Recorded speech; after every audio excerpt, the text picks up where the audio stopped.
Chapter 229. Beep, the Bluetooth speaker is connected. The sudden strange sound came into the ears of all the people present very clearly. What was that sound? What Bluetooth? What speaker? Who was talking? Why couldn't they understand the meaning of these words? Everyone looked at each other and began to look for where the sound came from. Yuan Tiangang looked as if he had seen a ghost, and even the chanting in his mouth stopped. He looked unbelievably at the statue of Tao Zu in the center of the altar. He was the closest to the statue, so he was very sure that the strange sound just now came from the statue of Tao Zu. Before he could react, everyone heard the sound again. A song that no one had ever heard before began to reverberate through the Taiji Palace. It sounded like heavenly music. The music was neither a flute nor a guqin. Even Pai Lupi, who was familiar with all kinds of instruments of the Tang dynasty, could not tell what kind of instrument it was. Everyone turned their eyes to the altar, and the sound like the fairy music came from the altar. Pai Lupi's face changed greatly, and he suddenly stepped toward the altar. A group of civil officials and generals behind him were stunned, and then they all followed him. At this time there was no censor correcting the etiquette. All the officials were shocked by the inexplicable music. When they walked to the altar, Pai Lupi and the officials behind him were stunned, just like Yuan Tiangang. The music was clearly from the statue of Tao Zu in the center of the 1,200 god positions on the altar. What is this sound? A minister murmured. Yuan Tiangang suddenly shouted excitedly, "Fairy music, this must be fairy music. Tao Zu is showing his holiness. Tao Zu is showing his holiness." His shout confused Li Er and the group of civil and military officials. Could it be that the heavenly grand ritual had really invited the Taoist ancestor? But if that wasn't the case, then why would there be such heavenly music coming out from the altar without any reason and without any cover? Pai Lupi was also beginning to be confused. Could this be the Tao ancestor's divine manifestation that Li Wangyu swore? But this was too inconceivable. Was it really the Tao ancestor showing his divinity, or was it Li Wangyu, that little brat, who was playing tricks? If this was Li Wangyu's doing, how did he do it with such godly means? In the crowd, Zhang Yuanshou and the others also looked as if they had seen a ghost. He did not care about being disrespectful in front of the emperor, and directly pushed aside the ministers in front of him and ran up to the spiritual altar to confirm what was going on. However, after reaching the altar, Zhang Yuanshou became even more confused. On this unobstructed altar, there was indeed a sound that sounded like immortal music. Moreover, the source of the sound was the Tao ancestor statue that was enshrined in the center of the altar. Just as everyone was inexplicably surprised, the immortal music gradually disappeared. However, they heard a voice coming from the gilded copper statue of the Tao ancestor again. It was an unusually ethereal human voice. The Tao can be said, but it is not the Tao. The name can be named, but it is not the name. The ethereal human voice was reciting the Tao ancestor's Tao Te Ching. The sudden appearance of the human voice made everyone present shudder. Pai Lupi even felt the hair on his arms stand up. All of this was too strange. "Why are you not kneeling?" Just as everyone was at a loss, they heard the ethereal voice coming from the Tao ancestor statue again. Pai Lupi composed himself, swallowed a mouthful of saliva and said, Who are you? I am Taishang Lao Jun. I was born without beginning and without cause. I am the ancestor of all Das, the ancestor of vitality, the ancestor of chaos, the parent of heaven and earth, and the master of yin and yang." When Pai Lupi heard this, it was as if he was struck by lightning. His knees went soft and he knelt down. "Emperor Ancestor, please accept my worship." At this moment, Pai Lupi had no choice but to believe it. Not only him, but also the hundreds of civil and military officials behind him, Yuan Tiangang, and the other Taoists all knelt down and bowed to the Tao ancestor statue on the altar. There was only one thought in everyone's mind. The Tao ancestor is showing his power. There was no other explanation except for the Tao ancestor showing his power. Even if there were some ministers who did not believe in Taoism but Buddhism, there was no doubt in their hearts at this time. Even Zhang Yuanshou and the other aristocratic families all knelt down with trembling bodies. The Tao ancestor is really showing his power. In Pai Lupi's heart, there was a faint suspicion that this might be a trick made by Li Wangyu. However, as the Tao ancestor statue spoke again, all his doubts were dispelled. The ethereal voice came out again. Li Shimin, you are the emperor of the Tang dynasty. You are ordered by heaven. Get up. Pai Lupi was very excited. The Tao ancestor is really talking to me. The Tao ancestor is really showing his power. Although he did not know why the Tao ancestor would show his power, he did not forget the purpose of holding this heavenly grand ritual, so he quickly asked, Emperor Ancestor, may I ask if the plague of locusts today is because of Shimon's immorality? Is the plague of locusts sent by heaven as punishment? What is morality? Taoism is the nature of all things in heaven and earth. It is omnipotent and omnipotent. It gives birth to heaven and earth, operates the sun and the moon, and grows all things, but it never shows off or relies on itself. Heaven and earth are heartless and treat all things as straw dogs. How can heaven send a plague of locusts to punish people because of what you, the emperor, have done? Hearing this, Pai Lupi could not help straightening his back and looking back at the ministers kneeling behind him. With the Tao ancestor showing his power and endorsing him, he would like to see which bastard would dare to say that the locusts were the wrath of heaven, and that it was caused by his immorality. Emperor Ancestor, may I ask if the plague of locusts in the world can be destroyed? Yes. The plague of locusts is the enemy of heaven and earth. Destroying it will bring great merit. Hearing this, Pai Lupi's eyes almost narrowed. Since the Tao ancestor said so, there was no more obstacle to destroying the locusts. He only felt refreshed and proud. Li Shimin, you must remember to take the people of the world as your responsibility. The sage is to govern the country, correct the law and correct the punishment. He will save the chaos of the world and get rid of the calamity of the world. He will make the strong not bully the weak, and the masses not oppress the few. The elderly will be satisfied, the young will be raised, the borders will not be invaded, the ministers will go on blind dates, the father and son will protect each other, and there will be no danger of death. This is also the greatest merit. Yes, Shimin will remember the emperor ancestor's decree. Haha, that's good. I'm leaving. The Tao ancestor's ethereal voice came out. After the last sentence, another burst of heavenly music came out, and then there was no more sound. On the altar, under the sunlight, the Tao ancestor's gilded bronze statue seemed to be plated with a layer of golden light, emitting a dazzling light. Farewell, Emperor Ancestor. Under the leadership of Pai Lupi, everyone once again kowtowed 3 times and 9 times, kowtowing to the Tao ancestor statue on the altar.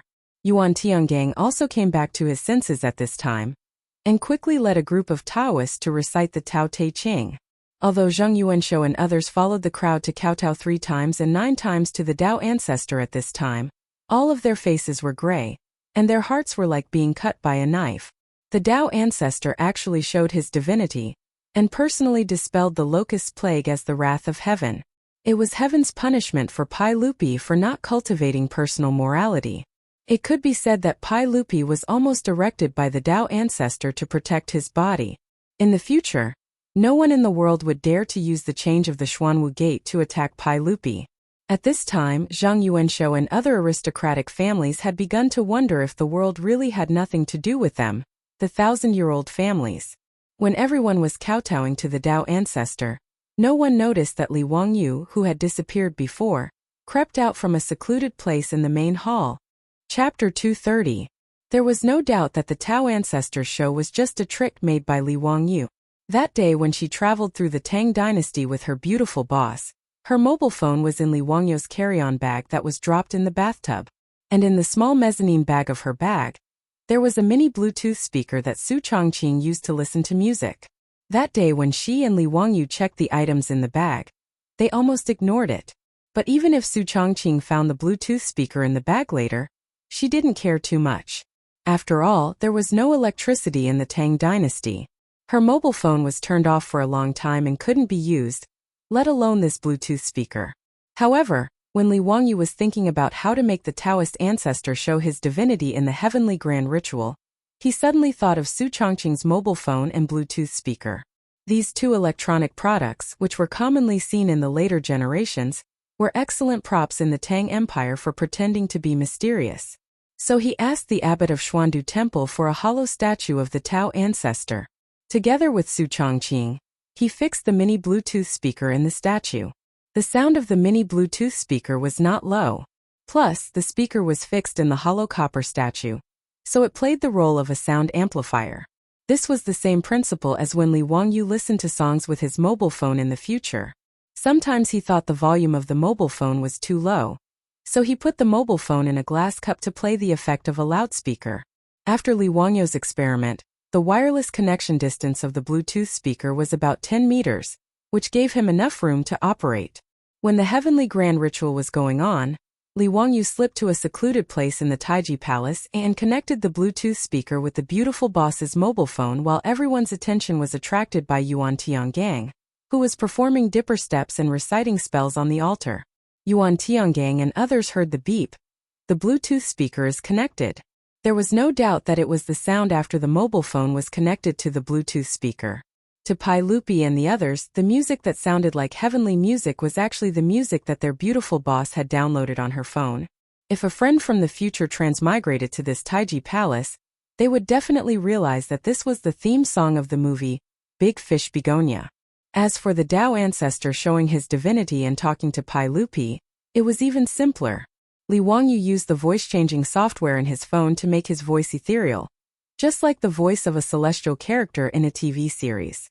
To put it bluntly, the so-called Taoist ancestor show of divinity was nothing more than Li Wangyu playing a wonderful magic show in front of the emperor and ministers of the Tang dynasty by using the high-tech electronic products of later generations. This was not worth mentioning in the future, and it could not even fool elementary school students. However, 1,300 years ago, it was a real miracle, an undeniable Tao ancestor showing his divinity. With Su Changqing's mobile phone and mini Bluetooth speaker, Li Wangyu showed off fiercely in the Tang dynasty, and his level was quite high. He pretended to show his divinity, and even Pai Lupi, the emperor, knelt down. It was very exciting. However, it was obvious that Li Wangyu could only rot in his stomach for such an exciting thing. Even if Pai Lupi interrogated him later, he could only insist that it was the Tao ancestor showing his divinity, and that he did not do anything behind the scenes. Otherwise, Pai Lupi would have skinned him alive. What made him even more regretful was that Su Changqing's mobile phone was completely out of power after such a toss. The beautiful boss's mobile phone did not have much battery left. Even if it had been turned off for more than a month, the battery in the mobile phone was still running out. Plus the battery of the mobile phone that he and Su Changqing consumed when they were at home and did experiments, there was only about 20% battery left in the mobile phone. After he fooled the emperor and ministers of the Tang dynasty, the battery of the mobile phone finally ran out and was turned off, which made Li Wangyu very sad. After putting away the phone that had no battery, Li Wangyu slipped back to the group of ministers in the shock brought by the Tao ancestor showing his divinity, and also made a surprised expression. Outside the Taiji Palace, Yuan Tiangang became more and more excited. He worked harder on a series of ceremonies such as summoning, following the stars, submitting the report, dropping the banner, and sending the sage. Due to the unexpected Tao ancestor showing his divinity, the heavenly grand ritual, which was originally a simplified version, would be extended to 49 days in the Taiji Palace under the decree of Pai Lupi. Pai Lupi did not waste any more time. He turned around and walked into the main hall of the Taiji Palace. He returned to the throne, and the court meeting continued. After the civil officials and military generals took their seats again, the atmosphere in the main hall was completely different. The envoy of Luozhou, who had previously proposed to let Pai Lupi write an edict of self-condemnation to save the people, was now kneeling in his position, trembling like a sieve. Before Pai Lupi could speak, Feng Xianling came out again and asked Pai Lupi, "Your Majesty, the envoy of Luozhou misled the public and slandered the sage. I ask you to remove the envoy of Luozhou from his official position, and arrest him to serve as a warning to others." "Yes. Your Majesty, please spare my life. Your Majesty, please spare my life." The envoy of Luozhou finally screamed and turned his eyes to Zheng Yuanshou for help. In this regard, Zheng Yuanshou could only turn his head and pretend that he did not see the envoy's eyes for help. Now, who would attack Pai Lupi with the excuse that the plague of locusts was the punishment of heaven? Wasn't that seeking death? At this time, Zheng Yuanshou could not even protect himself, so how could he care about the envoy? As Pai Lupi's voice fell, The imperial guards immediately stepped forward and dragged the envoy of Luozhou, who had already collapsed on the ground, out of the main hall. Pai Lupi looked at the envoy of Luozhou being dragged away, and felt even more delighted. This group of bastards from aristocratic families had previously used the plague of locusts as an excuse to make trouble for him. This had already made Pai Lupi very sullen. If it were not for the great influence of the aristocratic families, Pai Lupi would have already killed them to vent his anger. Today, Dao Zhu actually showed his divinity in front of the civil and military officials. This had completely relieved Pai Lupi of his worries. In the imperial court there were no more restrictions. Pai Lupi could not help but smile. Minister Zheng, do you have anything else to say? The black-bellied Pai Lupi could now be said to be elated, sweeping away the bad luck of being forced to abdicate by hundreds of aristocratic family officials. He looked at Zheng Yuanshou and was prepared to ridicule the head of the Zheng family of Xingyang. However, Zheng Yuanshou no longer had the intention to arm wrestle with Pai Lupi. Today's imperial court had completely exceeded their expectations. It could be said that they had suffered a crushing defeat. In the face of Pai Lupi's aggressive questioning, Zheng Yuanshou obediently knelt down and said, "Your Majesty is wise. I have misunderstood Your Majesty's painstaking efforts. I hope Your Majesty can forgive me." Humph! Li Er let out a cold snort from his nostrils. Zheng Yuanshou's lowering of his head and admitting defeat was within his expectations. Pai Lupi then looked at the heads of the other aristocratic families. Before Pai Lupi could speak again, the heads of the Chui clan of Qinghe, the Chui clan of Bowling, and the Lu clan of Fanyang all knelt down and said, "Your Majesty is wise." Pai Lupi, who had obtained great satisfaction, raised his head and laughed heartily. Notice Taiji Palace was filled with Pai Lupi's proud laughter. Pai Lupi's sharp gaze swept across the imperial court. Those aristocratic family officials all lowered their heads and avoided the emperor's gaze. When his gaze fell on Li Wangyu, the smile on Pai Lupi's face froze for a moment. Chapter 231. Looking at Li Wangyu, Pai Lupi couldn't help but feel suspicious. What was going on with the Tao ancestor showing his divinity just now? Was it Li Wangyu's trick?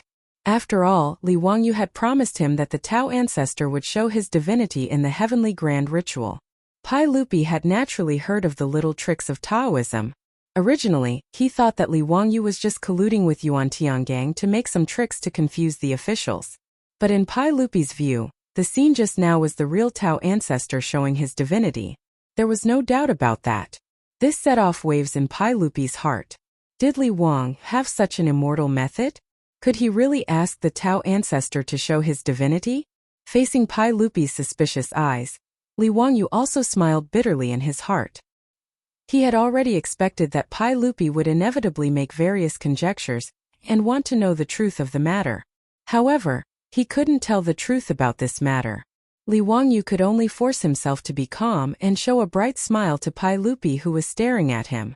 Fortunately, in the main hall, in the presence of civil and military officials, Pai Lupi couldn't catch Li Wangyu and interrogate him even if he was anxious.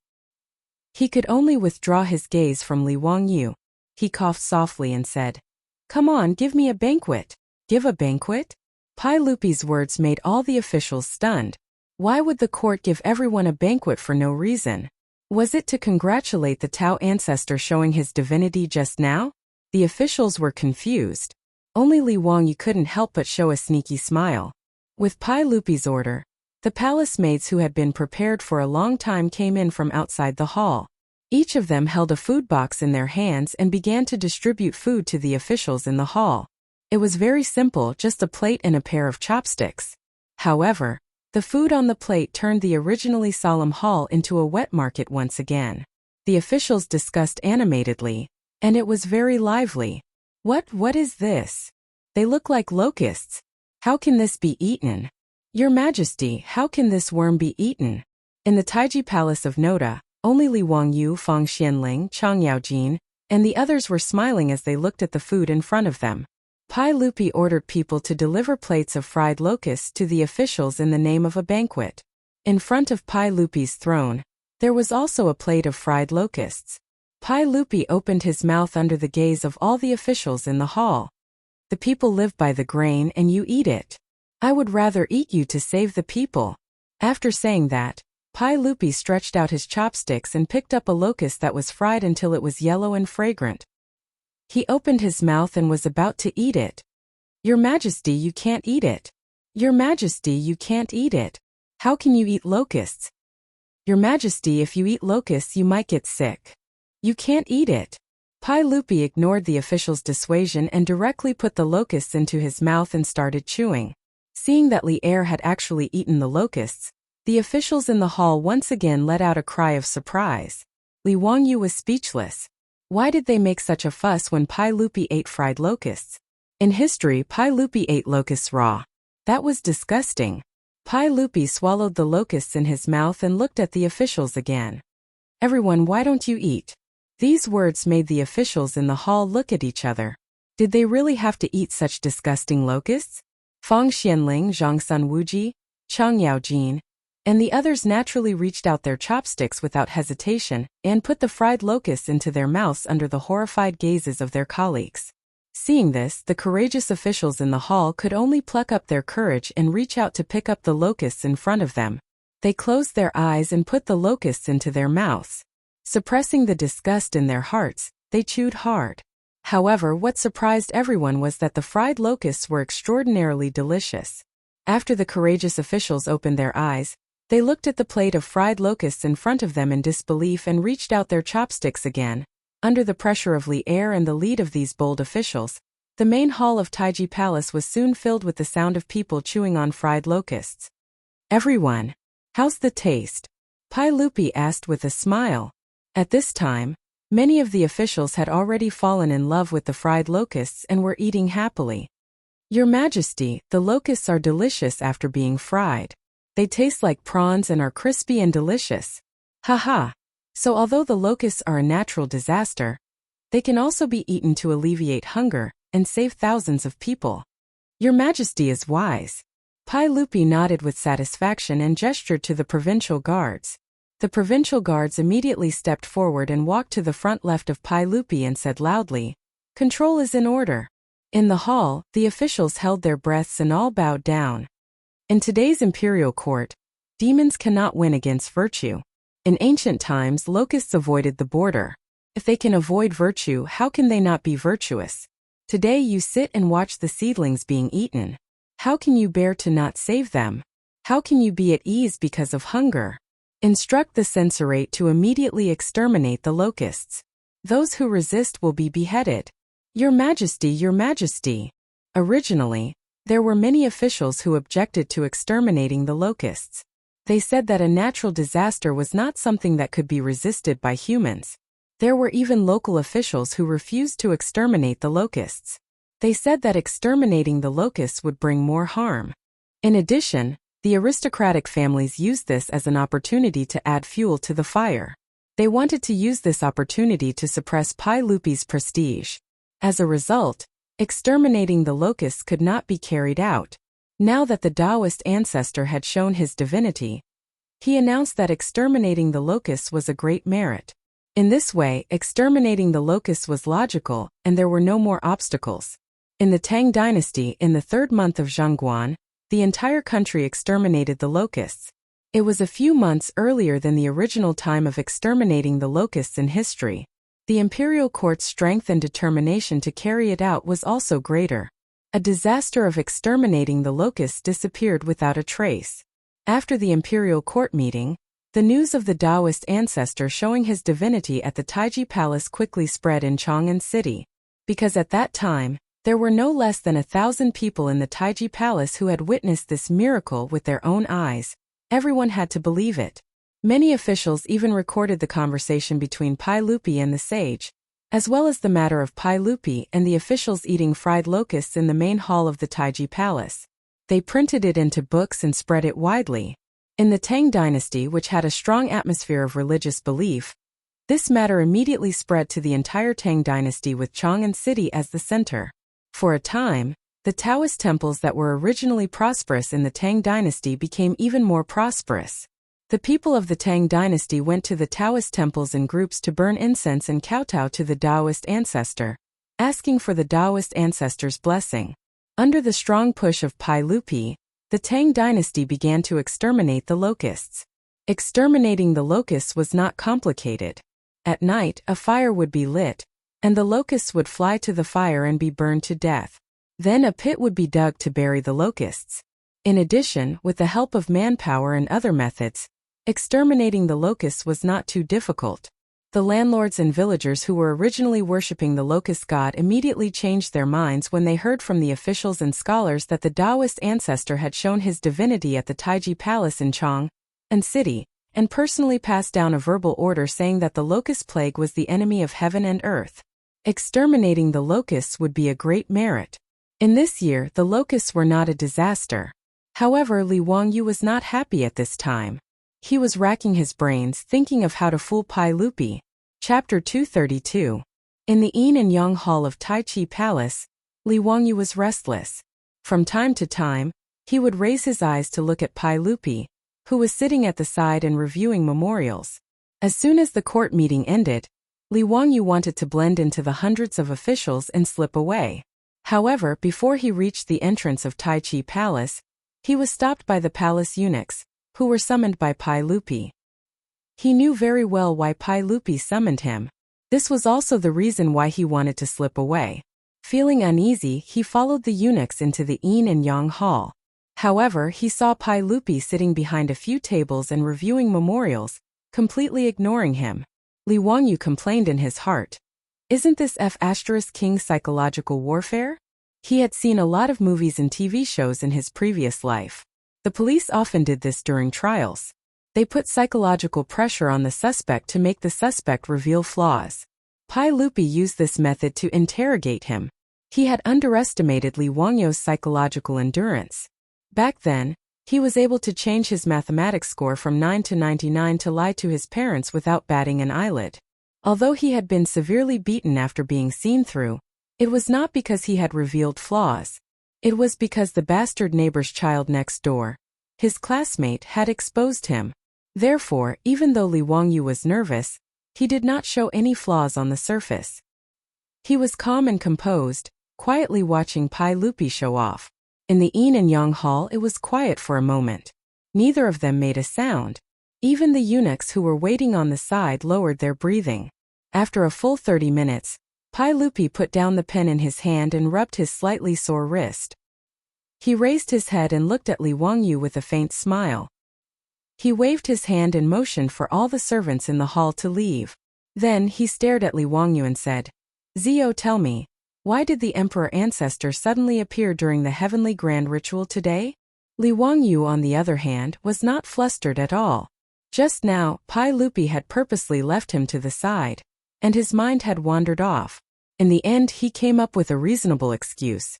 "Uncle, actually, as early as 3 days ago, the Taoist ancestor told me in my dream that he would show his divinity in today's heavenly grand ritual and open the eyes of His Majesty." Pai Lupi was stunned. "What? The imperial ancestor gave you a dream?" Li Wangyu nodded seriously and said, "That's right. That's why I'm so sure that the Tao ancestor will show his power during the heavenly grand ritual." His words made Pai Lupi a little confused. Was that really the case? Seeing that Pai Lupi didn't speak for a long time, Li Wangyu couldn't help but laugh in his heart. Although the excuse of giving him a dream was very bad, it was very effective. Even if Pai Lupi was suspicious, could he find Laozi and confront him? Who could say that Laozi didn't give him a dream? Anyway, Li Wangyu insisted that the Tao ancestor gave him a dream as an excuse. Even if Pai Lupi had doubts in his heart, there was nothing he could do. In the end, Pai Lupi could only accept Li Wangyu's explanation and reluctantly believe that the Tao ancestor gave Li Wangyu a dream. Although there were many doubts, such as why the Tao ancestor gave Li Wangyu a dream, and why Li Wangyu believed the words of the Tao ancestor in the dream, these were not important. At least Pai Lupi was sure that Li Wangyu was not malicious, and what he did was in line with the interests of Pai Lupi. Naturally, Pai Lupi was too lazy to continue to delve into this matter. After the lunar pilgrimage in the Taiji Palace ended, the gilded copper statue of the Tao ancestor was directly enshrined in the Taiji Palace by Pai Lupi. He burned incense and prayed day and night. After the heavenly grand ritual, Pai Lupi gave rewards to the 58 Taoist temples in Chang'an, including the abbot of Xuandu Temple.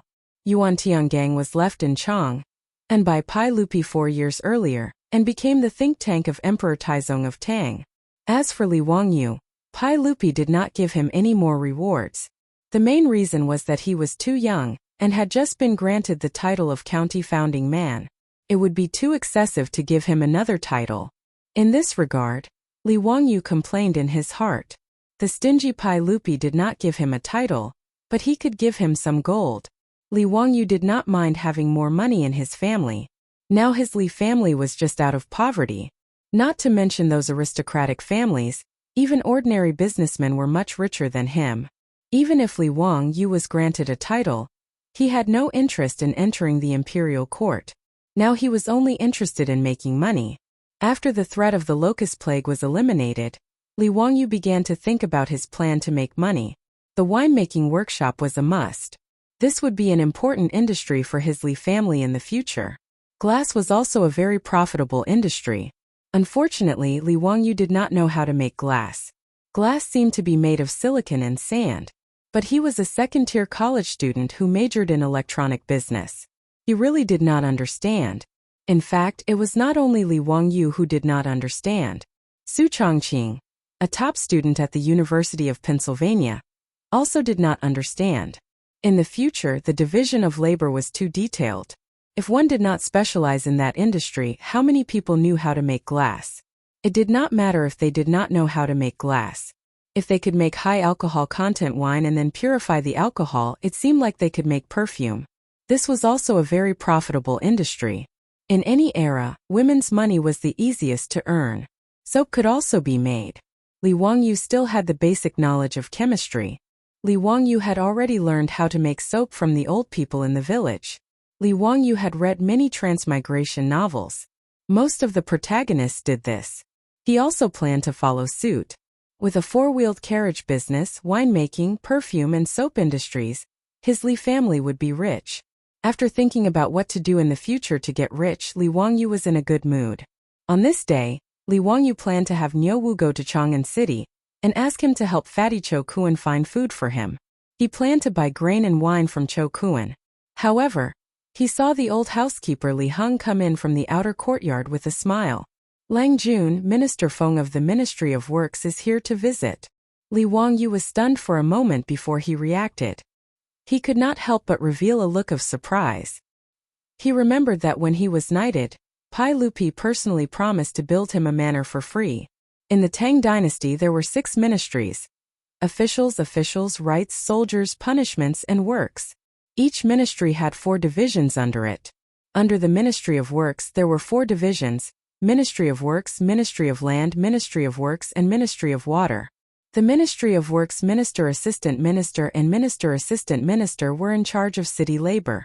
They were the assistants of the Minister of Works and the Minister of Works. This Minister Feng from the Ministry of Works was probably here to build a residence for him. Li Wangyu hurriedly told Li Heng to invite Minister Feng to the central room. He would be there soon. After Li Heng went to greet Minister Feng, Li Wangyu turned around and took out a scroll of blueprints from the study. These were the blueprints that he and his beautiful boss had come up with after Pai Lupi agreed to let him design the manor. Li Wangyu unfolded the blueprints and looked at them with satisfaction. Then he rolled up the blueprints and walked to the central room in the outer courtyard. Big house. I'm coming. Chapter 233. In the central room of the Li family, Dr. Feng from the Ministry of Works had been in a daze for a long time. His eyes were absent-minded as he stared at the blueprint on the table in front of him. Li Wangyu was only a white-collar worker in the future. He had managed to get a mortgage and buy a house with great difficulty. However, before he could hand over the house, his soul had transmigrated to the Tang dynasty. Li Wangyu was very excited to be able to own a mansion that was almost impossible to own in the future. After Li Wangyu and his beautiful superior discussed how to build their new house, he used his sketching skills and went through several drafts. Finally, he drew a sketch that satisfied both of them. However, when he took out the sketch of the county magistrate's mansion and showed it to Dr. Feng, this rank 6 official from the Ministry of Works was shocked. "County magistrate, are you sure you want to build your mansion like this?" Dr. Feng finally regained his senses and asked with difficulty. Li Wangyu nodded and said, "Yes. Is there a problem? I don't really understand. This shouldn't be against the rules, right? Dr. Feng from the Ministry of Works was in his 50s. He had worked in the Ministry of Works for more than 10 years. He could be considered a top-notch construction engineer in the Tang dynasty. However, when he saw Li Wangyu's sketch of the building, he was also dumbfounded. This was because he didn't know whether this building was against the rules or not. The Tang dynasty had strict regulations regarding the mansions of officials and nobles. The width of the main hall of a county magistrate's mansion could not exceed 5 rooms. The depth of the main hall could not exceed 9 shelves. The width of the main hall was the space, and the depth of the main hall was the shelf. The space between 2 adjacent purlins was a shelf. The width of 5 rooms referred to the 6 pillars in the main hall. There would be 5 spaces in the middle, and the width of the main hall could not exceed 5 rooms. The depth of the main hall could not exceed 9 shelves. However, these data and requirements were based on the traditional architectural and garden design requirements of China. However, the sketch Li Wangyu showed him was an architectural style that Dr. Feng had never seen before. Of course, in this era, other than Li Wangyu and Su Changqing, no one else could draw such an architectural blueprint.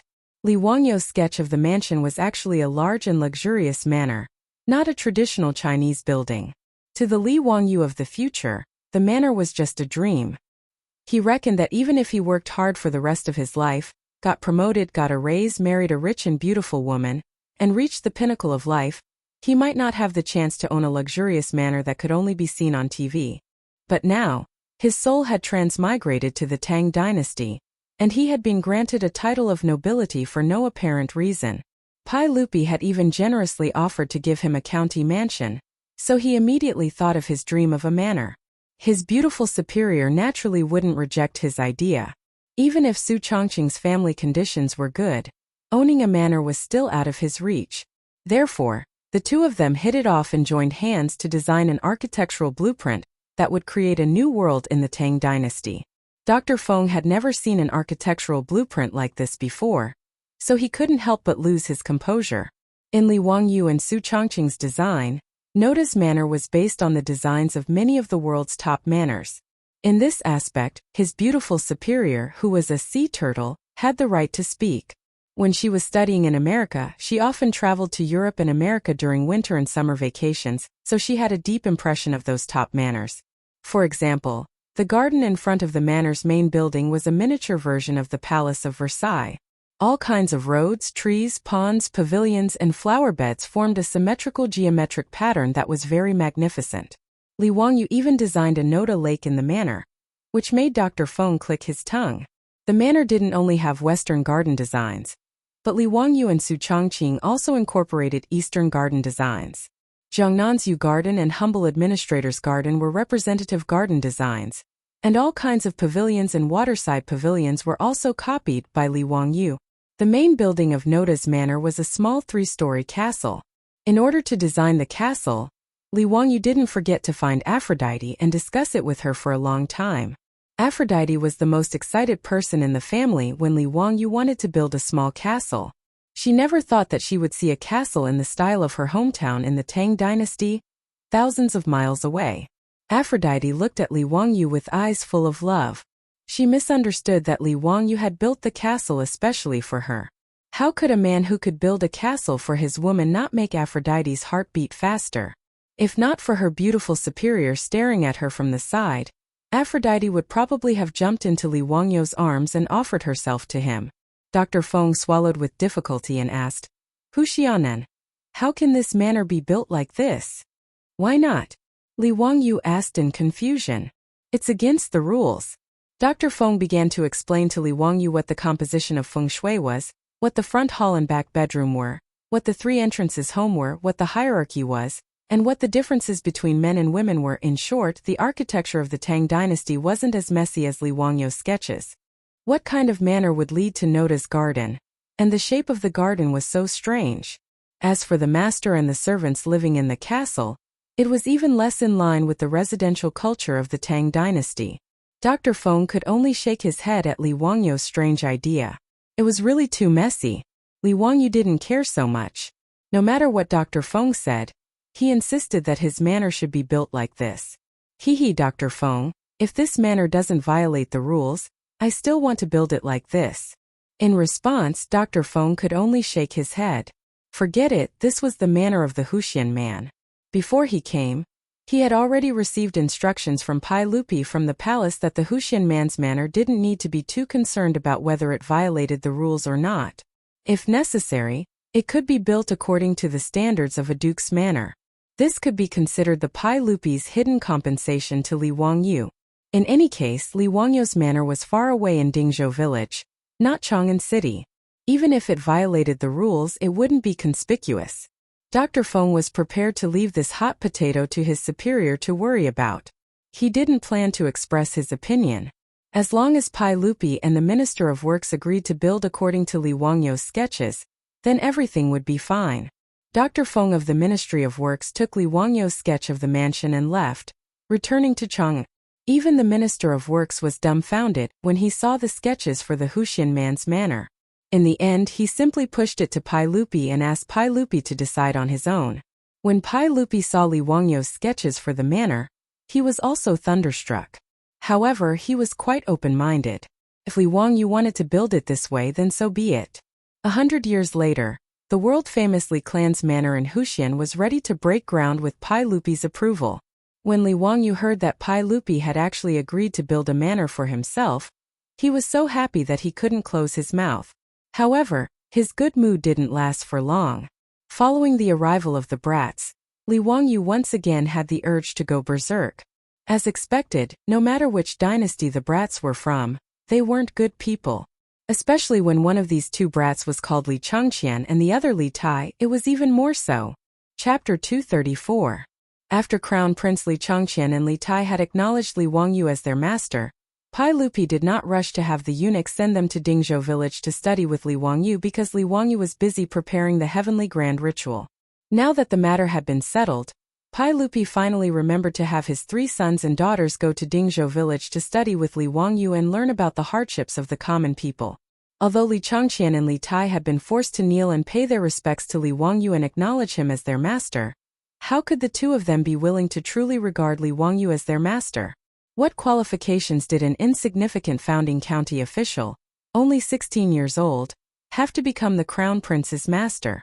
They did not know what kind of bewitching potion Li Changshou had fed their imperial father, forcing the two of them to acknowledge him as their master. Of the 3, only the youngest, Chang'an, did not reject this matter. However, it was clear that she could not influence her 2 elder brothers. On the road from Taiji Palace to Dingzhou village, Li Changqian and Li Tai were huddled together, discussing something in hushed tones. Princess Chang'an wanted to stop her 2 elder brothers, but at this moment, how could Li Changqian and Li Tai listen to the little lowly's words? They directly cast her to the side. Li Lizzie angrily glared at Li Changqian and Li Tai, but she was helpless. The little lowly's lips were so pouty that one could hang an oil bottle from them. When Pai Lupi escorted Li Changqian and the others to Dingzhou village, he naturally did not bring out the full crown prince's ceremonial entourage. Only a few palace guards accompanied him, as well as a few eunuchs from the Eastern Palace. Li Wangyu had naturally received advance notice from Pai Lupi, but he did not take it too seriously. Regardless of whether it was Li Wangyu or Su Chongqing, their reverence for imperial authority was limited. There was no need to count on the 2 of them to have any reverence for 3 brats. Therefore, Li Wangyu did not instruct the old steward, Li Heng, to clean the streets and use yellow soil to pave the way. He also did not open the main door to welcome the arrival of the crown prince and the others. When Li Changqian's car stopped in front of the Li family in Dingzhou village, not a single person from the Li family came out to greet them. Before Li Changqian and the others could say anything, the eunuchs of the Eastern Palace flew into a rage. These eunuchs of the Eastern Palace felt that they were the people around the future emperor of the Tang dynasty, so they were very proud. Even though he knew that Li Wangyu was the crown prince and the others' teacher, he didn't take it seriously. Li Changqian naturally had a teacher to teach him in the Eastern Palace. However, Li Changqian's teachers were also very respectful to the crown prince due to their fear of imperial power. They didn't have the dignity of a teacher at all. This gave the eunuchs by Li Changqian's side the misconception that the so-called emperor's teacher was nothing more than this. Now that the crown prince had condescended to visit the Li family in Dingzhou village, Not a single person came out to welcome him. Therefore, without waiting for Li Changqian's orders, they ran up to the door and smashed it down. Open the door. Is everyone dead? Tian Shilang, you have no manners at all. Who do you think you are? Hurry up and open the door. The door of the Li family's old residence was not very sturdy to begin with, so it was almost torn down by the eunuchs. The door was on the verge of collapse. Li Heng, who had no idea what was going on, was shocked when he heard the door being smashed. He hurriedly opened the door to check. Who are you? Why are you smashing the door? This is the residence of the county magistrate of Huxian. Don't be impudent. Li Heng was so angry that his beard was sticking up. He pointed at the plaque on the door and roared at the eunuchs who were smashing the door. The plaque on the door of the Li family had already been replaced with the words, County Magistrate of Huxian. This was the old man's pride. How could he tolerate others looking down on him? However, Li Heng's words only caused the eunuchs to sneer. Bulsh *T County Magistrate of Huxian. Does a mere county magistrate who founded the country think he's something? Hurry up and tell the county magistrate of Huxian to come out. We've seen plenty of princes and dukes in Chang'an. How dare a mere county magistrate who founded the country bring it up? It really is Tian Shilang. His Highness the Crown Prince has arrived. That bastard Li Wang. You actually dares to not come out to welcome him.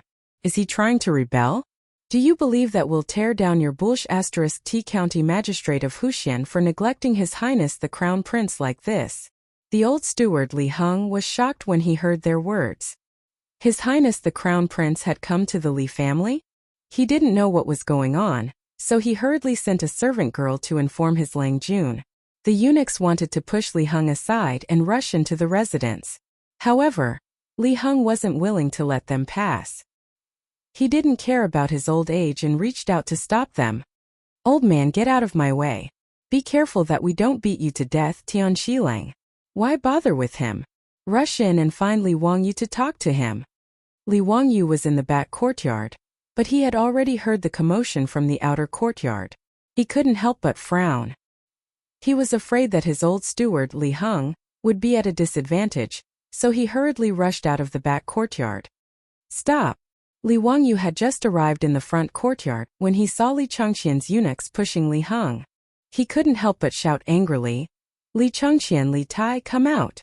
Li Changqian and Li Tai, who had been hiding behind the Imperial Guard to watch the commotion, could only walk out from behind the Imperial Guard when they saw Li Wangyu come out. They casually cupped their hands towards Li Wangyu as a form of greeting. Although the eunuchs' actions weren't ordered by Li Changqian or Li Tai, they had tacitly approved of it. They wanted to give Li Wangyu, this junior division commander, a show of strength. Li Changqian, Li Tai, is this the gift for becoming a disciple? Li Wangyu asked coldly. Before Li Changqian and Li Tai could say anything, the eunuchs, eager to protect their masters and show off, jumped out again. Shut up. Do you think you have the right to call out the names of His Highness the Crown Prince and His Highness the King of you? How unruly. Don't you know the difference between superior and inferior? Why aren't you bowing when you see His Highness the Crown Prince? How dare you? How dare you act so impudently in front of His Highness the Crown Prince? Li Wangyu ignored the clamoring of the Eastern Palace eunuchs. He only looked coldly at Li Changqian and Li Tai, waiting for them to give him an explanation. Hehe, big brother Wang, these servants don't know any better. Don't mind them. I'll teach them a lesson later. Li Changqian smiled unconcernedly and played dumb. Although he was only 9 years old, he was used to being flattered by others. Why would he care about the actions of the eunuchs beside him? Call me division commander. Li Wangyu stared at him and said. Li Changqian's mouth twitched, but he could only reply, yes, division commander. Li Wangyu asked, let me ask you, are these eunuchs from your Eastern Palace? Li Changqian was still smiling mischievously as he replied, yes, they're just a few ignorant servants. I'll be sure to strictly control them later. Although the little fatty Li Tai didn't say anything on the side, he had a mocking smile on his face. He wanted to see how Li Wangyu would get off the stage. Li Wangyu nodded and suddenly took out an item from his sleeve. He shouted at Li Changqian and Li Tai, you two, give me your hands. The item in his hand was the golden ferrule that Pai Lupi had bestowed upon him that day. The two brats, Li Changqian and Li Tai, couldn't help but change their expressions when they saw Li Wangyu take out the ferrule. The mocking smile on their faces had long since disappeared, and was replaced by an expression of disbelief. Could it be that this Li Wangyu really dared to punish the two of them? Was he crazy? Chapter 235. In Li Changqian and Li Tai's minds, although their father had given Li Wangyu the golden ruler, it was only a gift for him to become a disciple. Could it be that this little Huxian man really dared to punish the two of them? Even in the palace, although Empress Zhongsun was strict with her children, no one dared to actually punish the two of them. Unlike Chang'an, Li Changqian was the crown prince and Li Tai was the king of Yu. Their statuses were different. The palace maids dared to use the ruler to punish Chang'an and Pai Lupi's other children, but no one dared to touch the two of them. As for Li Changqian and Li Tai's original teachers, they were also afraid of the imperial power and abided by the rules of a ruler. Why would they use the ruler to punish them? It could be said that from birth until now, no one dared to touch a single hair on Li Changqian and Li Tai's heads. When they saw their father give Li Wangyu the golden ruler, the two brats were still a bit afraid. However, the eunuchs beside them comforted them, saying that Huxian man, Li Wangyu, definitely did not have the guts to punish them. The two brats thought about it and felt that it was true. They were the most beloved sons of the Tang dynasty's crown prince and Pai Lupi. How could Li Wangyu, a mere founding county man, dare to touch them? It was because of this thought that they tacitly allowed the Eastern Palace eunuchs to provoke Li Wangyu. They wanted to give Li Wangyu a show of strength. Who would have thought that Li Wangyu would not play by the rules? He directly took out the golden ruler and prepared to punish them. This made Li Changqian and Li Tai dumbfounded. On the other hand, the eunuchs of the Eastern Palace were all furious when they saw Li Wangyu take out the ruler. The eunuchs stood in front of Li Changqian to protect him. Huxian man, what are you doing? This is His Highness the Crown Prince. Unscrupulous. Simply unscrupulous. You, a mere founding county man, actually want to punish His Highness the Crown Prince. Do you still have any respect for saints? Huxian man, do you want to offend your superiors? Protect the Crown Prince. Don't let this madman hurt the Crown Prince and His Highness. Guards! Guards! Protect the Crown Prince. The Eastern Palace Chamberlain jumped up and down, trying his best to show that he was loyal to his master. However, the palace guards who had followed him to Dingzhou village were dumbfounded. Should they stop Huxian Nan? Or should they pull away the eunuchs? They couldn't be blamed for their hesitation. Before they set off, the imperial guards had already received a warning from Pai Lupi. After going to Dingzhou village, they were only responsible for the safety of the three princes and princesses. They were not allowed to interfere with anything else and allowed Huxian Xianji to make the decision. But now Huxian man wanted to beat the crown prince and the king of Yu. Should they protect the crown prince and the others, or should they let Huxian man make the decision? The imperial guards in the palace all looked at the imperial guard leader doubtfully, waiting for his decision. The leader of the guards gritted his teeth and silently shook his head at his subordinates, indicating that he would not interfere in this matter. Li Wangyu paid no attention to the clamoring of the Eastern Palace chamberlains, only coldly staring at Li Changqian and Li Tai. What? You two have the courage to indulge your servants, but don't have the courage to bear the consequences? To the side, Princess Chang'an hurriedly ran forward. After curtsying to Li Wangyu, she acted coquettishly and cutely towards Li Wangyu. Brother Wangyu, please forgive Brother Crown Prince and Brother Qingke. They won't be like this in the future, okay? Li Wangyu's originally frosty expression was immediately melted by the little loli's pleading. That damned Pai Lupi! How did he give birth to such an adorable little loli?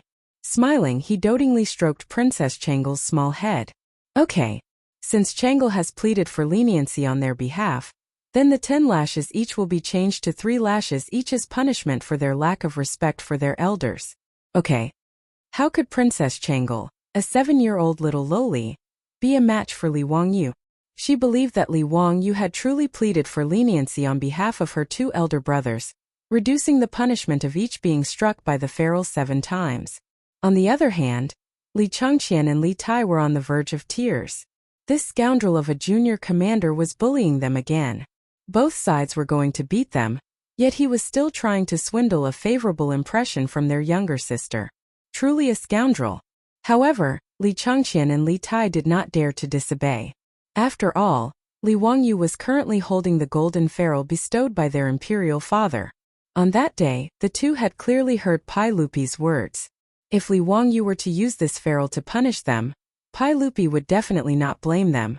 In a sense, this ferrule bestowed by Pai Lupi to Li Wangyu represented the authority of Pai Lupi. How could the two brats have imagined that Li Wangyu would be so forceful? They had only tacitly allowed the eunuchs to do as they pleased, yet the punishment was now in their hands. This moment the two were in a dilemma. They could only use silence to resist Li Wangyu. As for the eunuchs, they were unwilling to let the matter go. They stood in front of Li Chang'an and Li Tai, cursing incessantly. Out of the way! Li Wangyu coldly shouted at the group of eunuchs. These eunuchs were currently immersed in resisting the evil demon and protecting the crown prince. How could they possibly listen to Li Wangyu's words? Li Wangyu could not be bothered to pay them any attention. He only raised his eyes to look at the group of imperial guards. Everyone, these eunuchs are all people of the palace. If they continue to cause trouble, then please return. I will explain to the saint that I am unable to instruct the crown prince and his imperial highness, the Prince of Yu. Finished speaking, he took Princess Chang'an's small hand and returned to his residence without looking back. After he entered, the main doors of the Lai hut behind him slammed shut. Seeing Li Wangyu not give them any face, whether it was the imperial guards Li Chang'an or Li Tai, they were all dumbfounded. This county man had shut them out of the main doors just like this? He even wanted to drive them back to Chang'an? The eunuchs were still unaware. Seeing Li Wangyu return to his residence, they began to urge Li Chang'an and Li Tai on. Your Imperial Highness, the Prince of Yu, this county man is truly repulsive. Let us return to the palace. That's right, Your Imperial Highness. Let us return and ask the saint to uphold justice for us. We must punish this arrogant and despotic county man with a crime of great disrespect, and have him demoted and stripped of his noble title. This kind of vile character is truly arrogant. Your Imperial Highness, let us return to the Eastern Palace. Her Imperial Highness, the Empress, will definitely uphold justice for you. At this moment, Li Chang'an and Li Tai were not listening to the clamor of the eunuchs. They only smiled bitterly and looked at each other. Although the two little fellows were young, they were not as shallow as the eunuchs. If they returned to Chang'an like this, they were certain that they would be severely punished by their imperial father. Their imperial mother would also not protect them. Pai Lupi and Empress Zhongsun valued filial piety the most. Respecting one's teachers was also a part of filial piety in China. If Li Wangyu were to complain to their imperial father, saying that the two brothers did not respect their elders, it was likely that the punishment they would receive would be even more severe. Although Li Chang'an was the crown prince, he was still very respectful towards his teacher. The two of them were just angry that Li Wangyu was so young and not much older than them, yet he wanted to be their teacher. However, even as the crown prince, Li Chang'an did not dare to return to Chang'an with his tail between his legs. With no other choice, Li Chang'an and Li Tai could only push aside the eunuchs in front of them. They stepped forward and lightly knocked on the main doors of Lai hut. Chapter 236. The old housekeeper Li Heng opened the door once more. Now that he knew that the two children in front of him were the crown prince and King Yu of the Tang dynasty, the old man was quite frightened. However, he still mustered up his courage and asked Li Chang'an and Li Tai according to his Longjuan's instructions, Your Highness, King Yu, are you willing to accept your punishment? Li Chang'an and Li Tai looked at each other and nodded helplessly, indicating that they would accept Li Wangyu's punishment. Seeing that the crown prince had agreed, the Eastern Palace eunuchs began to beat their chests and stomp their feet as if their parents had died. They cried bitterly and scolded Li Wangyu for offending the crown prince's actions. When Li Wangyu walked out of the door and saw this scene, he almost laughed out of anger. These eunuchs were all good actors with superb acting skills. Unfortunately, their brains weren't good, and their EQ and IQ were low. He only needed to look at the group of palace guards who did not move at all and were only quietly watching from the side. He knew that they must have received Li Er's order in advance to act like this. Why didn't the Eastern Palace eunuchs, the crown prince's people, receive Pai Lupi's orders? Li Wangyu was willing to bet his head that these eunuchs were thrown to him by Pai Lupi to make an example out of them. Since Pai Lupi could sense that Crown Prince Li Changqian was behaving oddly, he naturally thought that it was the Eastern Palace eunuch's fault. This was indeed the case. As the Emperor and Empress of the Tang dynasty, Pai Lupi and Empress Zhongsun spent far less time with Crown Prince Li Changqian than the Eastern Palace eunuchs.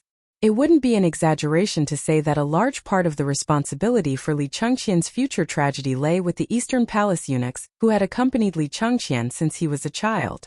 Anyone who had been flattered and fawned on from a young age would inevitably develop an oddball personality. After Li Wangyu figured out what Pai Lupi was thinking, he couldn't help but gnash his teeth in anger. This damned bearded man actually wanted him to be the bad guy and help him teach the Crown Prince's close servant a lesson. However, even though he despised Pai Lupi for using someone else to do his dirty work, he did not object to being the bad guy. Judging from the actions of the Eastern Palace eunuchs, it was already a good thing that Li Changqian had not gone astray. Since he had agreed to become the teacher of Li Changqian and the others, he naturally wanted to change everything. In order to correct Li Changqian's and Li Tai's personalities, other than his guidance as a teacher, Li Changqian's personal attendants were also very important. A good cultural environment was very important to a child's growth in life. Li Wangyu looked at the silent palace guards and said loudly, "Take these servants away and flog them 30 times each. Then, chase them back to the Taiji Palace and hand them over to the saint." The leader of the guards hesitated, then raised his eyes to look at the Crown Prince. Even though Pai Lupi had told them to listen to Li Wangyu, these Eastern Palace eunuchs were the Crown Prince's people. He was somewhat undecided as to whether or not to listen to this county man's words. Hearing Li Wangyu's words, Li Changqian couldn't help but clench his small fists. His eyes were filled with anger as he glared at Li Wangyu. "No, they are people of the Eastern Palace." Before Li Changqian could finish speaking, he saw Li Wangyu flash the golden ruler that the emperor had bestowed upon him, blocking his words. Li Wangyu's expression did not change. He looked at Li Changqian and said, "They are your personal attendants. Logically speaking, I should not be the one to punish them. However, these people took advantage of the situation to do evil and flatter you. As personal attendants of the Crown Prince, they instigated the Crown Prince to be disrespectful and unreasonable. As your teacher, I naturally have the duty to teach these impudent eunuchs a lesson so that they will not tarnish the Crown Prince's reputation in the future." He then used his palm to lightly tap the golden ruler twice in a threatening manner. "Changqian, do you have any objections to your teacher's words?" Even if Li Changqian had objections, he was scared away by the ruler in his hand. He shook his head repeatedly. "Teacher is right. Changqian has no objections. It's good that you have no objections." Li Wangyu couldn't help but smile. He then looked at the leader of the guards. "Why aren't you moving? Do you really want me to ask for the saint's decree?" The leader of the guards saw that even the Crown Prince had given in. Naturally, he wouldn't oppose Li Wangyu. He immediately waved his hand at his guards, indicating for them to come forward and hold down the Eastern Palace eunuchs. When they were pressed to the ground by the ferocious guards, the Eastern Palace eunuchs finally dared to feel fear. "Your Highness the Crown Prince, please save me. How can I let Tian Shilang humiliate you so wantonly? County man, I know I was wrong. Please spare me. Crown Prince, save me." Hearing these eunuchs, who were usually obedient to him, cry and beg for mercy, Li Changqian's eyes couldn't help but redden. Although he was the Crown Prince, he was only 9 years old. In the future, he would only be a little brat in the 3rd grade. Many of these Eastern Palace eunuchs were his playmates. After interacting with them day and night, Li Changqian also had feelings for them. He was like a little brat whose beloved toy had been broken. He looked at Li Wangyu with anger in his eyes. Li Wangyu ignored Li Changqian's anger. He just stared at the palace guards as they pressed the Eastern Palace eunuchs to the ground and began to beat them with planks. 30 planks, and under the circumstances where the guards didn't hold back, it was enough to beat the Eastern Palace eunuchs until their butts split open. The Eastern Palace eunuchs, who had been incomparably arrogant earlier, now realized that they had kicked an iron plate. However, it was too late for regrets. They were beaten until tears and snot flowed out of their eyes and noses. Some of the weaker ones directly fainted. Not long after, the 30 planks were finished. Li Wangyu pointed at the eunuchs on the ground who didn't even have the strength to cry, and said seriously to Li Changqian and Li Tai, "Chengqian Qingke, this is the first lesson I'm giving you. Remember, if you're in a high position and are unfilial, you won't be the only unlucky ones. You'll also harm the people around you and the people of the Tang dynasty." He then said to Li Changqian and Li Tai, "Now it's your turn. Stretch out your hands." Seeing that Li Wangyu was still going to punish them, Li Changqian and Li Tai didn't care about the eunuchs anymore. They pouted and stretched out their small hands, feeling wronged. Li Wangyu didn't hold back with the two of them. He raised the golden ruler in his hand and slammed it down a few times. Although he didn't use too much strength, it still hit the two kids until tears immediately welled up in their eyes. It was only by doing their best not to cry out loud. After teaching Li Changqian and Li Tai a lesson, Li Wangyu led the two of them into the residence. "Let's go. I've prepared some new toys for you." Although Li Wangyu didn't have a family and children in the future, nor did he become a teacher, even if he hadn't eaten pork, he would have seen pigs run, giving a sweet date after a slap. When he was young, he was often taught a lesson by his grandfather like this. Li Wangyu was going to follow suit and use this method to teach Li Changqian and the others a lesson. After the slap, it was time to give a sweet date. Chapter 237. Ever since that day in Taiji Palace, when Li Changqian and the others had taken him as their master, Li Wangyu had been thinking about how he should be the king of the children. For this reason, he had discussed many methods with his beautiful superior. As for how to educate the naughty children, the two had a common understanding. First, they would use play to attract Li Changqian and Li Tai, and then slowly teach them. As for Princess Chang'an, there was no need to worry. The adorable little princess was not only clever, but also sensible. Li Wangyu planned to have his beautiful superior and Aphrodite accompany Chang'an to play, while he would concentrate on teaching Li Changqian and Li Tai. As for how to attract Li Changqian and Li Tai's interest, Li Wangyu was not worried at all. When it came to playing, Li Wangyu could boldly say that there was not a single person in the Tang dynasty who could fight. Although Li Wangyu was unable to create the mobile phones and computer games that the naughty children of the future loved to play, when he was young, where would he have had these to play with? Li Wangyu's childhood was abnormally lacking in material things, but his mental life was extremely happy. His memories were still fresh in his mind.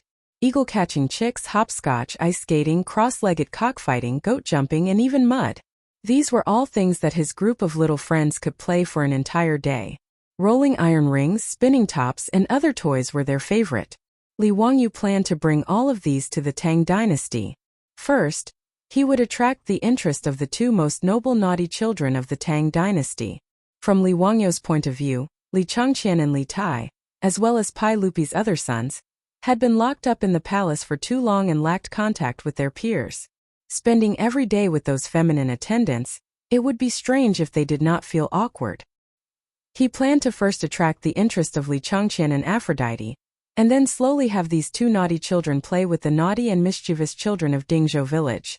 This would allow them to understand the hardships of the common people, and also allow these two spoiled brats in the palace to reawaken their childlike nature.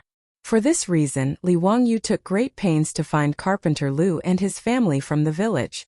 They busied themselves for 2 to 3 days and made many new things in the open space of the outer courtyard. After Li Changqian, Li Tai, and Li Lizzie entered the Lai hut, they were immediately attracted by the things in front of them. In the open space in the front yard, there were wooden slides, swings, merry-go-round, and all kinds of climbing frames. Even though Li Changqian and Li Tai still hated Li Wangyu in their hearts, they couldn't take their eyes off the rides and kept staring at them. Li Wangyu paid no attention to them. Leading the little lowly Princess Chang'an, he led her to the front of the amusement facilities, explaining to her one by one how to play. The two brats, Li Changqian and Li Tai, whose faces were filled with unwillingness, were immediately attracted by these novel rides. Regardless of whether it was the wooden slide or the wooden horse that required the manpower of the palace's imperial guards to move, they were all extremely excited. Previously, when they had been punished by Li Wangyu and had their eunuchs beaten and driven away, they had long since thrown their dissatisfaction and anger to the back of their minds. To the side, Li Wangyu smiled as he looked at the three little fellows. cheering and jumping up and down. At this moment, the imperial guards were so busy that their foreheads were covered in sweat, frantically protecting the extremely excited crown prince, His Imperial Highness the Prince of Yu, and the eldest princess. With a snap of his fingers, it was settled. Dealing with these brats was too simple. All he needed to do was find something that they were interested in and guide them. Although Li Changqian and Li Tai had previously appeared unwilling, Li Wangyu dared to bet that even if he drove them away, it would be useless. When the three little fellows were covered in sweat from playing, their beautiful superior led the servant girls out, delivering iced drinks to each of the little fellows. Of course, this was made by using saltpeter to make ice. Originally, Li Wangyu had thought about whether he should go to Chang'an City to open a cold drink shop. He believed that the business would definitely be very good. In just over a month, he had changed from a second generation of the rich to the founding father of the Tang dynasty. His family also had a four-wheeled carriage business, which was a profitable business. Naturally, he would not open a small cold drink shop in Chang'an City. However, the iced drinks made Li Changqian and Li Tai cry out in joy. Even their attitude towards their beautiful superior was excessive. They even called her master's wife. Li Wangyu was speechless.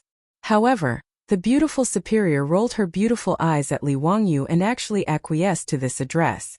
Su Chongqing liked the little lowly Changle even more. After delivering the iced drinks to the three little fellows, he took the cute little lowly to the backyard to play. For the entire morning, Li Wangyu played with Li Changqian and Li Tai, making the two little brats extremely excited. How could they have imagined that someone would have so many fun things to play with? Compared to those palace eunuchs, this was much more interesting. After having a delicious lunch at the Li family at noon, the three little fellows were extremely satisfied to learn from Li Wangyu. This was not because the imperial cuisine in the palace tasted bad, but because Li Wangyu was too shameless. He actually used unhealthy fried food to attract Li Changqian and Li Changqian. Even in the future, the brats who were used to eating all kinds of delicacies had no resistance to KFC and McDonald's, not to mention the three little brats from 1300 years ago. Fried chicken steaks, fried chicken burgers, and iced drinks. That's right, burgers. In order to please Afro, Li Wangyu had already figured out how to make bread. Speaking of which, making bread was not complicated and Afro knew a little about it. Su Chongqing was also a baking enthusiast in the future. The only thing lacking in the Tang dynasty was an electric oven, but this was not important. They could just find the masons in the village to build an oven. After a few experiments, the bread was successfully baked. When Afro took the first bite of the steaming bread, tears flowed uncontrollably down her cheeks, making her beautiful superior feel sorry for her. But when Afro took the initiative to give Li Wangyu a kiss, her beautiful superior was so angry that she wanted to draw her knife and chase after this adulterous couple. Li Wang, you only felt that it was a pity that potatoes and tomatoes had not yet been spread to the Tang dynasty. Otherwise, they could be used to make French fries and ketchup. Even so, the eyes of Li Changqian, Li Tai, and Li Lizzie lit up when they ate a delicious meal that they had never eaten before. In particular, the little fatty Li Tai actually finished off 3 burgers in one go, which almost scared Li Wangyu out of his wits. He was afraid that this fellow would choke to death, and he would not be able to explain it to Pai Lupi. Relying on fun and good food, Li Wangyu finally made Li Changqian and Li Tai not reject him anymore. After lunch, Li Wangyu coaxed the 3 energetic children, who still wanted to play on the rides, to take an afternoon nap. They were still primary school students. They could only study properly if they played well, ate well and rested well. After the 3 children got up energetically, Li Wangyu led them to his study, which he had already converted into a small classroom. Since Pai Lupi had taught his own children to him, Li Wangyu could not just bring them along to play. Li Wangyu planned to teach Li Changqian and the others some different knowledge. Chapter 238. Li Wangyu had a headache over what he had to teach Li Changqian and the others for a long time. Thinking back to the primary school of the modern era, it seemed that they learned Chinese, mathematics, English, art, music, and physical education. There was no need to consider Chinese. If Li Wangyu didn't plagiarize the works of the great masters of the modern era, his actual level might not even be as good as these 3. Although Li Changqian and Li Tai were 8 and 9 years old respectively, in terms of essays, poems, policy, laws, decrees, scriptures, and moi, they were far superior to Li Wangyu as they had been taught by famous teachers since childhood. There was also no need to consider English. It was useless to learn it. He seemed to be able to teach the three little ones how to sketch, but this was only a minor skill. It seemed that he could only teach them mathematics, plus some simple physics and chemistry knowledge. Thinking of this, Li Wangyu felt very tired. However, what he taught Li Chang'an and the others was not important. Li Wangyu felt that the most important thing was to establish a correct outlook on life for the three little ones. They had to learn the 8 honors and 8 disgraces. They had to study every day and strive to be a useful person to society. Li Wangyu stroked his chin, wondering if he should write down the code of daily conduct for primary school students for the three little ones to recite. He was extremely familiar with this code of daily conduct for primary school students. When he was young, every time he made a mistake, he would be punished by his homeroom teacher to copy it. Because he had copied it so many times, it was deeply engraved in his memory. Even now, Li Wangyu could recite it backwards. In the small study, Li Wangyu had already placed many teaching tools. The indispensable blackboard was actually quite simple. He had Carpenter Lu nail a wooden board and brush it with a thick layer of black paint. However, to make chalk, Li Wangyu had to spend a bit of effort and experiment many times before he succeeded in making usable chalk from gypsum. Li Chang'an, Li Tai, and little Princess Chang'an had never seen a blackboard before. They didn't understand why their junior teacher had placed such a large piece of black wood in the study. When Li Wangyu picked up the chalk and began to write on the blackboard, the three little ones' eyes widened. Li Wangyu wrote down 10 Arabic numbers from 0 to 9 on the blackboard. The Arabic numerals were first invented by the ancient Indians, then spread to Europe by the Arabs, and then modernized by the Europeans. People thought it was an Arab invention, so people called it Arabic numerals. Arabic numerals were first introduced to China in the 13th to 14th century. Actually, ancient Chinese mathematics was not bad. It was even ahead of the rest of the world. From the Wei Jin dynasty to the beginning of the Tang dynasty, it was the time when the Chinese mathematical system was established.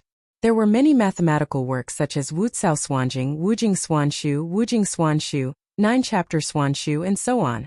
It was just that Chinese numbers were too cumbersome, and to a large extent it limited the development of mathematics. The three little ones were very curious. They looked at the strange symbols that Li Wangyu had drawn on the blackboard, not understanding what they were. Li Wangyu then wrote down the corresponding Chinese numbers below each Arabic number, before he began to explain in detail to the three little ones. The three little ones did not find the symbols and numbers that their little teacher had taught them useful.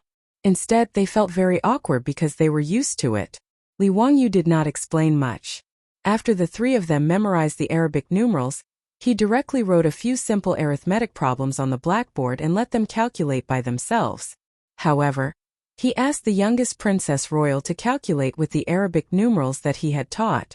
Li Chang'an and Li Tai calculated with the Chinese numerals that they were used to. Okay, Chang'an, Qingke, you two won't lose to your sister, right? That would be too embarrassing. If you win the competition, your teacher will reward you with a bowl of ice cream. It's delicious. Although they did not know what ice cream Li Wangyu was talking about, Li Chang'an and Li Tai were angry at Li Wangyu's underestimation. Arithmetic was something that they had to learn since they were young, especially Qingke, who was good at it. How could she lose to a little girl like Chang'an? The two snorted. Humph, how could we lose to Chang'an? That's good. If you lose, you two can only watch Chang'an eat ice cream. Okay, let's begin, Li Wangyu said with a sneaky smile. What a joke. Comparing the speed of writing Chinese numerals and using Arabic numerals was like comparing the speed of a tractor and a sports car.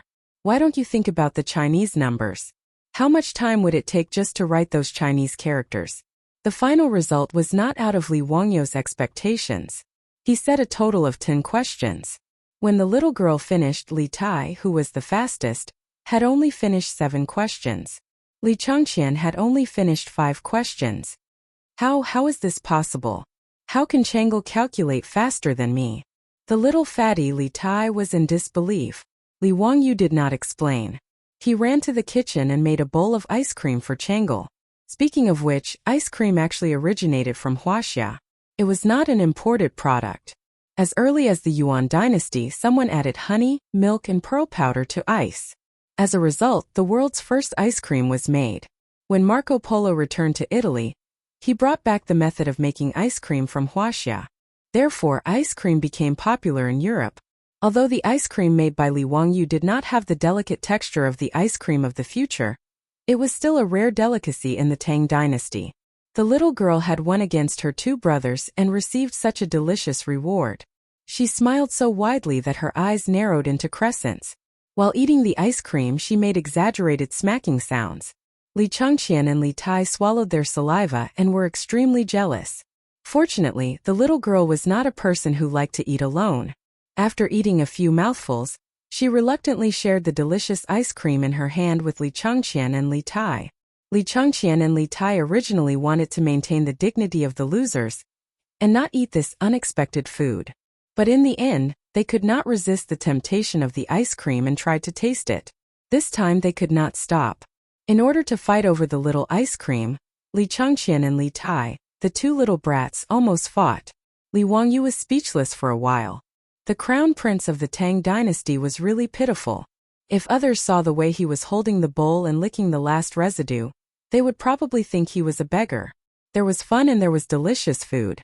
In just a day's time at Dingzhou village, Li Chang'an and Li Tai had completely forgotten how they had looked down on Li Wangyu. It was not until evening that the three children reluctantly returned to Chang'an city after the imperial guards urged them several times. Because Li Wangyu was not interested in being the king of the children every day, he had agreed with Pai Lupi to send Li Chang'an and the others to Dingzhou village twice every 10 days. That was to say, once every 5 days. This made Li Chang'an and the others feel very resentful. When they left, they looked at Li Wangyu with eyes full of resentment. They hated that they could not come to Dingzhou village every day. Li Wangyu did not care about the resentment of the three little brats. He did not want to tire himself out. After sending Li Chang'an and the others off, Li Wangyu did not have time to rest. He was busy negotiating with the Ministry of Works to repair his county magistrate's mansion.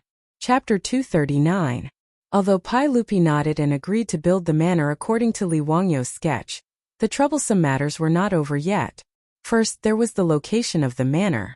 After discussing with Li Wangyu and the officials from the Ministry of Works, Li Wangyu's manor was prepared to be built on the hillside facing the sun. Previously, in order to compete with the Li clan of Hu County, the hillside facing the sun was about 1,000 mu in size.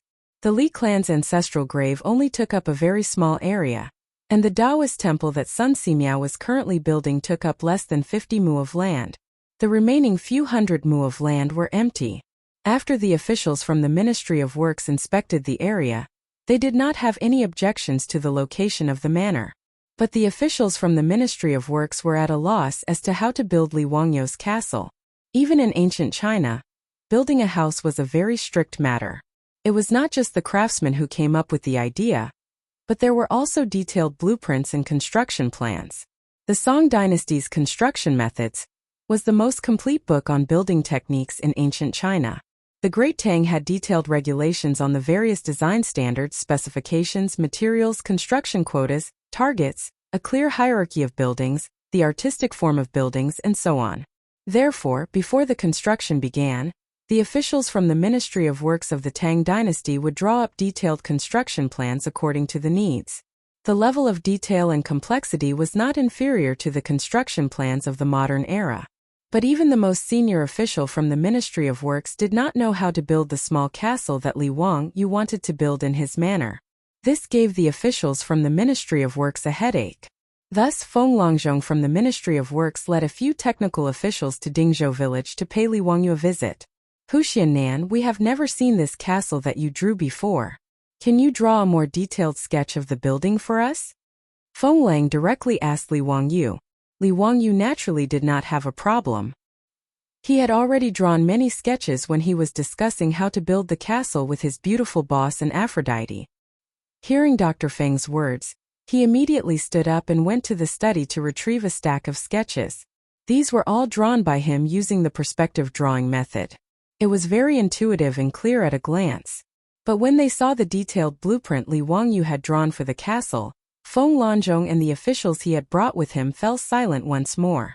This kind of construction method was unheard of in the Tang dynasty.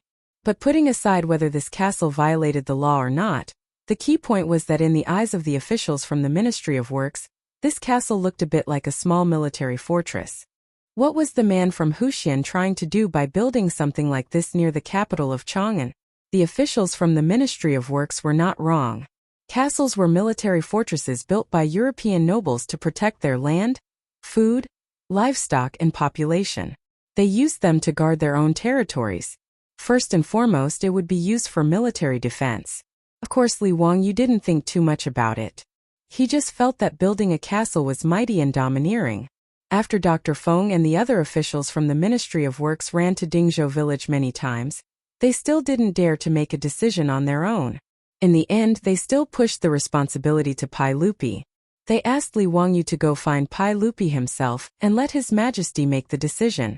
Li Wangyu was also tormented by the repeated communication with the Ministry of Works. Wasn't it just building a castle?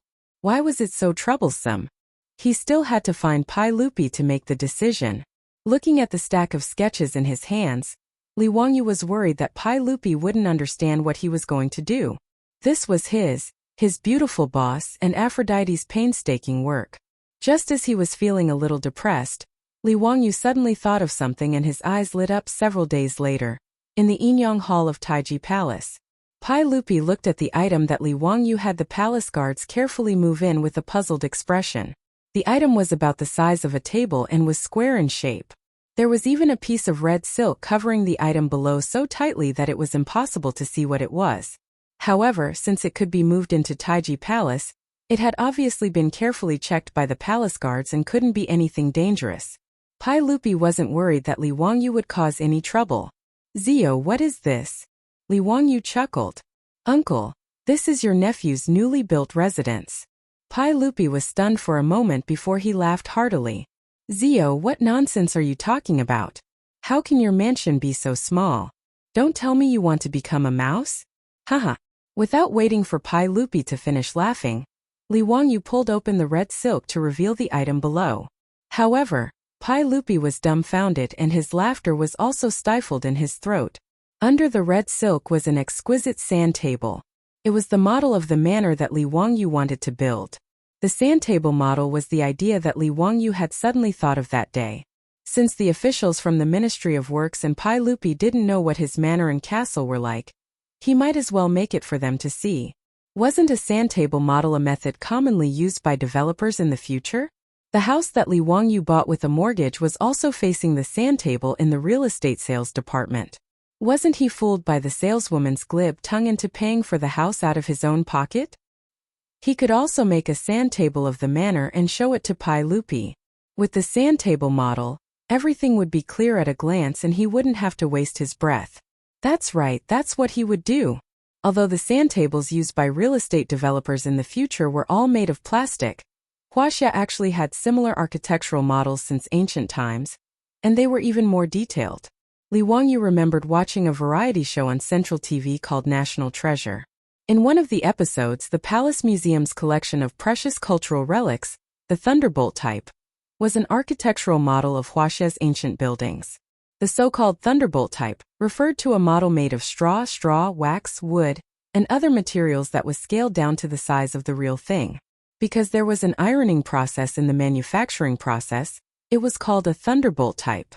Li Wangyu naturally didn't know how to make a Thunderbolt type, but he didn't need to make it so detailed. He just needed to give Pai Lupi a direct impression. Moreover, once his house layout sand table was finished, he could also let his beautiful boss and Aphrodite see what their future home would be like in advance. When the Ministry of Works was building in the future, they could also use the sand table to build it, killing 3 birds with 1 stone. At the thought of this, Li Wangyu became excited and immediately asked Niu Wu to help him invite Carpenter Lu over. Without the help of a skilled craftsman like Carpenter Lu, Li Wangyu wouldn't be able to complete the sand table by himself. When Carpenter Lu arrived, Li Wangyu told him about his idea, which piqued Carpenter Lu's interest. Although he had never made such an exquisite object before, he was willing to give it a try. Thus, Carpenter Lu found his 3 sons and worked together with Li Wangyu, and everyone got busy. After several days, they finally made the sand table of the manor. Li Wangyu then carefully transported the sand table to Chang'an City in a carriage and moved it into Taiji Palace, inviting Pai Lupi to take a look. Seeing Pai Lupi's shocked expression, Li Wangyu was indescribably pleased. Pai Lupi, you country bumpkin, you must have never seen such a good thing, right? Before Li Wangyu could finish showing off in his heart, he suddenly felt a sharp pain on his head. Pai Lupi had knocked him on the head with a chestnut. Bastard! Chapter 240. Just as Li Wangyu was feeling proud of himself, he was hit by Pai Lupi. Pai Lupi was still cursing and scolding him, leaving him dumbfounded. What was going on? He was just showing Pai Lupi the sand table of the manor. Why did he hit him? Was Pai Lupi jealous? Before Li Wangyu could figure out what was going on, Pai Lupi turned around and shouted to the eunuchs in the Yin and Yang Palace. Immediately summon Duke Wei, Duke Lu, Duke Yi for an audience. Pai Lupi summoned a dozen or so founding dukes in one breath. The eunuchs received the order and turned to summon Li Jing, Chang Yaojin, and the others to the Yin and Yang Palace. Li Wangyu was still confused. What was Pai Lupi doing? Why did he summon a group of military bigwigs for no reason? Could it be that he was not satisfied with the sand table of the manor, and wanted to summon a group of bigwigs to beat him up? After Pai Lupi finished instructing the eunuchs, he ignored Li Wangyu and continued to look at the real estate project's sand table in front of him. This made Li Wangyu very embarrassed. Li Wangyu coughed softly. Uncle, is there a problem with the sand table I made? Humph, what a waste. You scoundrel, why didn't you offer up such a good thing earlier? You deserve a beating. Pai Lupi glared at Li Wangyu angrily. Good thing? What did he mean? Li Wangyu was still very confused. Did Pai Lupi take a fancy to his manor and want to build one? But what did he mean by calling a group of military bigwigs? Seeing Li Wangyu's bewildered expression, Pai Lupi did not want to pay attention to him. He looked at the sand table in front of him and kept gesturing with his hands as he muttered something. The mansions of the Grand Dukes were not far from the Taiji Palace. It did not take long for them to gather in the Yin and Yang Palace after being informed by the palace servants. Your Majesty, why did you call us here? But who is so blind as to provoke the Tang dynasty? Wahaha, my spear has been thirsty for a long time. Cheng Yaojin roared. Ever since the book Romance of the Sui and Tang dynasties became popular, everyone thought that Cheng Yaojin used an axe as his weapon. Cheng Yaojin's 3 axes were very famous. But in reality, Cheng Yaojin's weapon was a long spear. It was similar to the red-tasseled spear and axe. These military bigwigs were suddenly summoned into the palace by Pai Lupi. They all thought that there was going to be another war, and all of them were very excited. When Li Wangyu heard Cheng Yaojin's hoarse voice, he couldn't help but shrink back. This old hooligan was really afraid of him. However, although the Yin and Yang Palace was large, where could Li Wangyu hide? Naturally, Cheng Yaojin, who had just entered the palace, saw him. Hey, nephew of the Li family, why are you here? Don't tell me that you also know how to go into battle and kill the enemy? Li Wangyu was speechless. He hurriedly greeted the Guogong and replied, Uncle Cheng, please don't joke around. After meeting Pai Lupi, the military bigwigs were very curious about why Pai Lupi had summoned them. Pai Lupi pointed at the sand table that Li Wangyu had brought. Everyone, look at what this guy made. Well, this guy calls it a sand table. It was the sand table of the manor in Hu County. Country bumpkin. Li Wangyu silently complained in his heart.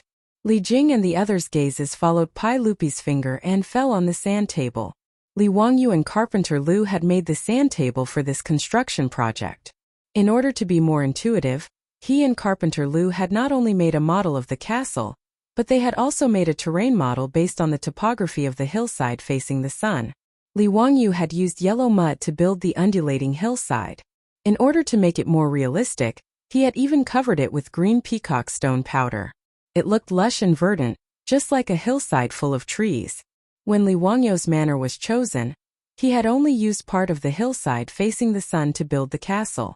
The European-style garden and pond were built on the flat ground at the bottom of the hillside. When making the sand table model, Li Wangyu and Carpenter Lu had used gelatin and blue dye to create the shape of the lake. In addition to Carpenter Lu's exquisite skills, he had made the castle model out of wood. The entire sand table looked very realistic at a glance. It had completely displayed Li Wangyu's imagination of the manor and the surrounding terrain. Such a realistic sand table had never appeared in the Tang dynasty since the creation of the world. When the group of military leaders looked at it, their eyes immediately lit up. Your Majesty, this thing called a sand table was made by Li Zio? Good stuff, good stuff. Li Jing took a few glances and immediately said to Pai Lupi. However, Chang'an shook his head. Son of a bitch, this battlefield is too small. At most, it can only be used to command a battle of 1,000 people. What a waste. Li Wang, you couldn't help but be stunned when he heard that. F***ck, what is this old bastard talking about? My manor sand table, he actually said that the battlefield is too small. Qinqiong, Yuqijingda, and the others also commented on Li Wangyu's sand table. Finally, the confused Li Wangyu understood what was going on. This group of military leaders, including Pai Lupi, had used his construction sand table as a military sand table to command battles. He turned his head to look at his proud work, the sand table of his manor. It seemed like it could really be used as a military sand table. He hadn't thought about this before. The key point was that he wasn't a military fanatic. He didn't realize the military significance of the sand table at all. In fact, sand tables had a wide range of military uses. They could vividly show the terrain of the battle area, the composition of the enemy's position, the deployment of troops, the configuration of weapons, and so on. Later generations of the army often used sand tables to study the terrain, the enemy's situation, battle plans, organize coordinated actions, carry out tactical drills, study battle examples, and summarize battle experience. In the Tang Dynasty 1,300 years ago, even the maps used for battle command were quite rough and simple. Most of these maps were of a schematic nature and were far from accurate. This was actually quite disadvantageous for battle command, but the level of technological development at that time was like this. It was too difficult to draw an accurate map. At this time, the sand table presented in front of Pai Lupi, and the military leaders seemed to have opened up a new world for everyone. For a horse emperor like Pai Lupi, he saw the military use of the sand table at first glance, so he immediately asked the chamberlain to inform Li Jing and the others. The appearance of the sand table piqued the interest of the military leaders. Everyone, including Pai Lupi, surrounded the sand table and looked at it with interest. On a whim, the Minister of War, Li Jing, and the other founding dukes actually planned to make a military chess deduction on the sand table. Seeing Pai Lupi and the group of military leaders rubbing their hands together, Li Wangyu felt very stifled. He wanted to cry but had no tears. My manor. Not for you to play like this. Chapter 241. I'll use a brigade of Mo blade soldiers to block the manor's gate, and 2 brigades of armored soldiers to harass you with arrows. I don't believe you can break in. Bah, old man. Why do I have to go through the gate? Which part of the manor's wall can't be broken through? Any cavalry can break into the manor with a single charge. You can only retreat to defend the castle. Even if I retreat to defend the castle, I can defend it for 10 days to half a month. So what if you have several times more troops than me? Don't forget, you are all cavalry. How can you attack the castle? In the Yin and Yang Hall of Taiji Palace, there was an uproar. Those founding dukes were divided into 2 factions. They were playing chess on the sand table of Li Wangyu's manor. Pai Lupi was the judge. The history of military chess in Huaxia could be traced back to 4,500 years ago. The Xia dynasty had begun to use stones and wooden sticks to demonstrate formations and research war on the ground. The most indispensable thing for the valiant generals in China's history was the deduction ability before and after the battle. The most famous chess deduction in history was during the Spring and Autumn Warring States period. Mozi wanted to stop Chu from attacking Song. Gong Shuban made cloud ladders for Chu, wanting to use them to attack Song. Mozi and Gong Shuban in front of King Chu used their pockets as the city walls and the wooden pieces as the city defense weapons, and began to deduce the strategy of the game of chess.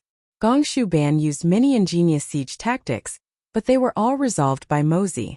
Until Gong Shuban used up all his siege methods, Mozi's defensive equipment was more than enough. King Chu finally gave up attacking Song because of this deduction. In the Tang dynasty, the rules of chess deduction in the military were more complete. There were detailed rules and deduction methods. These military big shots could only do chess deduction based on a map that was not very detailed, which made them very unhappy. But today, seeing Li Wangyu's sand table, this kind of chess deduction method that seemed to have a god's view, made these big shots exclaim.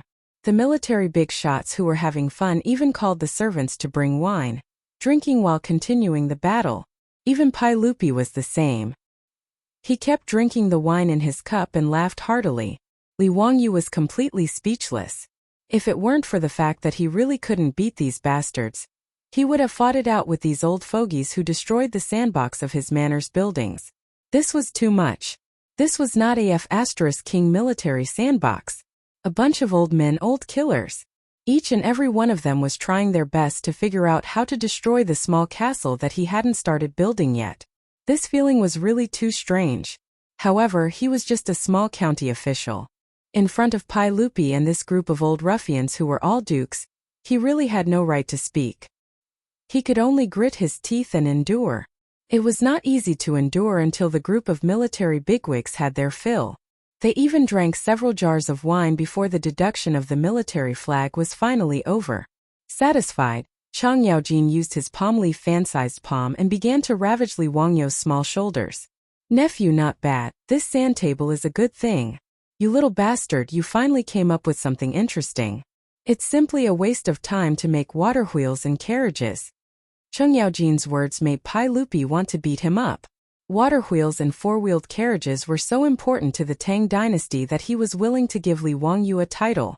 However, this old man actually said that it was a waste of time. Pai Lupi was too lazy to pay attention to Chang Yaojin. He reached out his hand and called Li Wangyu to his side.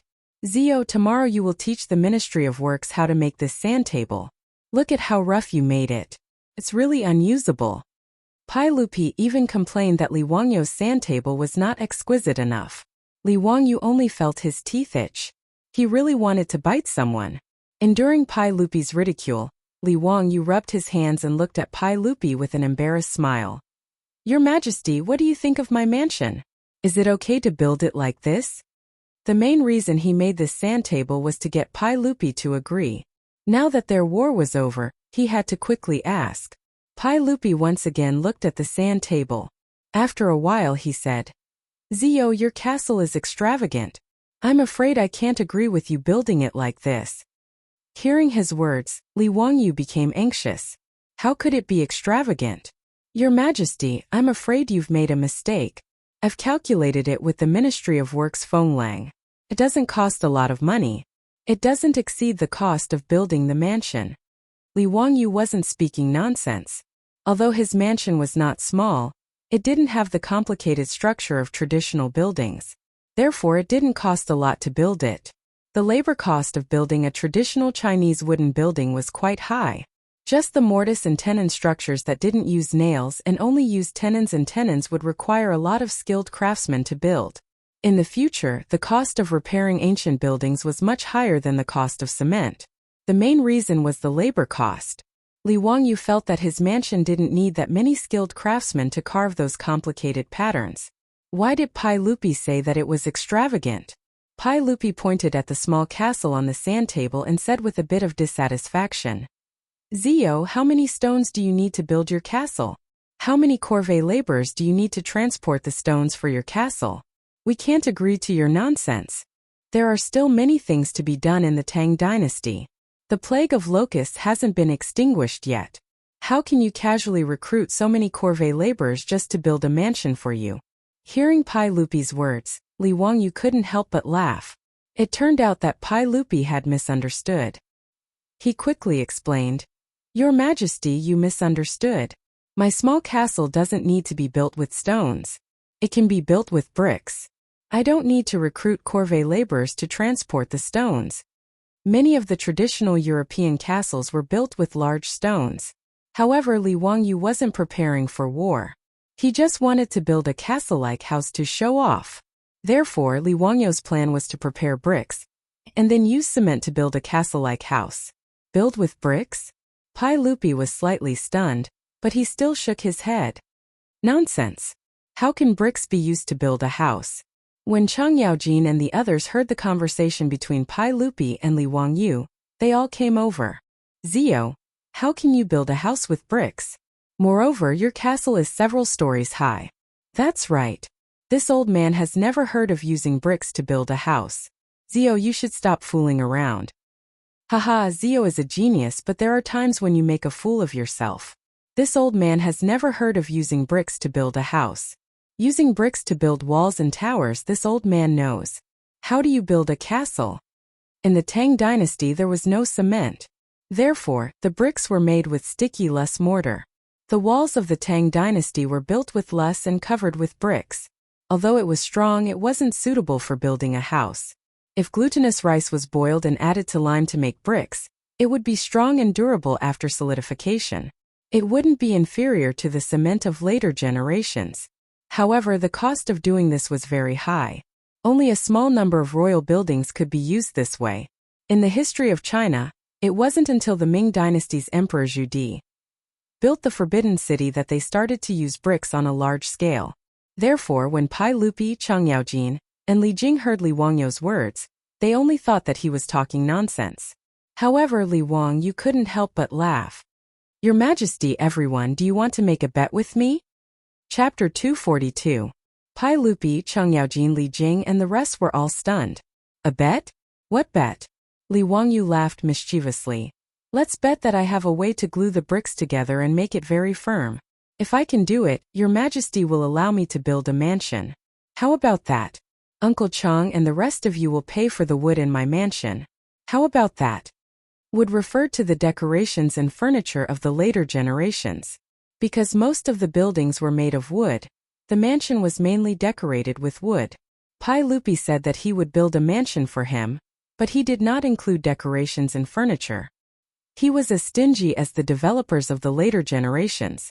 Since Chang Yaojin and the rest did not believe that he could build a house with bricks, Li Wangyu naturally did not mind making a bet with them and extorting a sum of money. After all, he was poor. Li Jing suddenly asked, Ziyu, can you glue the bricks together? How firm can it be?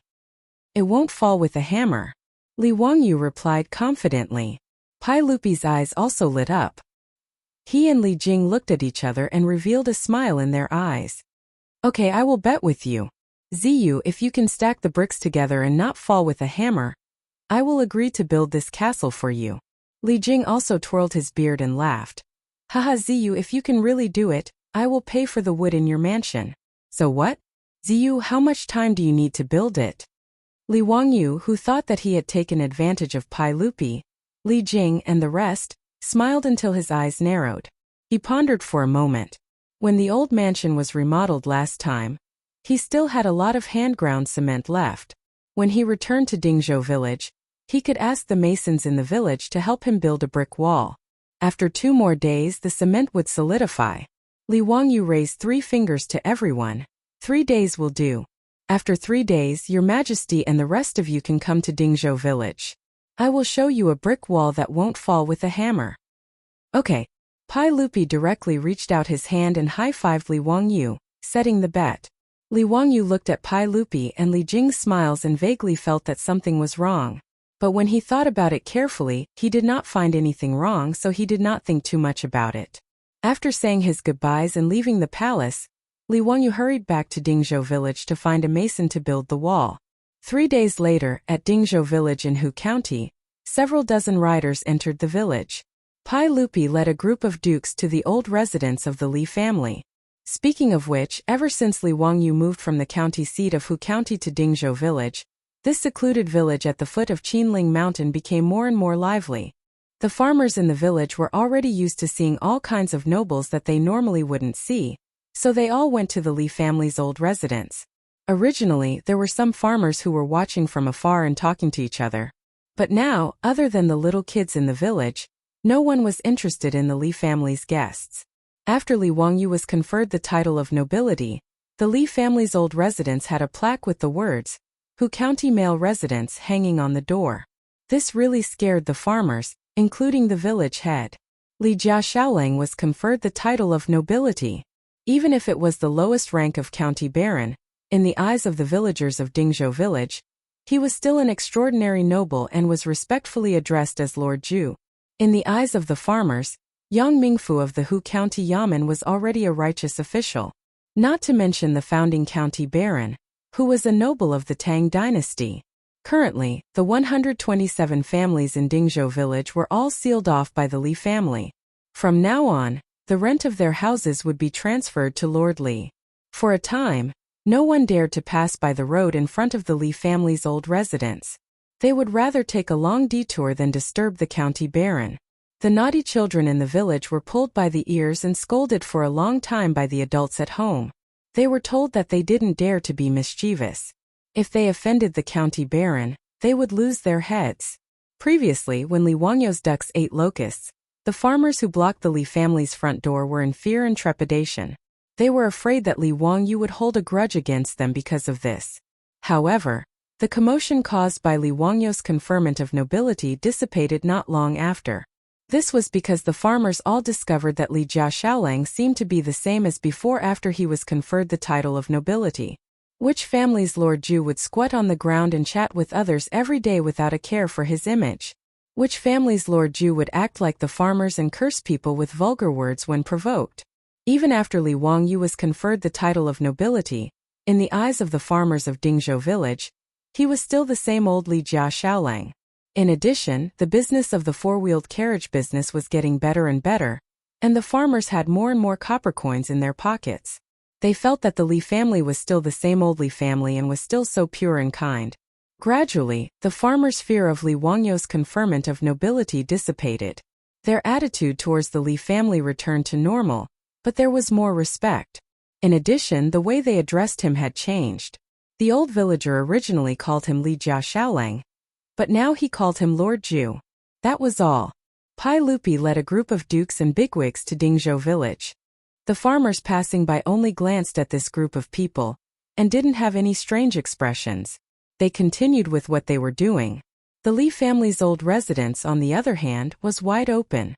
Li Wangyu led his beautiful superior, Aphrodite, and the others to respectfully welcome Pai Lupi.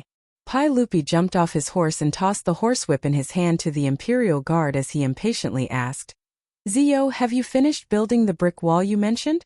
Li Wangyu hurriedly bowed to Pai Lupi and the bigwigs before replying, "It has already been built. Your Majesty, please inspect it." Pai Lupi nodded in satisfaction and took the lead to lead the group of bigwigs into the Li family. In the front courtyard of Lai Hot, a brick wall had appeared out of nowhere. This was the wall that Li Wangyu had the village masons build for him. In order to make it sturdy, Li Wangyu even had people dig a foundation for this brick wall. Pai Lupi walked forward and patted the wall with his palm. He found that it was abnormally sturdy. "Zio, is this really a brick wall that you had people build? You didn't get someone to transport a stone slab to deceive us, right?" Pai Lupi asked in astonishment. In order to make this brick wall sturdy, Li Wangyu had even had people smear cement on it.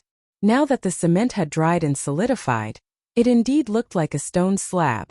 Chang'an also used his fist to pound the brick wall twice and smiled at Li Wangyu. "Nephew, you're cheating. How is this a brick wall? It's clearly a stone slab." Li Wangyu chuckled and pointed to the hammer that he had already prepared. "Uncle Chang, you'll know once you hit it. Could it really be a brick wall?" Li Wangyu's attitude made Pai Lupi and the bigwigs somewhat suspicious. Chang'an didn't hesitate. He picked up the hammer and smashed it at the brick wall. With a clang, there was only a white mark left on the brick wall after being knocked. "Son of a bitch, Li Wang, are you sure you're not messing with me? This is clearly a stone slab."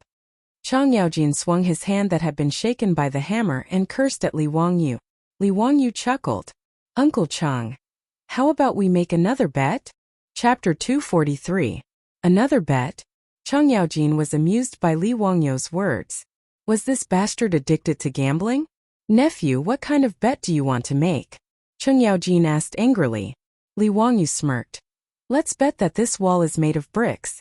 If it's really made of bricks, Uncle Chang, you'll lose 50 troops to me. How about that? If it's made of stone, I'll give you 50 jars of the best wine." He had his eyes on Chang'an and wanted to get some elite troops from the old hooligan. Originally, the Li family's mansion was not big, and he didn't need any troops. Even the Niu brothers were killed by Niu Yong first and then asked for permission. Thus he had no choice but to accept them. But now, he was conferred the title of county man, and Pai Lupi was going to build him a county man's mansion. Thus he was short of manpower. The new county man's mansion, according to his and the Ministry of Works plans, occupied a few hundred mu of land. When the manor was built, it would be impossible to have no one at home. Servants and maidservants were easy to find. He could go to Chang'an and spend money to buy them, but there was no place to buy this song. Thus he had the idea of hiring Cheng Yaojin. For these military bigwigs, it was a trivial matter for them to choose some loyal and honest veterans from the army to be part of their troops. Seeing Cheng Yaojin questioning the brick wall made of cement, Li Wangyu naturally thought of this. He immediately teased Cheng Yaojin with a smirk. He wanted to make a bet with him and swindle some troops from Cheng Yaojin. Cheng Yaojin's big palm was about to fall again. Bastard, are my troops only worth a jar of wine?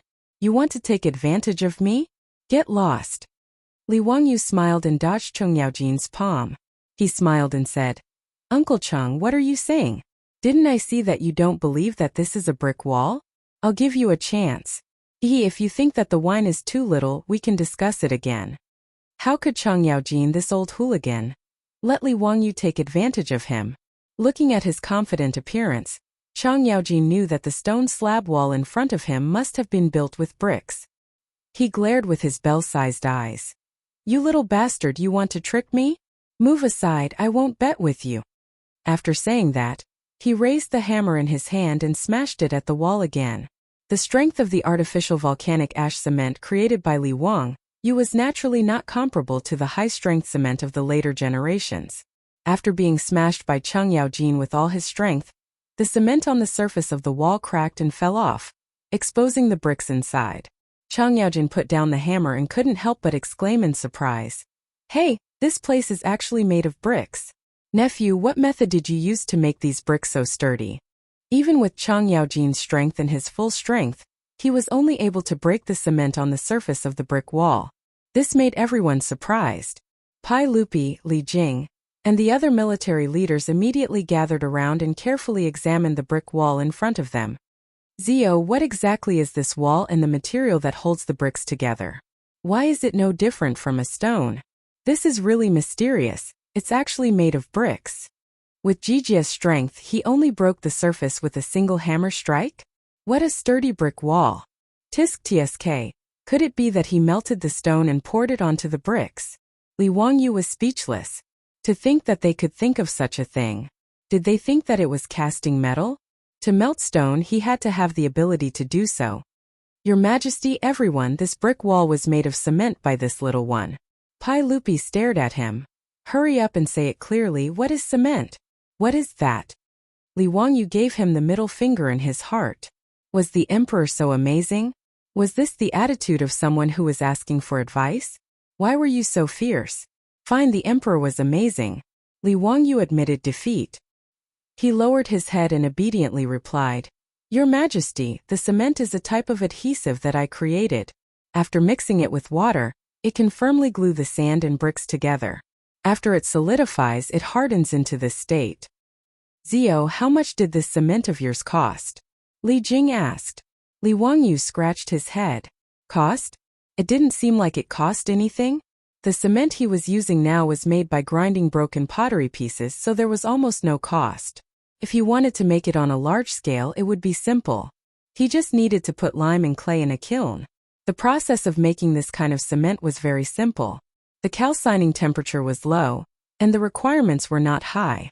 Of course, compared to the Portland cement of the future, it was far inferior in terms of strength and hardness.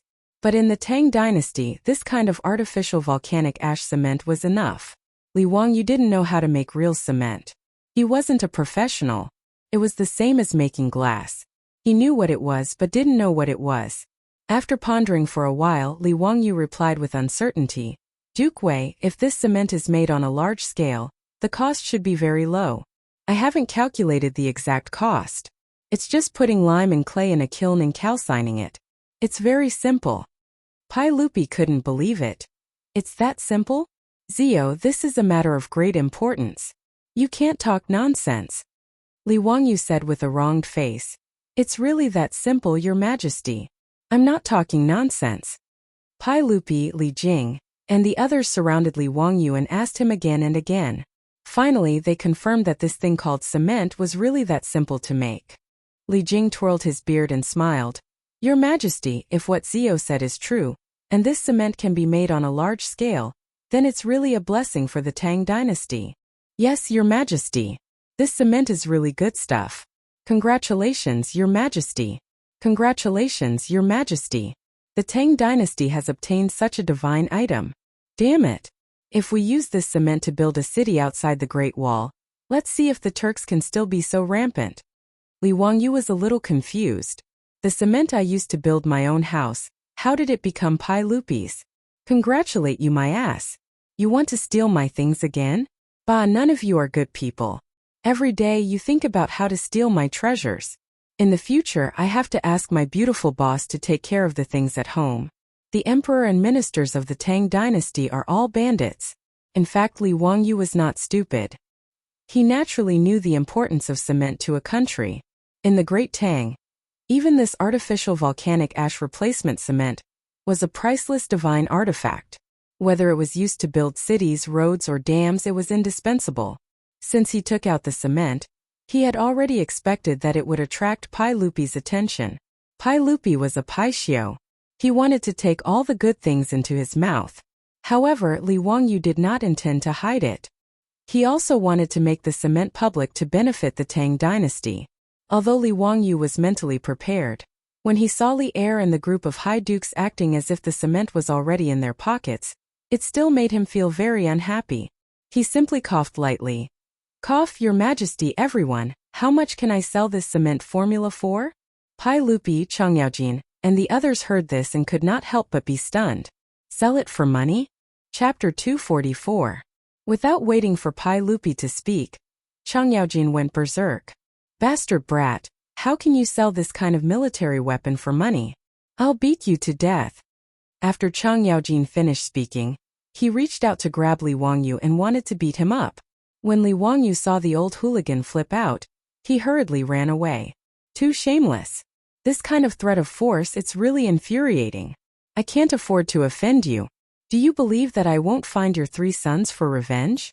However, when Li Wangyu thought about the size of Chang Chumo's 3 beast brothers, he felt that he should forget about it. It seems that he can't deal with the old hooligan's 3 sons. It's really a tragedy.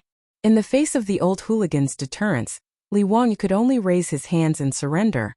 Uncle Chang, please wait. Little nephew has thought about it and feels that things like cement should be offered to His Majesty. Li Wangyu's tactful made Pai Lupi very satisfied. He raised his head and laughed, pretending that he didn't hear Li Wangyu's request for money, and began to discuss the use of cement in the military with the military bosses. Pai Lupi actually complained that Li Wangyu's name was unpleasant to hear. Such a divine object was given a rotten name like cement. With a wave of his hand, he directly changed the name of cement. The earliest lime that appeared in the history of China was made from the shell of a big clam. It was called mirage ash. Hongjiwen State Records. Mirage ash, oyster shell ash is the top, small oyster shell is the second, and small clam shell is the bottom. The 3 colors are different and the big clam is the top. Since Li Wangyu said that cement was made from lime and clay, Pai Lupi cited the classics and changed the name of cement to mirage ash. In this regard, Li Wangyu could only silently roll his eyes in his heart. As long as you are happy, then so be it. It sounds more cultured than cement. Pai Lupi proudly accepted the mirage mud freely offered by Li Wangyu. He was overjoyed and asked Li Wangyu to prepare a banquet. He wanted to celebrate with Li Wangyu and the other military leaders. Li Wangyu's heart was filled with countless mythological beasts. F*ck, isn't this too much? You stole my cement, oh no, mirage mud, and you want me to hold a banquet to celebrate? You've gone too far. With great resentment, Li Wangyu asked the old steward, Li Heng, to prepare the banquet. Pai Lupi was not polite in the slightest. He went to the Li family's central room and sat down. He also very impolitely asked the servant girls to pour tea and water. Li Wangyu silently criticized Pai Lupi's behavior of not treating him as an outsider. Chang'an, Li Jing, and the others were very envious. As expected, the Li clan's little boy was favored by both the emperor and the Sacred Hearts. They really treated him as their own nephew. Although Yuqi Jingda was not familiar with Li Wangyu, he was secretly calculating in his heart. His 2 children seemed to be very close to this county man. It seemed that in the future, he should let them be closer to Li Wangyu. Among this group of leaders there were many who had the same idea as Yuqijingda. How could Li Wangyu know what these leaders were thinking? He was still thinking about how to retaliate against Chang Yaojin, Pai Lupi, and the others. Hearing Chang Yaojin shouting for him to bring wine again, Li Wangyu's eyes turned and he had a plan in mind. Hey, old scoundrel, don't even think about walking out of my Li family's door today. I'll make sure you come in vertically and go out horizontally. Li Wangyu smiled and told Pai Lupi, Chang Yaojin, and the others to wait for a moment. He went to fetch good wine for everyone. Ever since he drank the disgusting water wine of the Tang dynasty, Li Wangyu planned to open a wine factory in the Tang dynasty. He had already begun to try brewing a small amount of sorghum wine. Although Li Wangyu's third uncle's family opened a wine factory in the future and specialized in brewing sorghum wine, he knew the process and method of brewing sorghum wine. However, he had never actually brewed it himself. Therefore, as early as when he moved to Dingzhou village, Li Wangyu tried to brew some sorghum wine as an experiment. He didn't expect that he would succeed on his first try. After more than 40 days of fermentation, the sorghum wine he brewed had already been distilled by Li Wangyu. It was now ready to drink. The biggest difference between the liquor of the future and the water wine of the Tang dynasty was the distillation process. Distillation was the process of heating up the wine and turning it into wine vapor. After cooling it down, it turned back into wine. After distillation, the liquor would be colorless, but the alcohol content of the wine would be much higher than the original liquor. Tang dynasty's 3 baskets of wine and wine were mostly fermented, and then directly filtered before drinking. According to Shan Kuo's Dream Creek writings, the alcohol content of the finished wine was between 3% and 15%. It was similar to the beer or rice wine of the future. After distillation, the alcohol content of the distilled sorghum wine was between 50% and 60%. It belonged to the category of hard liquor. Li Wangyu didn't believe that Pai Lupi and the others, who were used to drinking low-alcohol liquor, would be able to drink his high-alcohol sorghum wine. Today he had to get them drunk and take revenge. He asked Niu Wu to bring out a jar of wine from the warehouse. The Arabic number 65 was impressively written on it. This was Li Wangyu's liquor with the highest alcohol content. Although there was no alcohol detector in the Tang dynasty, Li Wangyu's third uncle had taught him a few tricks that could roughly determine the alcohol content of the wine. After shaking the wine, there would be hops the size of a grain of rice to a grain of sorghum. According to the time it took to pile the hops, the alcohol content could be roughly determined. If the hops were the size of a grain of sorghum to a grain of corn, the time it took to pile the hops was about 3 seconds. The alcohol content of the wine was about 65%. The alcohol content of Li Wangyu's sorghum wine was equivalent to 3 times the alcohol content of the Tang dynasty's liquor. This was the weapon he was preparing to use to vent his resentment. Li Wangyu's face was full of smiles.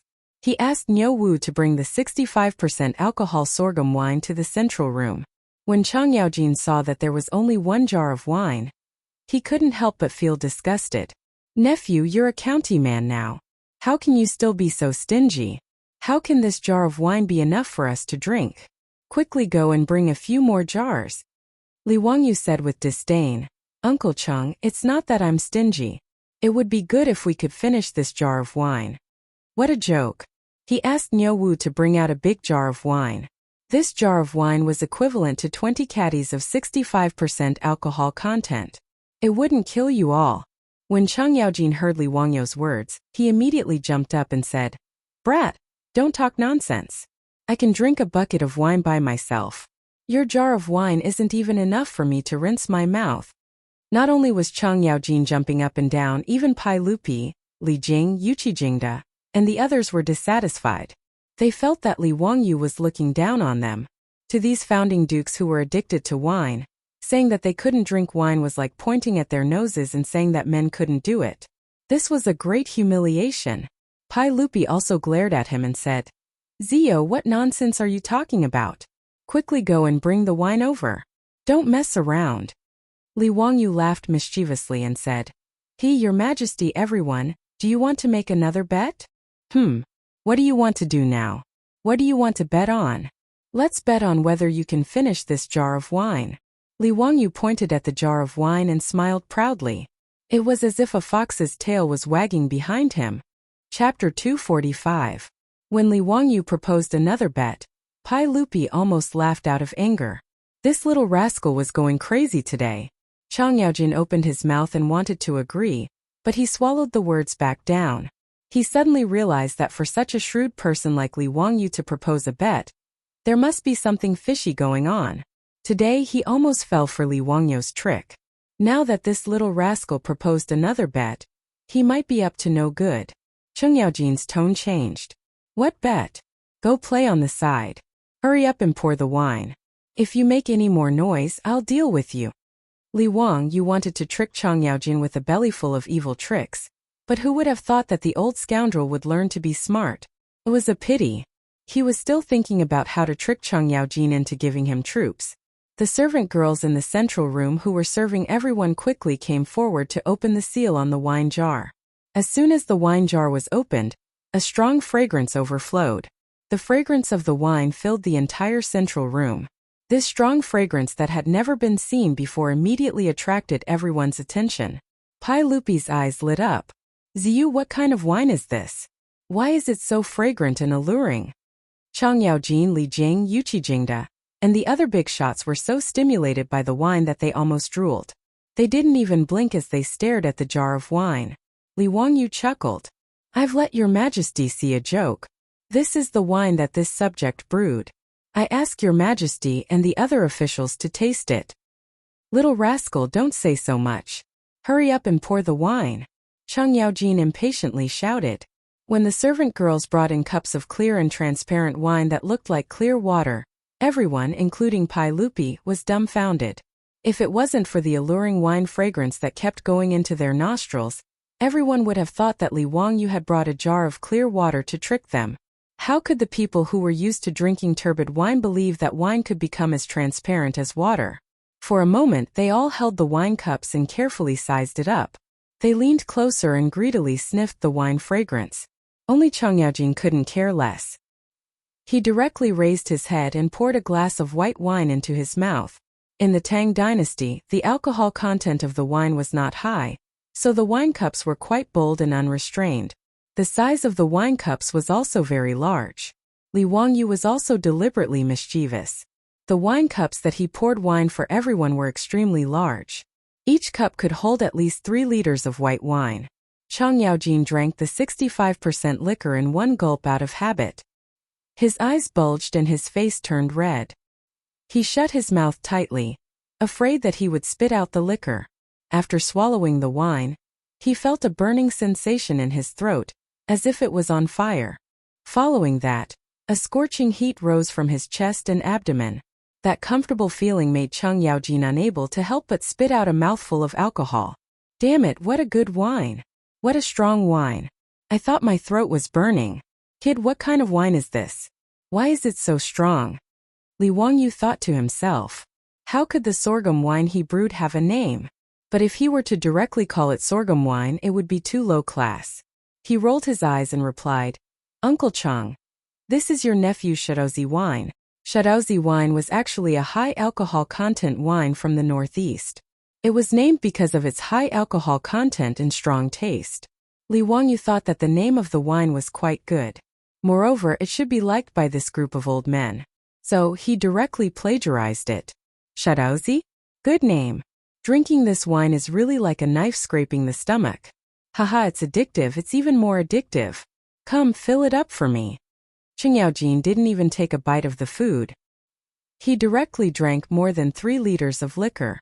Even though he was addicted to alcohol at this time, he also felt the alcohol rush to his head. This old hooligan couldn't help but shake his body.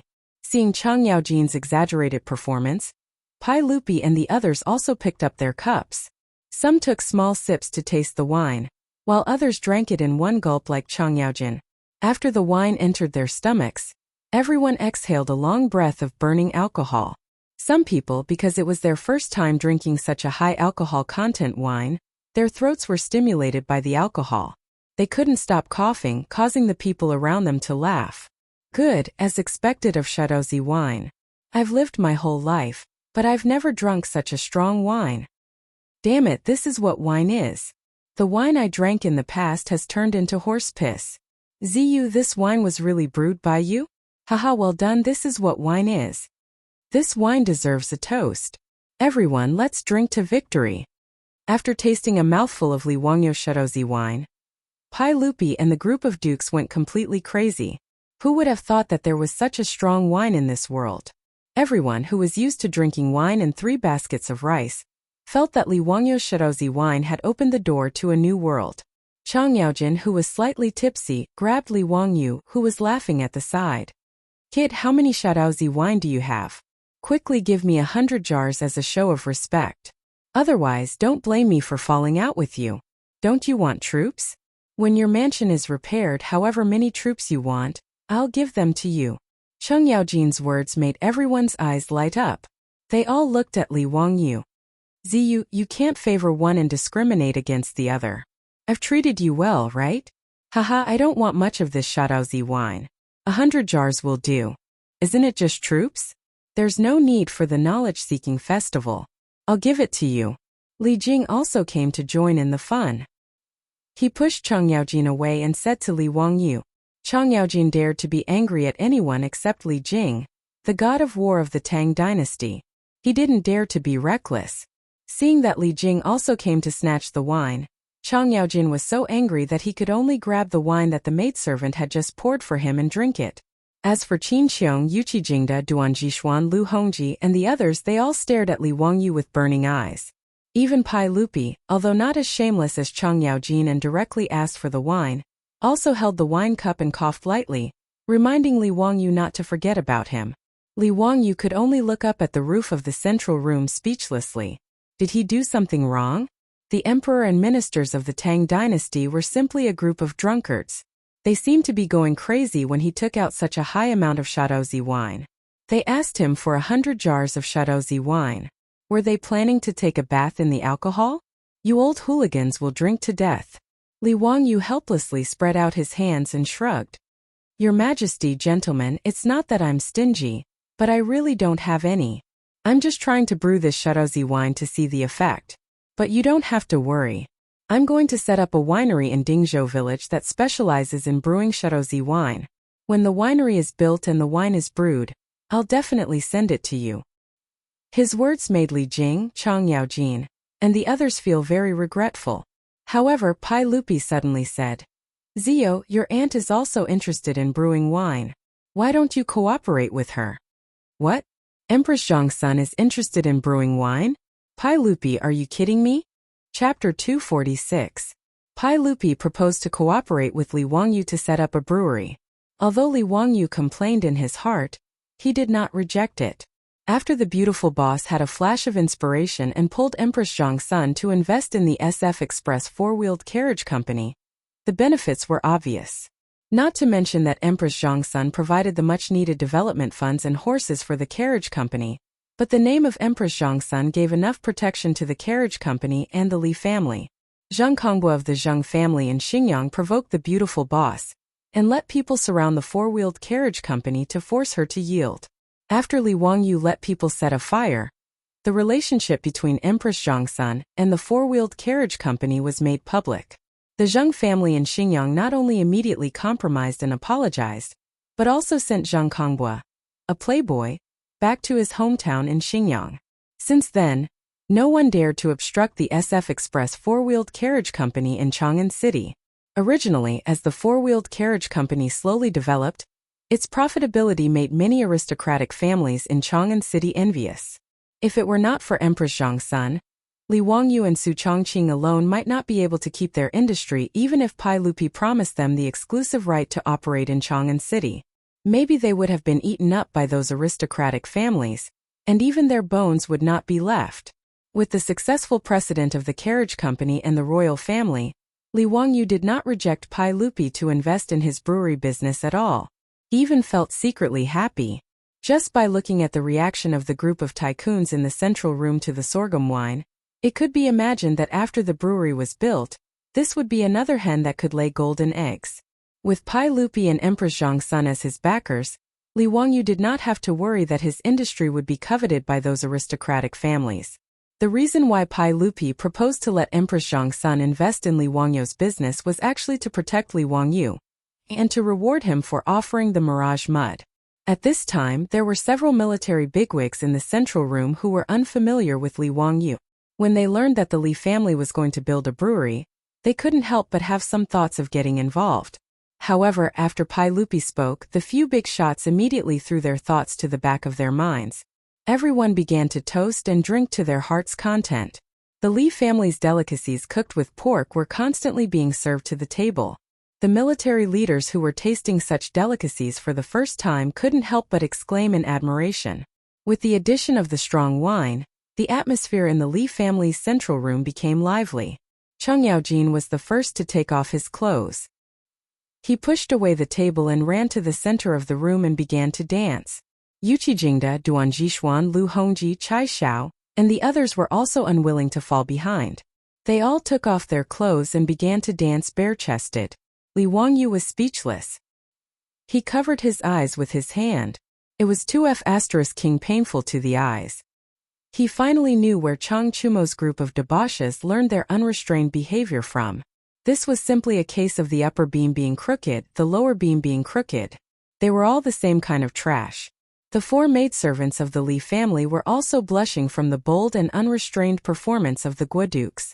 They hid far away and didn't dare to come forward to pour wine or pour tea. Pai Lupi didn't mind. Instead, after drinking, he also began to dance. This made Li Wangyu even more dumbfounded. What made Li Wangyu even more frightened was yet to come. After the group of old assassins drank so much, they still felt that the dance wasn't exciting enough. Cheng Yaojin shouted and jumped into the front yard. He snatched a long spear from the hands of the palace guards. Wahahaha, which one of you will come down? Do you dare to fight with me? Ba Chongjijia, you killing talent. Don't be so arrogant. I'll play with you. Yuqijingda didn't hesitate and also jumped into the front yard. He snatched a weapon from the hands of the palace guards and charged straight at Cheng Yaojin. Come eat my spear. Li Wangyu was dumbfounded by the scene in front of him. His mouth was wide open as he watched Cheng Yaojin and Yuqijingda fight in the front yard. These 2 old killers had drunk too much and were now acting crazy. Pai Lupi, Qin Qiong, Li Jing, and the others didn't stop them. Instead, they all clapped and stamped their feet in approval. They also continuously drank wine. Seeing the 2 of them fighting, someone couldn't help but jump into the front yard. He snatched a weapon from the palace guards and also charged forward. Li Wangyu looked and saw that it was the yellow-faced man Qin Qiong. He didn't care if the weapon was convenient or not, and he didn't care who his opponent was. He directly charged in. The 3 of them were in a chaotic fight.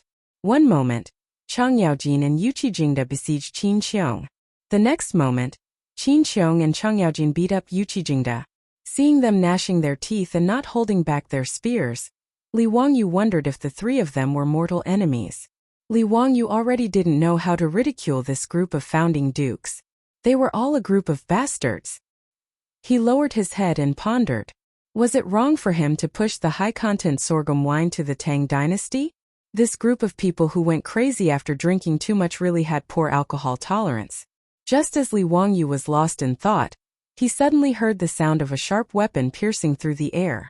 Then a gust of wind brushed past his cheeks, and another duh sound was heard.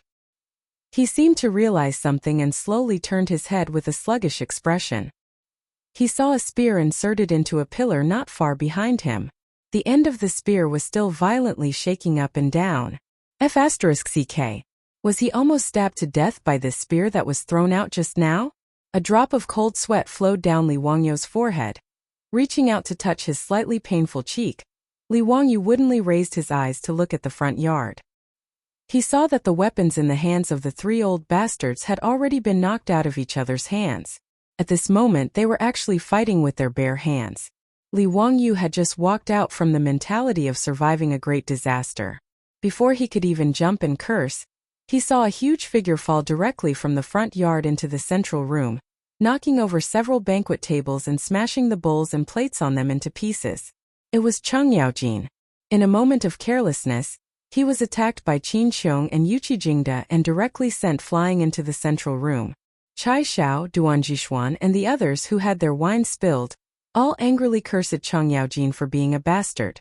Bastard, what are you arguing about? Cheng Yaojin was not to be outdone and cursed back. In the next moment, Chai Xiao, Duan Jishuan, and the others pounced on Cheng Yaojin and waved their fists. Very quickly, the central room in the front yard of the Li family also turned into a battlefield. Originally, everyone was ganging up on Cheng Yaojin, but then it became a fight between each other, becoming a chaotic mess. Other than Pai Lupi, who was surrounded by the imperial guards who had reacted, all the other dukes and bigwigs were randomly fighting. Not only did Pai Lupi not allow the imperial guards to mediate, he even held his wine cup and drank heartily while cheering for everyone. Jijia, kick him. Hey you idiot, throw him. Jingda, are you stupid? Don't you know that monkeys pick peaches? If it weren't for the imperial guards holding him back, Li Wangyu reckoned that Pai Lupi would definitely have rushed up as well. Ever since the central room in the front yard turned into a battlefield, Li Wangyu scrambled to hide to the side. As for the 4 maidservants of the Li family, they had long been scared to the point that their faces turned pale and they screamed as they ran to the rear yard. The old housekeeper, Li Heng, was hiding behind the Niu brothers, but he still had a smile on his face. Lang Jun, it seems that the saints and guests are all very happy. Li Wangyu's tears fell. Happy your sister? Are you still the Li family's housekeeper? A group of bandits entered your home. And you're still smiling so happily? Are you crazy? Chapter 247. Pai Lupi and the others were not out of Li Wangyu's expectations. When the 10 caddies of 65 proof sorghum wine was finished, everyone, including Pai Lupi, was drunk. Cheng Yaojin and this group of founding dukes could be considered to be exceptionally talented. On average, each of them drank more than half a caddy of liquor and even got into a fight, which almost turned the Li family's front yard into ruins. Only then did they collapse on the ground and pass out drunk. The palace guards carefully carried Pai Lupi and the other dukes into the carriage and returned to Chang'an City. Li Wangyu, on the other hand, was about to cry when he saw the mess in the front yard. This group of old hooligans and murderous people, even if they beat him to death, he would never entertain these bastards again. Their alcohol tolerance was so poor that it was despicable. After the group of generals got into the fight, even the entertainment facilities that Li Wangyu had carpenter Lu built for Li Changqian and the others in the front yard were smashed into pieces. As for the central room, the wreckage of several tables and broken bowls and plates were all over the floor, as well as the remains of dishes that had been overturned. Even the air was filled with the stench of alcohol. Not long after the old hooligans left, before Li Wangyu could have someone clean up the mess, his beautiful boss, Aphrodite, and Perrin took a carriage back home from Chang'an City. Now, his beautiful boss still went to Chang'an City every day, and the SF Express Carriage Company was becoming more and more popular under her management. However, he did not know whether it was because her relationship with Aphrodite was getting better and better, or because she was worried that Li Wangyu would cheat on her at home, but now she would bring Aphrodite with her whenever she went to Chang'an City. In this regard, Li Wangyu could only secretly gnash his teeth in hatred. How could he say no? When the 3 girls returned home, they were shocked to see the situation in the front yard. What was going on? Was there a war at home? When Su Chongqing found out that it was Li Er and a bunch of dukes who were drunk and causing trouble in his house, causing his house to look like it had been hit by a war, he glared at Li Wangyu. She was sure that Li Wangyu must have taken out the highly concentrated liquor he brewed to show off, resulting in such a result. Clean it up yourself, the beautiful boss said coldly before pulling Avro and Perrin back to the backyard. The teenage version of Angelina Jolie and Perrin both made faces at Li Wangyu and stuck out their tongues, indicating that Li Wangyu deserved it. Then they left with Su Chongqing. Looking at the backs of Su Chongqing, Avro and Perrin, Li Wangyu opened his mouth, but he didn't know how to explain. His current mood was like a F***king dog. Why did he feel like he had shot himself in the foot? If it weren't for the fact that he was afraid of pain, he really wanted to give himself 2 slaps. Why did he have to bring out the liquor for no reason? However, Li Wangyu also felt that he had been wronged. He only wanted to get Cheng Yaojin and the others drunk to vent his anger. Who would have thought that these bastards would have such poor alcohol tolerance? They actually drank too much and resorted to martial arts. How immoral! Li Wangyu was furious. He turned around and raised his middle fingers in the direction of Chang'an City to show his disdain. After venting his grievances, Li Wangyu shook his head helplessly and began to call the old butler, Li Heng, and the maidservants to clean up the mess in the front yard. After cleaning up the front yard, Li Wangyu smiled apologetically and talked to Su Chongqing for a long time before the expression on her beautiful boss's face changed. However, what made Li Wangyu even more depressed was that the next morning, someone knocked on the door of his residence again. The fops were all shocked when they saw their father drunk like a pile of mud and sent back to the residence by the palace guards. It was the first time that Chang Chumo and the others had seen their father so drunk. After questioning the palace guards, they learned that their father had gotten drunk at the house of Huxian Man, Li Wangyu. According to the guards, Huxian Man had brewed a kind of liquor called burning knife. It was as clear as water but as sweet as fire. The saints and dukes had all gotten drunk because they had drunk too much. How could the fops hold themselves back after hearing the words of the guards? If it weren't for the fact that it was late and the evening drum of Chang'an city had already sounded, they would have rushed to Dingzhou village overnight to taste the burning knife wine. Early this morning, when the gates of Chang'an city had just opened, the fops couldn't wait to ride their horses to Dingzhou village. When Li Wangyu heard the report from the old housekeeper Li Heng, his head was about to explode. He didn't need to think to know why these fops were here. Was everyone in the Tang dynasty a drunkard? Helpless, Li Wangyu changed his clothes and came out to meet the guests.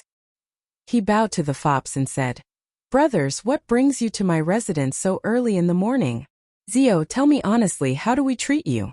Chang Chumo asked in a low, muffled voice. Li Wangyu said, "Of course they treat me very well." "That's good. If that's the case, why do you treat us like this?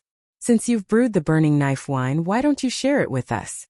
Li Wangyu rolled his eyes. He knew that these bastards were here for the same reason. Faced with the aggressive gazes of the group of profligate sons, Li Wangyu could only explain, "Brothers, you've wronged me. This burning knife has just been brewed. Yesterday, the saint and Uncle Chang happened to meet. I was just about to send an invitation to my brothers to invite you to my residence in 3 days to taste this wine." Chang Chumo waved his hand and said, "It's better to hit the nail on the head. Today is fine. Zio, quickly take out the burning knife wine." Fang Yai, Chai Lingwu and the others also urged, "Yes, yes, quickly take out the burning knife wine." Li Wangyu was speechless. He looked up at the sky. Damn, what kind of wine are they drinking so early in the morning? The fops had left the city as soon as the city gates opened. They rode their horses to Dingzhou village. It was only 8 o'clock in the morning, but they were already clamoring to drink strong wine. Li Wang, you really couldn't understand these drunkards. In the future, Li Wangyu often met with his friends. He drank red wine, beer and white wine, but he was definitely not addicted to alcohol. He really couldn't understand the fops' thoughts. However, since the fops had blocked the door, Li Wangyu naturally couldn't say anything. He simply went to get the wine for them. Calling Li Heng, he asked the maidservants to prepare some food for the fops in the kitchen. He also asked Niu Wu and him to go to the storeroom to get the wine.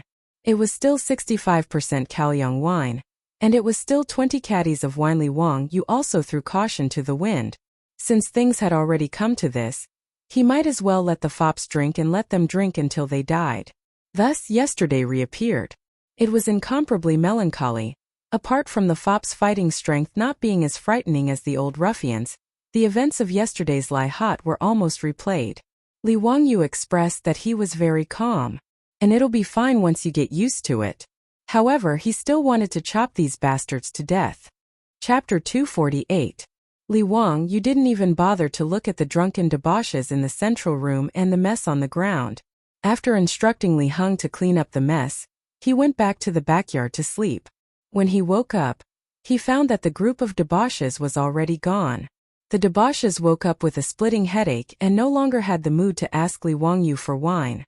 Instead, they climbed onto their horses and went back to Chang'an city.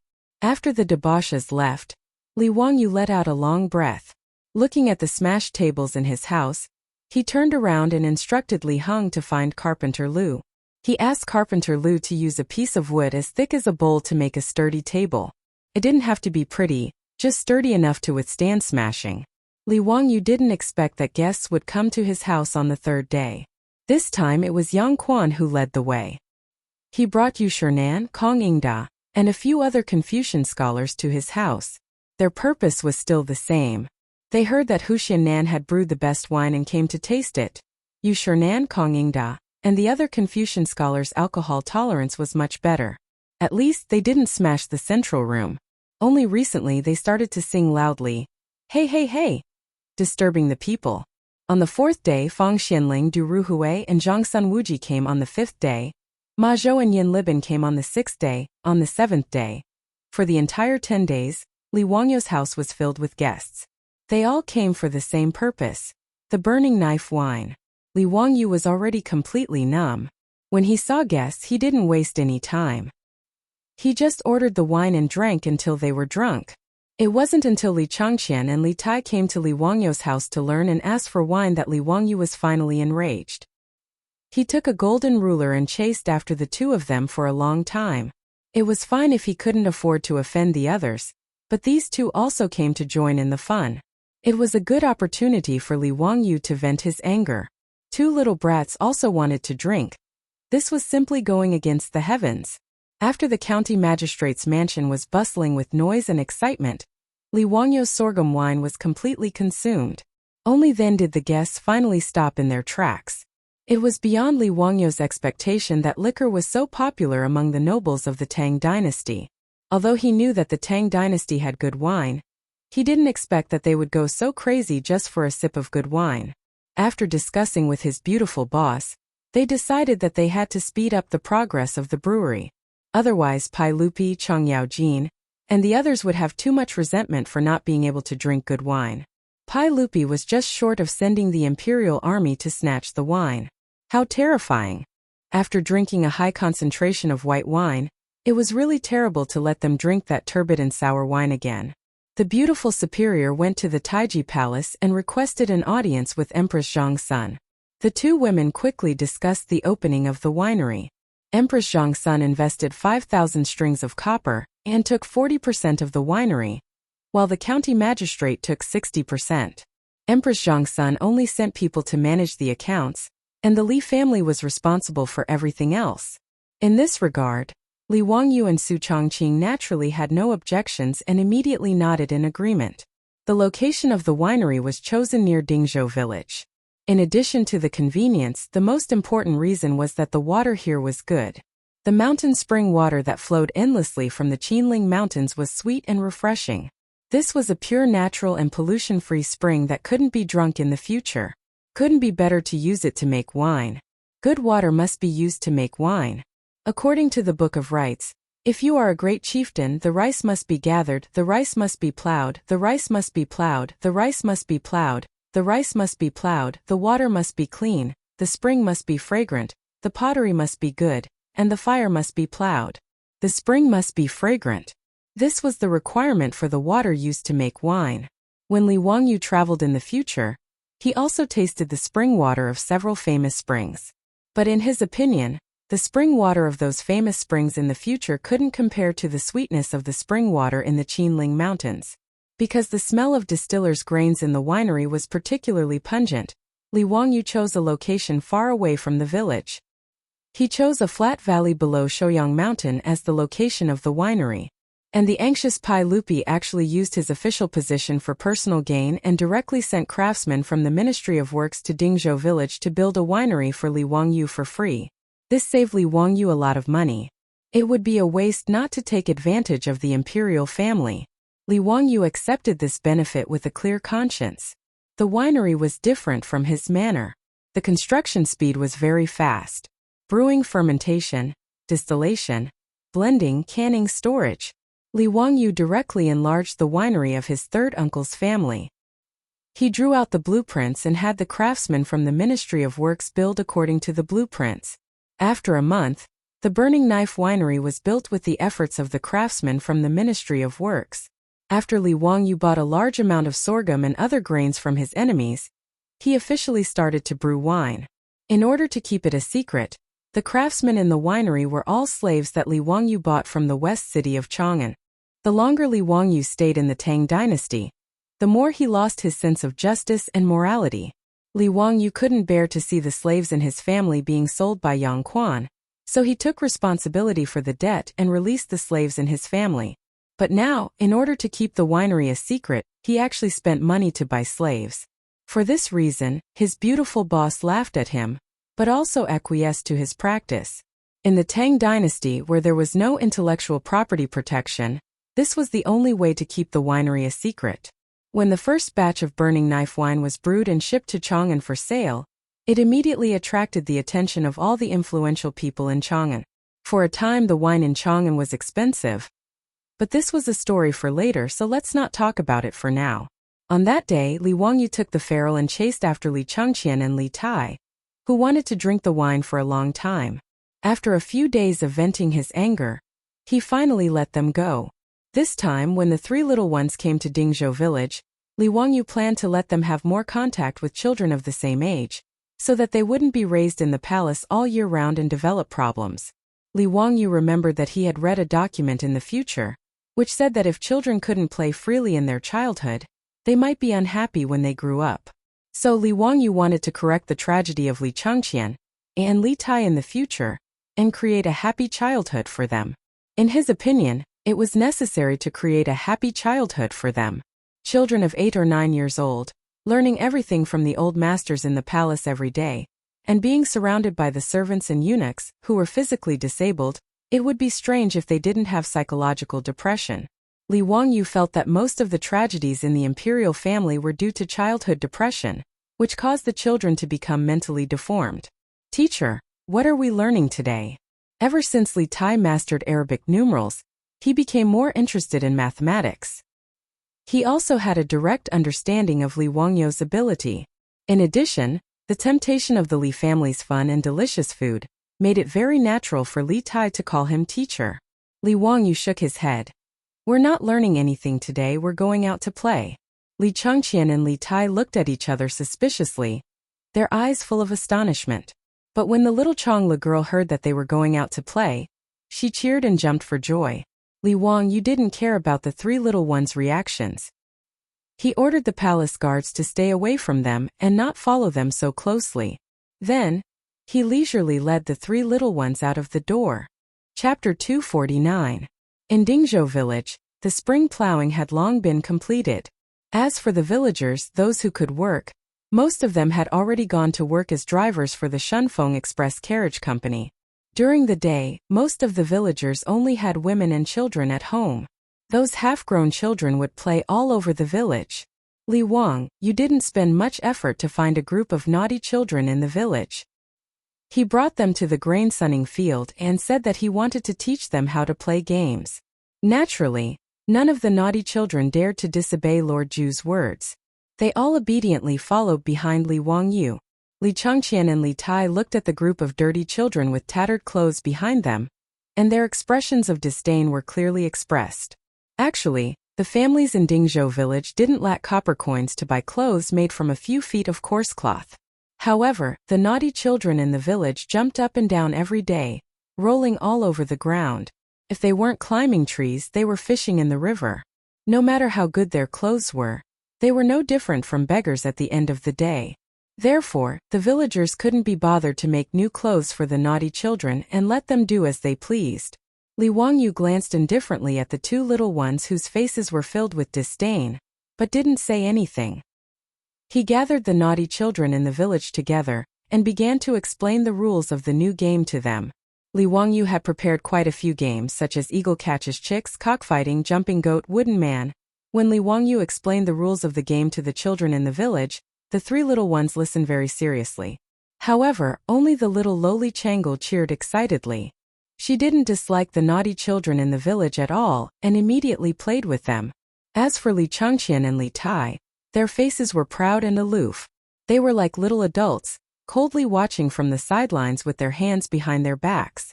Li Wang, you didn't pay attention to the two naughty children, and led the group of children to play by themselves.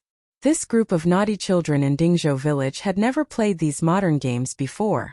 After hearing Li Wangyu explain the rules, they were abnormally excited and threw themselves into the game.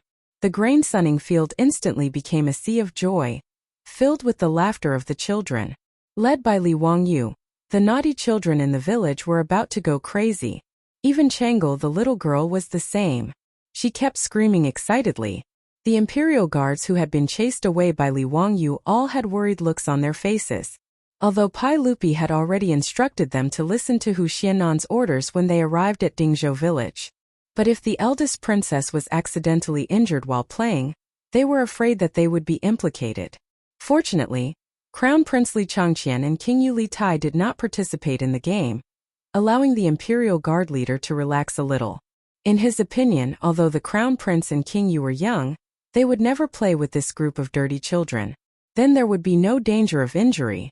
As for the eldest princess, she could only resign herself to fate. Actually, he didn't notice that as the game on the grain sunning field progressed, Li Changqian and Li Tai, who had been standing to the side with faces full of indifference, didn't even blink as they stared fixedly at the people playing the game. At this moment, Li Wangyu was leading a group of naughty children to play Eagle Catches Chicks. He personally entered the game and acted as the eagle. The little girl, Chang'an, was designated as the hen by him. She was trying her best to open her arms and block Li Wangyu's attacks. After Li Wangyu caught another chicken, Li Changqian couldn't hold back anymore. He jumped up and shouted, "Chang'an, you're so stupid. Hurry up and stop the teacher. Turn left and run." Li Tai also had an empathetic appearance. He didn't care about his own chubby body and shouted at the top of his voice, "Little sister, why are you running so slowly? You're pissing me off." Li Wangyu didn't find Li Changqian and Li Tai's reaction strange at all. When he was young, his grandfather was strict and rarely gave him pocket money. At that time, he often went to the game room after school to watch the other children play games. The people who watched from the side usually shouted louder than the children sitting in front of the game room. Each of them had an appearance of pointing at the world, as if they couldn't wait to push others away and sit in their place. Therefore, Li Changqian and Li Tai, these two naughty children, wanted to pretend to be profound in front of him. They were simply asking for a snub. These were all the tricks he played in the past. As a result, the hearts of the imperial guards, who were originally calm, began to beat violently. His Highness the Crown Prince and His Highness the King of Yu were actually playing with that group of dirty farmers. The resentment the imperial guards had towards Li Wangyu was about to materialize. This county boy was too bold. He actually let the Crown Prince of the Tang dynasty play with this group of bumpkin children. If something happened to him, who could bear the responsibility? When Li Wangyu began to teach the naughty children how to play cockfighting, the imperial guard leader's heart almost jumped out of his throat. Damn it, that bumpkin actually dared to use his dirty leg to bump into the Crown Prince. Mother, I can't live anymore. His Highness the King of Yu was actually knocked down. At that moment, the imperial guard leader almost stopped breathing. He really wanted to rush up and grab all of these rebellious naughty children and give them a heavy beating. However, when he thought of Pai Lupi's orders and Li Wangyu's threatening glances from time to time, the imperial guard leader could only grit his teeth and endure. He swore that when he returned to Chang'an City, he would find a door and use his connections. Even if he had to spend money, he would be transferred to another place. He was determined not to be the imperial guard leader anymore. If he was scared like this every day, he was sure that he wouldn't live past 40 years old. On the grain drying field, Li Changqian and Li Tai, who were already having fun, didn't care about the royal etiquette, the identity of the crown prince, or whether their clothes were dirty or not. The two of them followed the naughty children of Dingzhou village, running and screaming on the grain drying field. The gloomy expression on Li Changqian and Li Tai's faces had long since disappeared. It was replaced by the bright smiles that children should have. Li Wangyu played with the naughty children for a while, and was also covered in sweat. He walked to the side to rest. At the same time, he waved at the imperial guard who had been nervously watching from afar. The imperial guard leader immediately rushed over. "Hu Xiannan, what orders do you have? Are you going to stop the crown prince and His Highness the King of Yu?" Li Wangyu looked at him strangely and shook his head. "Send someone back to my residence and send some cold drinks and food. Remember to send more, all of the children must have some." The imperial guard leader became even more depressed. Not only did he not stop the crown prince from playing such a dangerous game, but he also made him run errands and send food and drinks to the naughty children of the field. Uncle can endure, but aunt can't. The imperial guard leader, who couldn't bear it anymore, punched his left chest and stood up. "Yes, Hu Xiannan, wait a moment. I'll go immediately." He ran back like a wisp of smoke, called for his subordinates, and ran in the direction of the Li family. He was just the Imperial Guard leader. In the face of Pai Lupi's orders, Baron Huxiannan couldn't ignore them. He couldn't bear it anymore. He still had to bear it. The Imperial Guard leader felt wronged, but he didn't say anything. Chapter 250. Under Li Wangyou's painstaking enticement, the proud and pampered crown prince of the Tang dynasty and His Imperial Highness, the Prince of Yu, did not last long before succumbing. Together with Princess Chang'an, the two little brats played happily with the naughty children of Dingzhou village. It didn't take long for the originally gorgeous clothing of the three little ones to become no different from the naughty children of Dingzhou village. Seeing that they were covered in mud and had been scratched in many places, the Imperial Guard leader's eyes continuously twitched. Li Changqian, Li Tai, and the eldest princess did not care about these things. Today, the three little ones had completely let themselves go. In the world of children, making friends was always a simple matter. Even the proud and pampered Li Changqian and Li Tai, after a day of playing, each of them had made friends with a few pleasing little friends.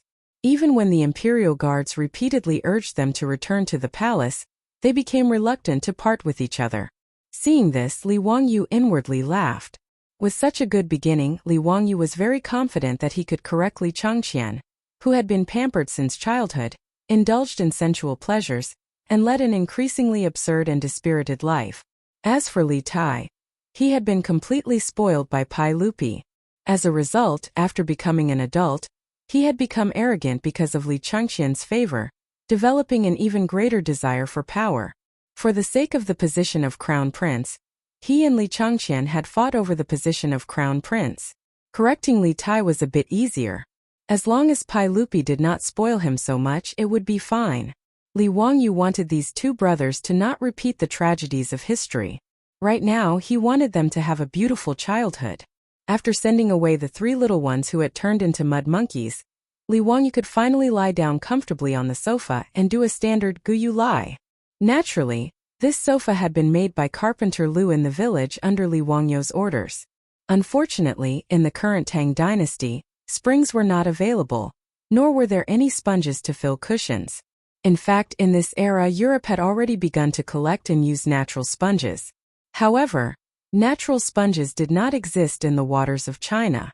They were mainly found in the Mediterranean Sea, the Gulf of Mexico, and the Bahamas. Therefore, the sofa could only be filled with a thick layer of cotton to comfort itself. Cotton was also a rare item in the Tang dynasty. Their beautiful boss had led Aphrodite and Perrin on a stroll in the east side of the city when they accidentally found it in a Hu shop. Moreover, cotton was expensive. Just the cotton used to make the sofa cost 20 strings of copper coins. That was enough to buy an ox. Li Wangyou's heart ached at the thought of it. However, it was worth it to have such a comfortable sofa to enjoy in the Tang dynasty. Li Wangyu felt drained after playing with a group of naughty kids for a whole day.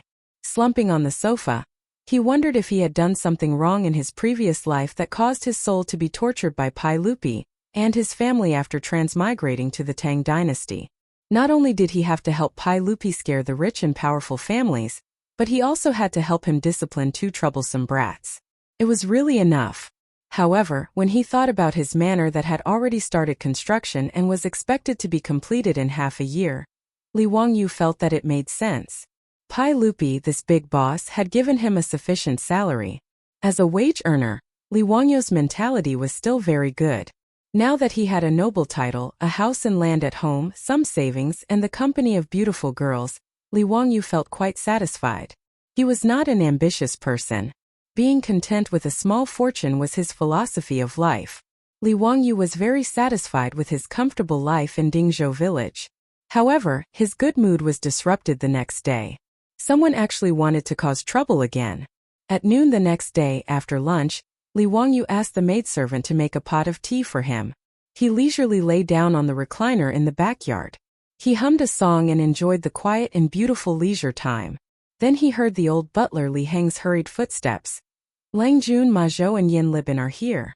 They have urgent matters to discuss with you. Li Wangyu turned his head in confusion. Counting the days, today was not the day off. Shouldn't Ma Zhou and Yin Libin be at work? Why did they come to Dingzhou village? Invite them in. Anyway, they were not outsiders and his beautiful superiors were not here. Li Wangyu was too lazy to be polite and did not want to get up from the recliner. He simply asked Li Heng to invite Ma Zhou and Yin Libin to the backyard.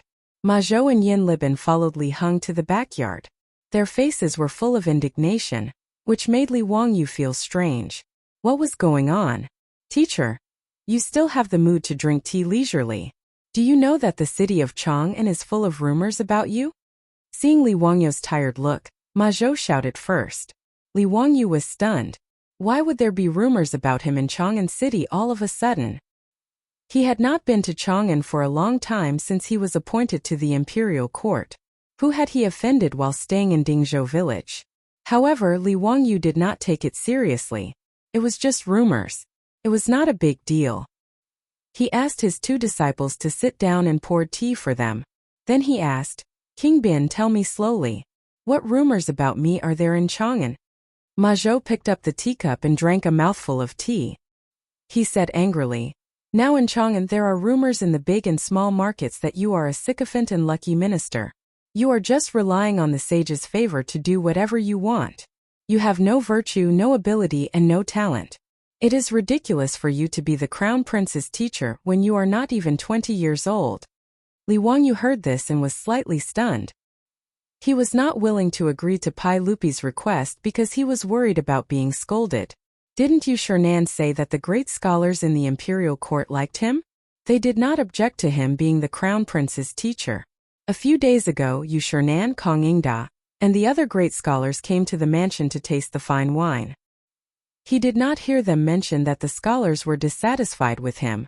What kind of trouble was this? Yin Libin said. If it was just rumors in the marketplace, it would be fine. But today, the scholars in the Imperial College also made a scene. Many of them even ran to the Taiji Palace, saying that they wanted to complain about you. Li Wangyu was speechless. How hateful was he? What do they want to complain about? Those disgraceful students, I don't know who bewitched them. They said that you have no talent, no virtue, and are not fit to be the crown prince's teacher. They also said that you flattered the saint, which was why you were conferred the title of Baron of Hu County, and that you are a sycophantic official. They even said that you are a lucky official, Yixing, who sits in the northeast of the imperial capital and attends to the crown prince. Ma Zhou angrily agreed. In the end, it was Chancellor Kong of the Imperial College who came out and reprimanded these scholars and chased them away. This can be considered as temporarily restraining them. Teacher, you have to think of a way. You can't let these people harm you. Nanny, the students of the Imperial College wanted to make a scene just to target him? Even if Li Wangyu was an idiot in politics, he could smell the thick scent of a conspiracy from this matter. It would be strange if there was no one behind this instigation. However, he was also puzzled. Who would spend so much effort to target him? A small county official who founded the country. What good would it do? Damn it, this was really a case of a person sitting at home, but trouble came from the sky. Chapter 251. Li Wangyu did not know that he was actually taking the blame for Pai Lupi again. He helped Pai Lupi to organize the heavenly grand ritual, the saint's divine manifestation at the Shuowang imperial consultation, which made a series of arrangements of the aristocratic families useless. Not only did the aristocratic families fail to use the plague of locusts to attack Pai Lupi's reputation and gain more power, but because of the Tao Zu's divine manifestation, Pai Lupi showed more of his imperial power. Now in the imperial court, even if the aristocratic family still accounted for half of the officials and had great power in local areas, but they were suppressed by Pai Lupi everywhere and were in a difficult situation. There was no such thing as an impenetrable wall in the world. The Taiji Palace seemed to be strictly guarded, but in fact there was no secret to the aristocratic families. Without much effort, they found out from the palace that it was Li Wangyu, the little county man who founded the country, who gave advice to Pai Lupi and made their painstaking plan useless. Although they also believed that it was the Tao Zu who showed his divine power, they were more jealous of Li Wangyu, who came up with the bad idea of organizing the heavenly grand ritual. In fact, this matter was originally proposed by Ma Zhou, and Li Wangyu took the blame for his disciple. He took the blame for Ma Zhou and Pai Lupi. Li Wangyu was simply the scapegoat hero. Therefore, the aristocratic families such as the Zheng family of Xingyang and the Wang clan of Taiyuan regarded Li Wangyu as a thorn in their side. However, Li Wangyu was only appointed as the county man who founded the country. He did not enter the imperial court to hold an official position, so there was no evidence for them to use against him. However, this 16-year-old county man who founded the country was actually invited by Pai Lupi to be the crown prince and the king of Yu's army. This was beyond the aristocratic family's expectations, but it also gave them an excuse to attack Li Wangyu.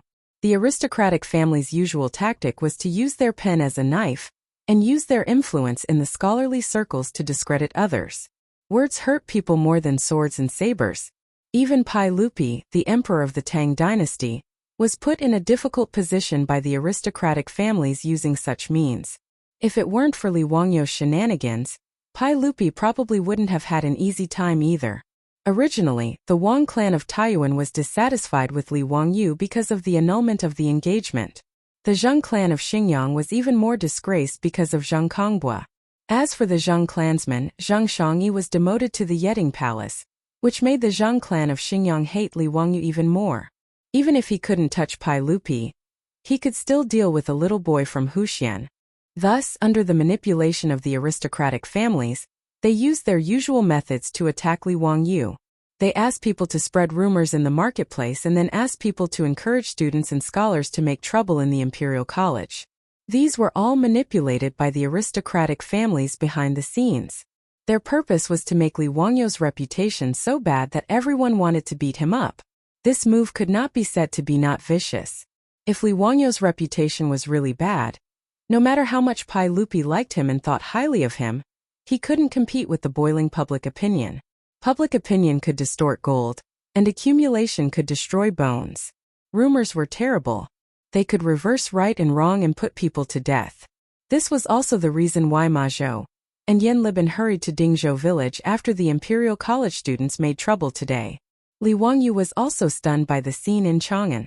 This was the method of using public accounts and Weibo influencers to discredit their opponents in the entertainment circle of the future.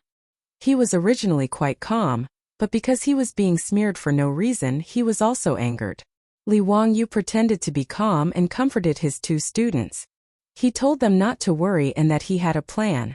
Ma Zhou and Yan Liban were worried that their little teacher would be at a disadvantage and wanted to say something, but they were stopped by Li Wangyu. After sending away Ma Zhou and Yan Liban, who came to report, Li Wangyu immediately jumped up from the recliner. Counterattack, this kind of thing must be counterattacked. Did they really think that he, Li Wangyu, was made of clay? If the tiger doesn't show its power, you think I'm Hello Kitty? He also vaguely guessed who was targeting him. It seemed that in the Tang dynasty, other than the Li clan of Hu County, he only had grudges with the Zheng clan of Xingyang and the Wang clan of Taiyuan. The Li clan of Hu County probably didn't have the ability to set up such a trap. Other than the 5 clans and 7 nobles, there was no one else who could incite the students of the imperial college to make trouble. Thinking of this, Li Wangyu became more and more angry. The Wang clan of Taiyuan and the Zheng clan of Xingyang were really haunting him. He just stayed in Dingzhou village and lived in a remote place, but they still remembered him. They were really domineering and unscrupulous. Wang Ziqiao of the Wang clan of Taiyuan found the head of the county government, who had been working for 10,000 years, and wanted to frame him. He hadn't taken revenge yet, but now they attacked him. It was really hateful. The cynical man paced back and forth in the backyard, thinking about how to fight back. Since they said that Li Wangyu had no talent and no virtue, then he would show his talent to the world and make them blind. But how to show his talent was a bit troublesome. After thinking about it, Li Wangyu decided to ask for help. Niu Wu, go to the carriage shop in Chang'an City and find Su Changqing. I have something urgent to find her. For crisis public relations, well, it was reliable to ask the beautiful boss to give him advice. This was the specialty of the top students of the University of Pennsylvania. Li Wangyu didn't feel that there was anything embarrassing about asking a beautiful superior to give him advice. After Su Changqing hurriedly returned from Chang'an City, Li Wangyu pulled her into the study and closed the door.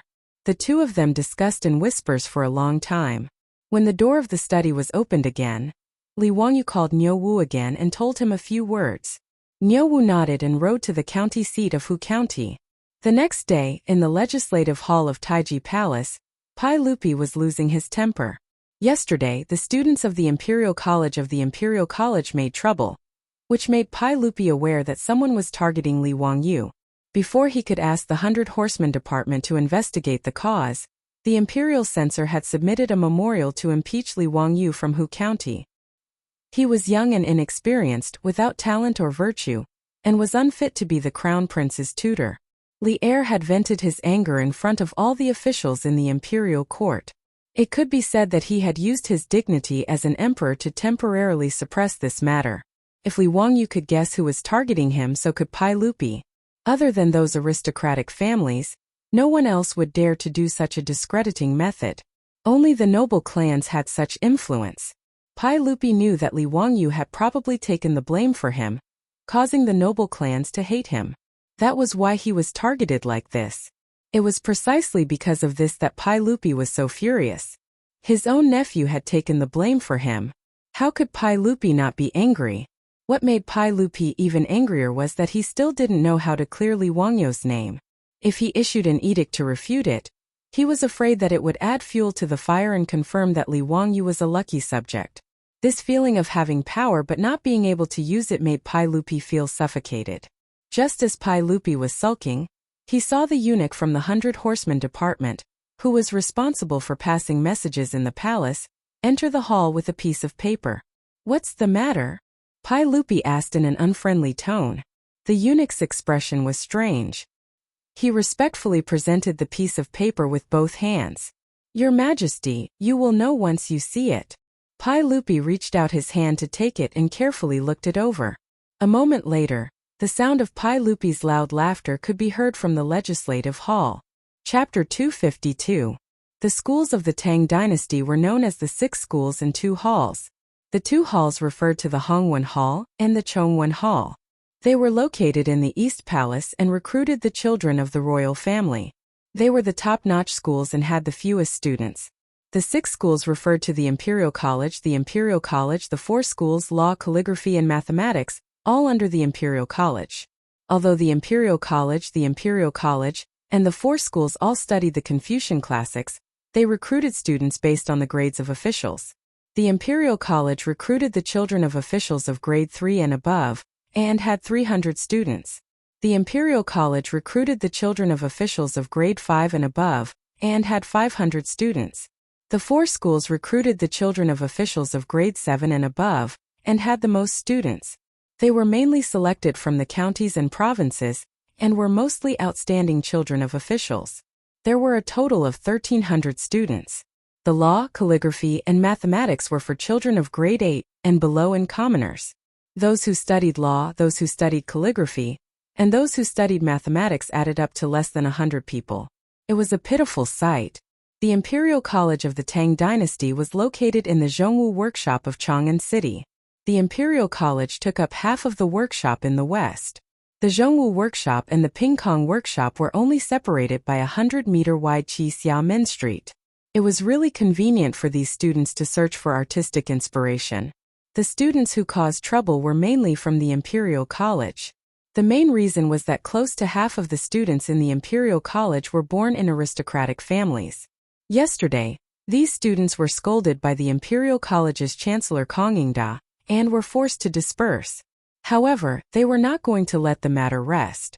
Within the Imperial College, students from the Zheng family of Xinjiang and the Wang family of Taiyuan gathered a group of Imperial College students and prepared to cause trouble outside the Imperial City again.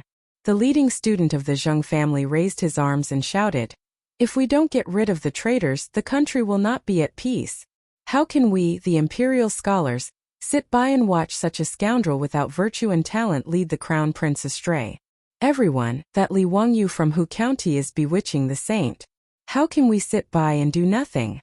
The Imperial College students all felt that they were righteous people who were helping the country get rid of evil, so they all agreed. However, there were also people who raised their doubts.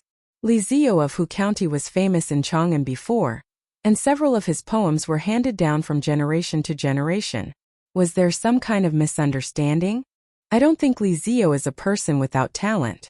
The disciple who raised the objection had just finished speaking when he was immediately rebutted. Bah, what fame! I think he's just a person who takes advantage of his fame to steal from the world. Who would believe that a 16-year-old youth could write such a poem? That's right, that's exactly how it is. It must be Li Wangyu who got someone to write it for him in order to fish for fame. We scholars want to expose the true face of these treacherous officials. Flattering the saint, such a talentless and immoral young man becoming the crown prince's teacher is a crime of deceiving the emperor.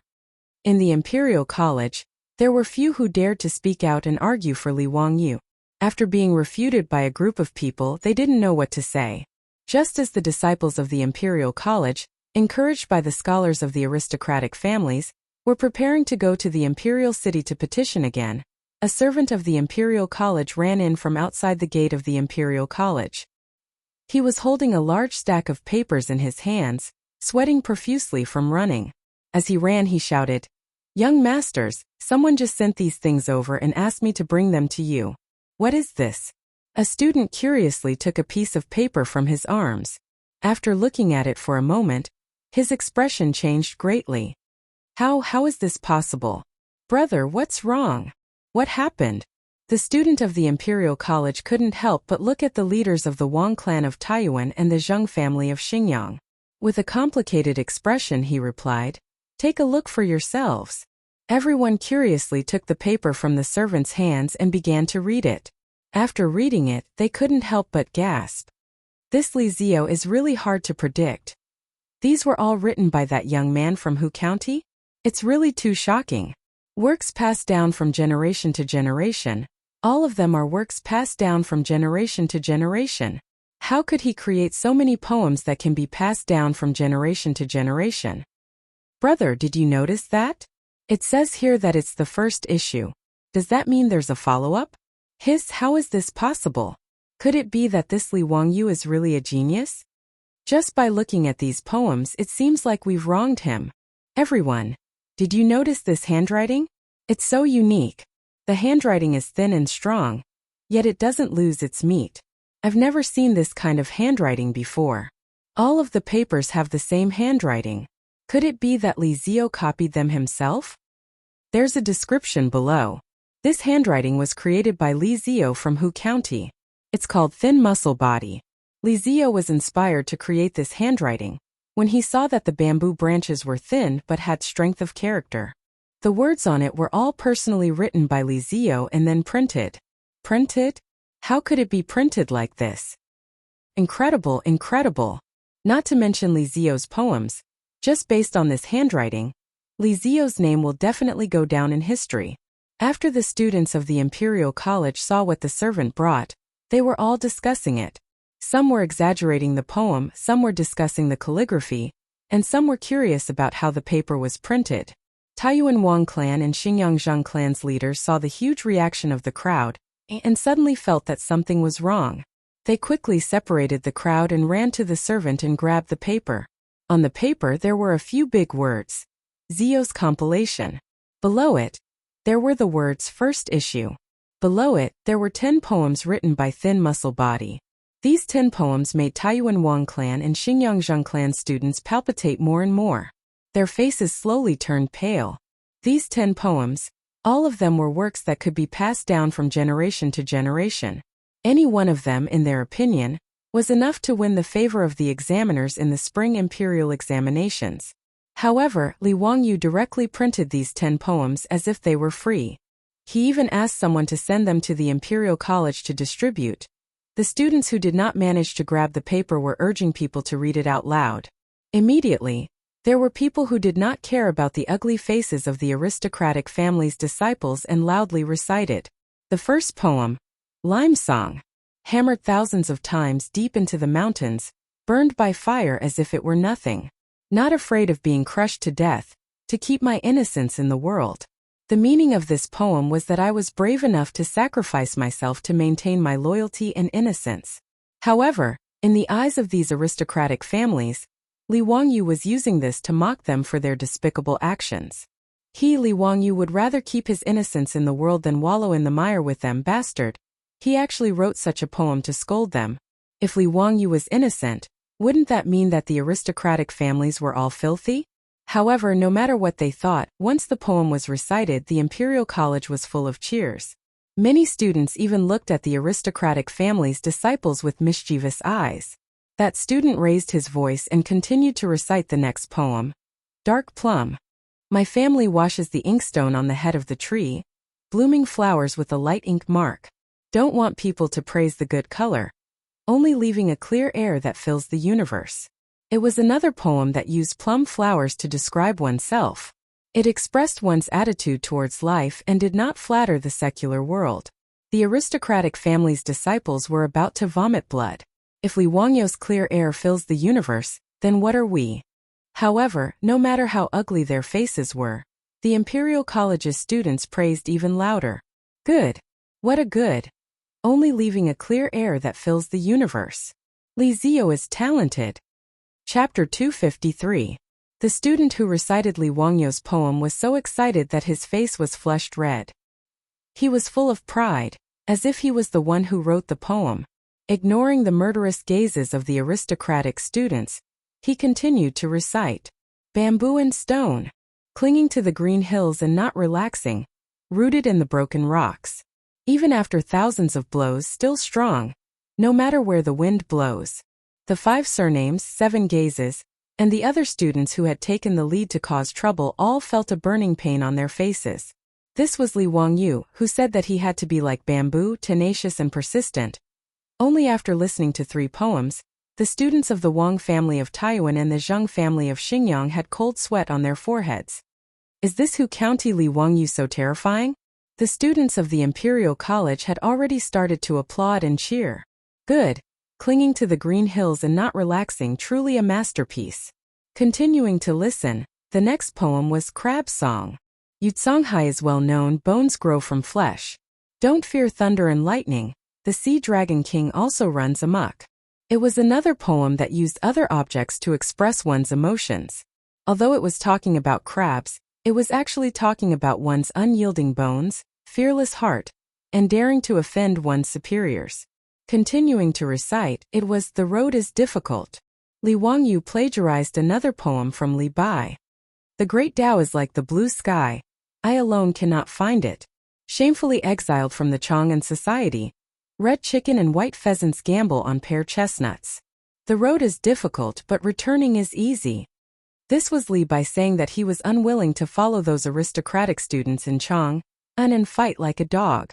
Bowing to the aristocratic families was not what Li Bai wanted. The road is difficult, I can only return. However, the students of the Imperial College thought that Li Wangyu was talking about his own experiences. Everyone seemed to see a young man who was unwilling to follow the aristocratic families. They could not help but feel that he was wronged. When they thought about how they almost helped the tyrant and beat this young man into a traitor, they felt ashamed. How could a young man who could write such a poem be a treacherous traitor?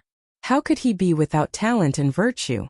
Originally, they thought that Li Wangyu was only 16 years old, but he was invited by the sage to be the crown prince's teacher because Li Wangyu flattered the sage.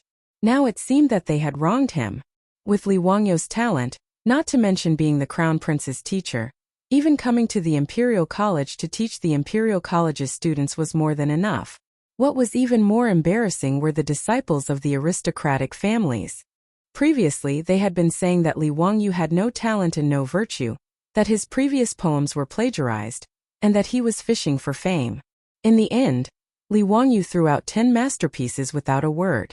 This made the words and actions of these aristocratic descendants to encourage the crowd just now become as laughable as clowns in a comedy show. Everyone, are we still going to the Vermilion Bird sect? A student suddenly asked, causing everyone to look at him as if he was an idiot. F***ck your sister. Are you going to embarrass yourself? A scholar from the Wang clan of Taiyuan tore the paper in his hand into pieces and roared. I don't believe it. I definitely don't believe that this was written by a 16-year-old young man. He must have plagiarized. His angry words caused the Imperial College's students to look at him with disdain. Plagiarism? Why don't you copy it for us to see? How could someone who could write such a poem be someone else's weapon? Actually, he didn't believe these words himself. After roaring, the Wang clan student angrily separated the crowd in front of him and ran out of the Imperial College. Many students from aristocratic families followed closely behind. They all needed to rush back to their families to ask how to deal with this matter. Before these aristocratic descendants could return to report, the matter had already spread throughout Chang'an city. This was because at this moment, there were four-wheeled carriages running past every square in Chang'an city, continuously scattering the Zio's compilation that they had seen just now. Li Wangyu's name today had become a hot topic in Chang'an city. In fact, the Wang clan of Taiyuan really didn't wrongly accuse Li Wangyu.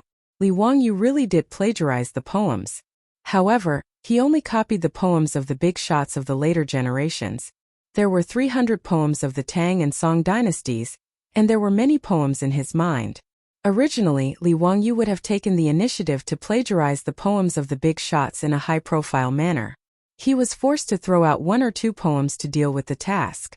However, yesterday, when he learned that the aristocratic families had actually mobilized the scholarly community to attack and discredit him, Li Wangyu couldn't care less. He could only walk his own path and leave the big shots of the later generations with nowhere to go. He and his beautiful boss discussed for a long time and felt that if he wanted to resist the pressure of the aristocratic family's public opinion, he could only display his talent in a high-profile manner. However, the Tang dynasty wasn't like the later generations, where one could post videos on Weibo and TikTok to quickly accumulate popularity. There were also no newspapers or media outlets to use. How to quickly display oneself was a problem. Li Wangyu couldn't help but sigh and say, it would be great if there were newspapers. They could pay for an exclusive interview or something. The effect would be great. Su Chongqing couldn't help but roll her eyes at him. Newspapers? Do you want to go on TV?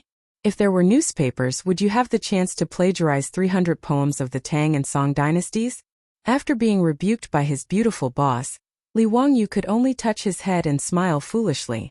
He thought of the flyers and small advertisements he often distributed when he was in college and couldn't help but have an idea.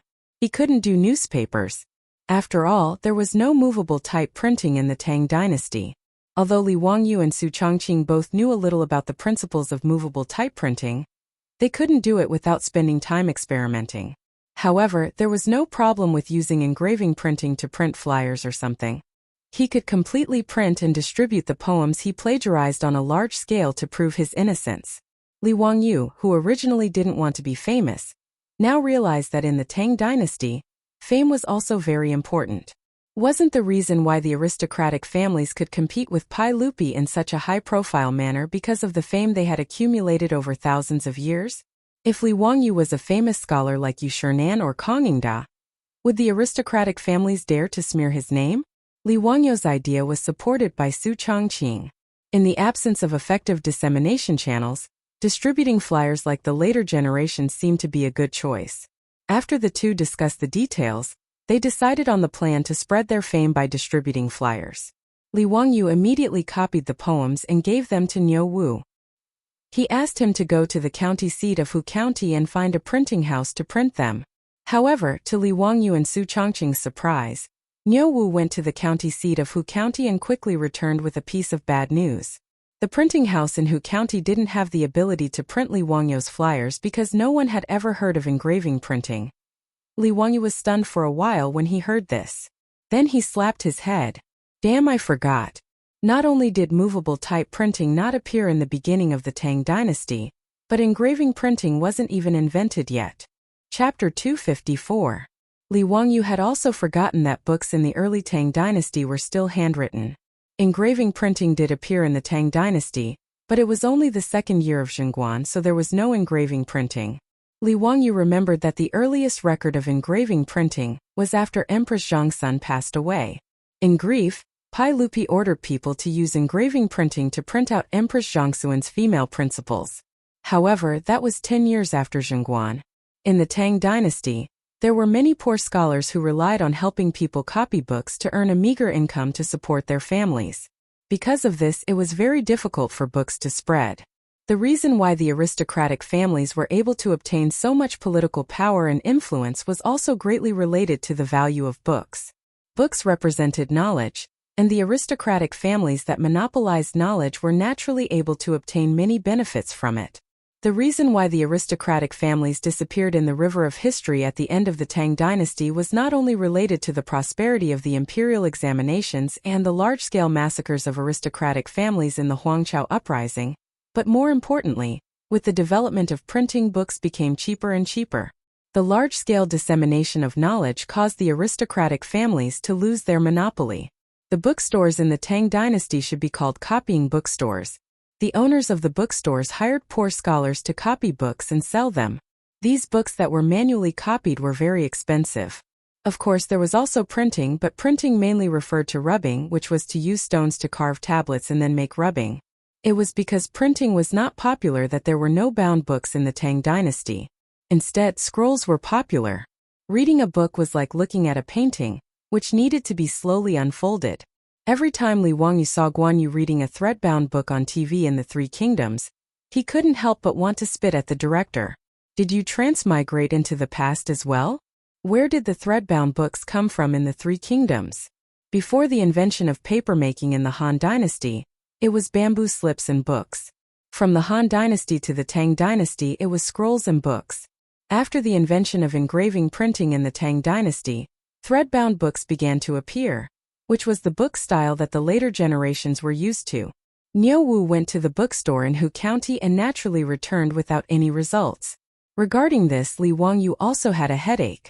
This was forcing him to invent and create more things. In any case, engraving printing had only been around for a few years, and he had only slightly accelerated the course of history. Li Wangyu could only go with Niu Wu to the county town's bookstore. The owner of the bookstore in Huxian was surnamed Sun, and he was in his 50s. Although he was a merchant, he was also a scholar. Seeing that the Baron of Huxian had personally come to visit, he immediately came out to greet him. Old me greets the county's transfer agent. Owner Sun, there's no need to be so courteous. I'm here because I have a request. I hope Owner Sun can help me. Owner Sun smiled bitterly. Huxian Nan, your troops have already explained the matter to Old me, but it's impossible to copy 10,000 manuscripts in a day. Old me is powerless. Li Wangyu wasn't in a hurry to answer. He just smiled and asked, Owner Sun, do you have any craftsmen who can do seal carving? Owner Sun froze for a moment, then nodded and replied, Of course we do. Does Huxian Nan need seals or stone tablets? Our bookstore can do both. Old me has a few craftsmen who are very skilled. They definitely aren't inferior to the seal carvers in Chang'an. That's good. Owner Sun, do you have any wooden planks? They don't need to be too big, just about the same size as my manuscript. Li Wangyu waved the manuscript in his hand and continued to ask. His question confused Owner Sun, but he had no choice but to cooperate. Of course we do. Huxian Nan, please wait for a moment. Old me will immediately send someone to fetch it. Not long after, a high-quality boxwood plank was brought over. Li Wangyu picked it up and looked it over. He nodded in satisfaction and said to Owner Sun, Owner Sun, please bring some paste. Owner Sun, who didn't know what was going on, could only do as he was told. However, he was even more confused. Just what did this Baron Huxian want to do? Li Wangyu didn't explain. He took the paste and carefully brushed a thin layer on the boxwood plank. Then, he carefully pasted his manuscript back onto the plank. The Xian paper was very thin, and the ink could clearly be seen on the back of the paper. After pasting the manuscript back onto the plank, the writing was still very clear. After the paste dried, Li Wangyu smiled and handed the plank to Owner Sunday. Owner Sun, I'll have to trouble you to find a skilled craftsman to help me carve this plank. The words on it need to be carved in yang. Yang carving meant that the words would protrude, while yin carving meant that the words would sink.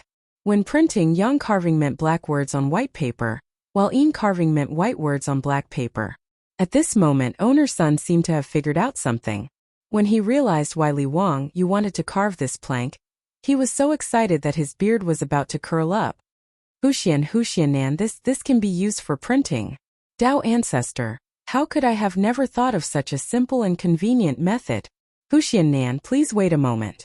I'll immediately find the best craftsman in the bookstore and have him carve it for you. In fact, block printing wasn't complicated. It was just a combination of Chinese seals and printing. Whether it was seal carving or printing, China had existed since the Qin dynasty. However, no one had thought that by enlarging a seal, it could be used to print books. Sometimes the development of technology was like window paper. It could be broken with a light poke. Owner's son wasn't bragging. The craftsman in his bookstore only used 2 hours to carve the boxwood plank. Moreover, the words were clear and the strokes were vigorous. At this point, owner's son didn't even need Li Wangyo's instructions. He immediately asked the craftsman in the bookstore to prepare the ink and tools for printing. They used a roller to apply the ink evenly on the block. Then they covered it with paper and gently brushed the paper with a brush before taking it off. A leaflet that was exactly the same as the one Li Wangyu had written before was printed. Owner's son couldn't wait for the ink to dry. He snatched the printed leaflet and carefully examined it. He was so excited that his hands couldn't help but tremble. It's done just like that? Is it really that simple? Tao ancestor above, how convenient would it be to use this to print books? The current Analects of Confucius had to be manually copied. Not only was it expensive, but it was also very slow. There were 20 chapters of the Analects of Confucius, with a total of 15,900 words. Even the most skilled copyist would need an entire day to copy it. Just now he'd asked the craftsman in the bookstore to try printing with the block. Not only was it beautiful and the words were clear, but a craftsman could also print thousands of copies in a day. Although a block could only print a portion of the book's contents, he could carve many blocks and print them at the same time. In other words, if necessary, his bookstore could print thousands of copies of the Analects of Confucius in a day. Moreover, the price might be 1/10 of the original copy, or even less. After a simple calculation, the result left owner's son on the verge of fainting. Happiness had come so suddenly. Chapter 255. With the engraving printing technique, the 10,000 leaflets that Li Wangyu needed were not a problem at all. He just needed to carve 2 more engraving plates and print them together. Owner's son calmed down his excited mood, rubbed his hands and looked at Li Wang uneasily. Huxian man, look at the engraving technique. Li Wangyu naturally understood what he meant. Li Wangyu did not value the engraving printing technique, so he just nodded indifferently. I'll give you the engraving printing technique, but I have to print a lot of things these days. Before Li Wangyu could finish his words, owner's son immediately patted his chest and promised, Old me will only take the cost of the paper. The engraving, ink, and labor will all be borne by old me. Huxian man, what do you think? Seeing that the owner of the bookstore was so agreeable, Li Wangyu naturally nodded and agreed. Although paper was invented in the Han Dynasty, the price of paper was still high until the Tang Dynasty. His leaflets this time used a lot of money, so owner's son of the bookstore did not dare to pat his chest and say that he would bear the cost alone. After settling the matter of the engraving printing, Li Wangyu's propaganda offensive began smoothly.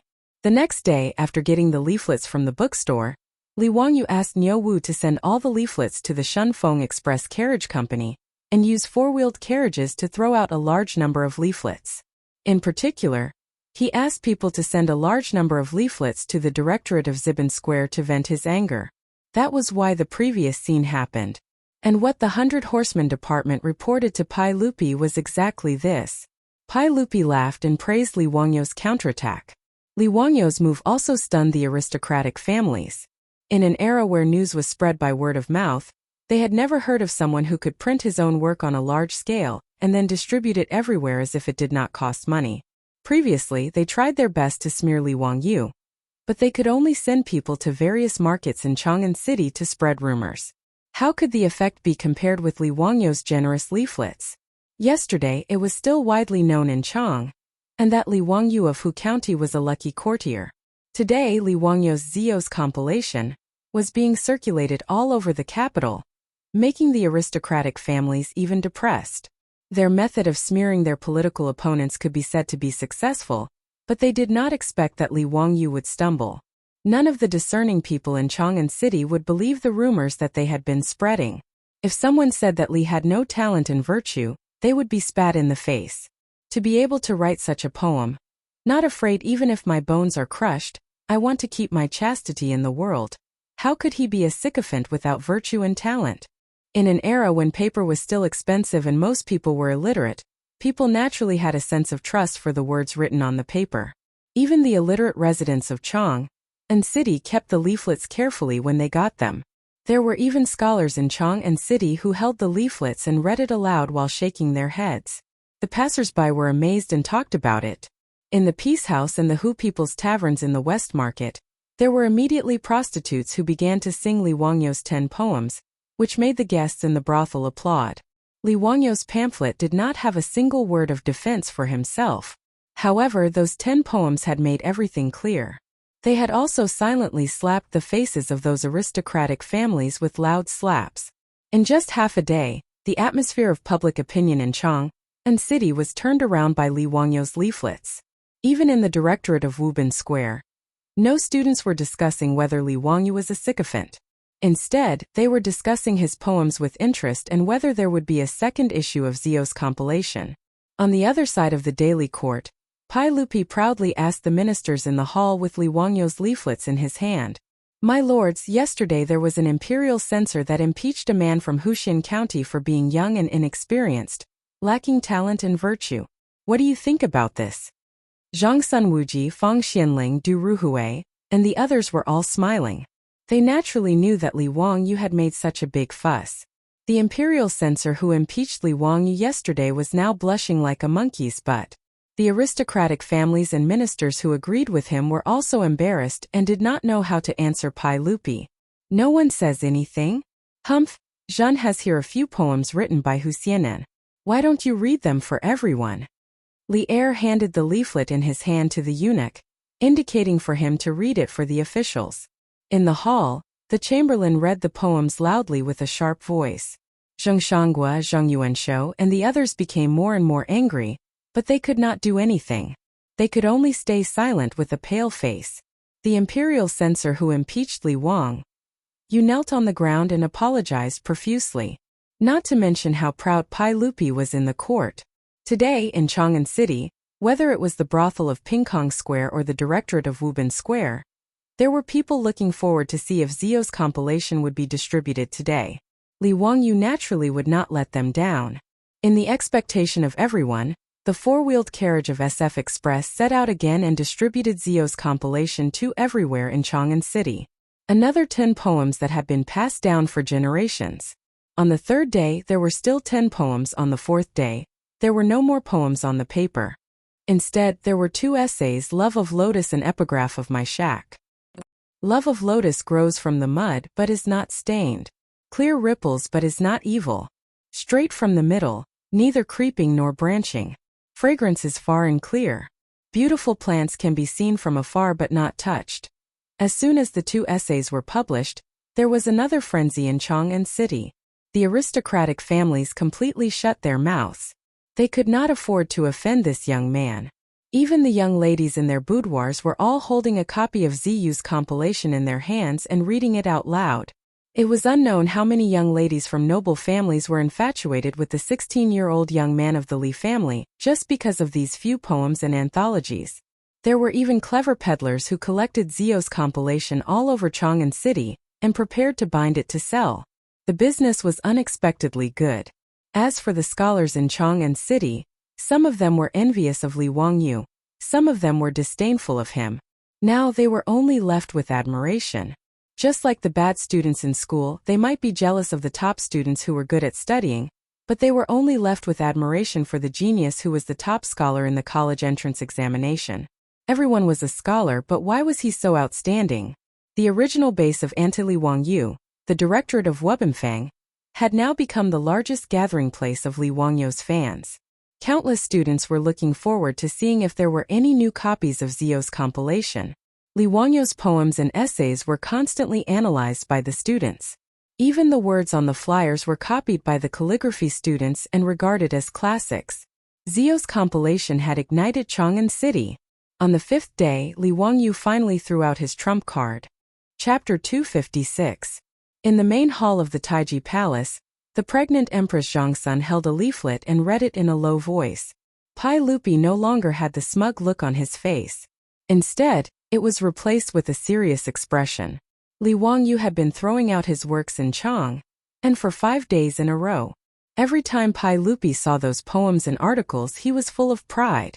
The more outstanding Li Wangyu was, the more it showed that Pai Lupi had a unique vision, and was able to stand against all opposition and choose him as the crown prince's teacher. However, in Pai Lupi's eyes, Li Wangyu could not compare to those great scholars. He was only more intelligent than others. The reason he chose Li Wangyu as his teacher was more because of Li Wangyu's status as a member of the imperial family. He hoped that his two sons would have someone to restrain them in the future so that they would not be too arrogant and despotic and destroy his Li Tang empire. However, today's article made Pai Lupi reevaluate Li Wangyu. Someone who could write such an article could already be called a great scholar of the present age. However, when he thought of Li Wangyu's age, Pai Lupi could not help but shake his head and think that he was a monster. Empress Zhongsun read softly. A teacher preaches, receives, and dispels doubts. People are not born with knowledge. Who can be without doubts? Therefore, there is no high or low, no long or young. Where the Tao exists, where the teacher exists. The last article that Li Wangyu threw out was Han Yu's on teachers. Even in the future, this was an article that students had to memorize. However, in the ears of Pai Lupi and Empress Zhongsun, it was like a bolt of lightning. It shocked the most respected couple of the Tang dynasty to the point that they looked at each other and did not know how to evaluate it. After reading the article, Empress Zhongsun let out a long breath and said leisurely, Erlang Zio is a great talent. You have chosen a good teacher for Chang'an and Qingke. Pai Lupi replied, Yes, I didn't expect Ziyu's talent to be so outstanding. Haha, Maid Guanyin, you didn't see the expressions of those aristocratic family officials in the main hall today. They looked as if their fathers had died. How delightful! However, Empress Zhongsun's beautiful eyes flickered. Erlang, Chang'an, Qingke, and Chang'an only go to Ziyu Manor to study for 2 days every 10 days. Isn't that too little? Pai Lupi paused for a moment before nodding his head. That's right, but it's too little. As the teacher of Chang'an and the others, how could Ziyu be so irresponsible? I think it would be best to visit Ziyu's residence every other day. I'm just afraid that Ziyu won't be willing. How dare he? Second young master, why don't we do this? In Lijiang Hall, the male and female lowered their voices and began to discuss. Far away in Dingzhou village, Li Wangyu couldn't help but sneeze a few times. His beautiful boss couldn't help but look at him with worried eyes. Wangyu, be careful not to catch a cold. It's fine. Someone must be saying bad things about me. Haha, who knows how those aristocratic families are cursing me behind my back. Li Wangyu smiled proudly. His beautiful boss rolled her eyes at him. Are you proud now? You plagiarized so many poems and essays. Hehe, I was forced to do this, wasn't I? Those big shots will understand me. Li Wangyu put his hands together and casually bowed towards the sky. Big shots, it's not that I don't want to give you a way out, but those aristocratic families are really pushing me too far. I'm also a victim. Please forgive me. Su Chongqing couldn't be bothered with his antics. He only rolled his eyes at him to show his disdain. Li Wangyu suddenly thought of a line from the movie Charlotte's Troubles. He couldn't help but smile and ask, Chongqing, do you think that in the future Li Bai Hanyu and the other big shots will say, I really admire Li Zio, but I've always felt like I'm living in his shadow? Haha. Su Chongqing was speechless. He thought for a moment and replied, I don't know if Li Bai and the others will say that, but I'm sure that you'll be the person that the students will hate the most in the future. What do you mean? Why would they hate me? Look at the poems and essays that you plagiarized. How many of them are required to be memorized in the language classes of the future? Half of the book is signed by you, and they all have to be memorized and tested. Tell me, don't you think you'll be hated? Li Wangyu was momentarily stunned by Su Chongqing's words. After pondering for a long time, it seemed to be true. A drop of cold sweat slid down Li Wangyu's forehead. F***ck, how much hatred would he receive in the future? Li Wangyu felt a chill down his spine when he thought of the countless students who would grit their teeth and memorize all the essays that were signed by him. Forget it. Anyway, that was more than 1,000 years in the future. They could do whatever they wanted. It was none of his business. Li Wangyu quickly threw this question to the back of his mind. He moved closer to his beautiful boss and began to flatter her with a cheeky smile. However, he didn't know that a huge wave had been set off in Chang'an City because of this on teachers. Previously, the poems and essays that Li Wangyu threw out were only indirect responses to the slandering of him by the aristocratic families. However, this on teachers was seen by the public as Li Wangyu's public reply and refutation of the slandering. This on teachers had a clear argument, a strict structure, a thorough reasoning and a majestic momentum. It was extremely persuasive and infectious. In particular, the sentence "everyone has their own specialization in learning the Tao," and "everyone has their own specialization" made people applaud it. In Chang'an City, the aristocratic families closed their doors and refused to receive any guests, like cowards. In Chang'an City, a group of Confucian scholars led by Yu Shinan and Kong Ingda also applauded Li Wangyu's on teachers. However, no one dared to mention that Li Wangyu was too young to be the crown prince's teacher. As for the aristocratic families like the Wang clan of Taiyuan and the Zheng family of Xinjiang, it was too late for regrets. They didn't achieve their goal of smearing Li Wangyu's reputation. Instead, they gave him the limelight in Chang'an City. This was simply asking for trouble. As for the students in the Imperial College, they started to make a fuss. This time, they didn't want to go to the Vermilion Bird Gate to impeach Li Wangyu. Instead, they wanted the Imperial College to invite Li Wangyu to teach them. Currently, in Chang'an City, the two places with the most fans of Li Wangyu were the Pingkong Square and the Wuban Square of the Imperial College. One was the admiration of the prostitutes in the brothel for the handsome young man Li Wangyu. The other was the admiration of the scholars for Li Wangyu. As for the request of the students of the Imperial College, the old man Kong Ingda actually agreed with a smile. He even used Yu Shinan as a lobbyist and went to Dingzhou village to find Li Wangyu. Li Wangyu originally thought that these two old men were greedy again and wanted to freeload the wine. When he heard that Kong Ingda wanted to invite him to the Imperial College to be a doctor and teach the students of the Imperial College, and the four schools, he almost had a heart attack. With the amount of knowledge he had, he could still fool Li Changqian, Li Tai, and the other brats. But if he were to teach the students of the Imperial College, what would he teach? No matter how Yu Shinan and Kong Ingda tried to persuade or coerce him, Li Wangyu wouldn't budge. He was determined not to be a doctor of the Imperial College. Regarding this, Kong Ingda and Yu Shinan didn't regret it. They could only turn their grief into appetite. They ate another delicious meal at the Li family, and drank the last of Li Wangyu's secret stash of sorghum wine. Chapter 257. Li Wangyu became a plagiarist and created the engraving and printing of flyers, eliminating the trouble caused by the aristocratic families. However, he did not expect that his actions would bring him even greater trouble. After he became famous in Chang'an, everyone praised his poems and essays, which attracted many scholars in Chang'an to Dingzhou village, wanting to meet him and ask for advice. Some scholars even submitted their essays to him. Li Wangyu was now the founding father of the country, and was indeed qualified to recommend talents to the imperial court. But he did not want to be involved in such trivial matters at all. Originally, he was patient and received a few scholars who came to visit him. Later, he could not bear to be disturbed, and it was not good to close the door and refuse visitors, so he simply avoided them. He did not dare to return to his residence until sunset and the crowd dispersed. He could only wander around to pass the time. In the first 2 days, he went fishing by the Gan River. After feeling bored, he went to the Taoist temple that Sun Simiao was building and chatted with Lu Shunwei.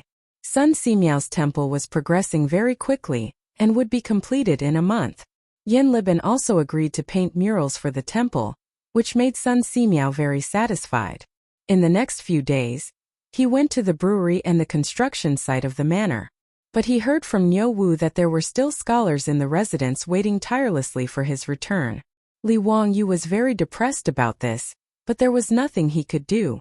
In the end, he simply did not go out and hid in the backyard of his residence. If any scholars he did not know came to visit, Li Heng would say that he was not in and had gone out to visit friends. But the most unbearable thing for Li Wangyu was that it was too boring to stay in the residence. In the future, Li Wangyu could be considered half an otaku. When he was not at work, he liked to stay in his rented room, play games, watch videos, or read novels on the internet. He did not feel bored at all.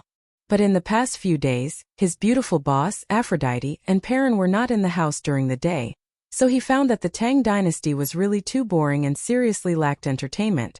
After forcing Li Heng, Niu Wu, and the maidservants in his house to play mahjong with him for 2 days, Li Wangyu was bored to death and was lying on a deck chair in the backyard, staring blankly into space.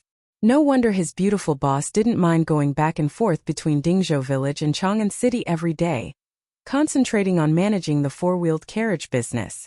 It seemed that her life in the Tang dynasty was really boring, so she wanted to find something to do to pass the time. Think about it. People who were used to all kinds of modern facilities, but after transmigrating to the Tang dynasty, there were no novels to read, no television, no games, and no internet. If they didn't find something to do, it would really drive them crazy. I'm so bored that I'm about to explode. Of course, it was not that there was no entertainment in the Tang dynasty, but that Li Wangyu was not interested in it.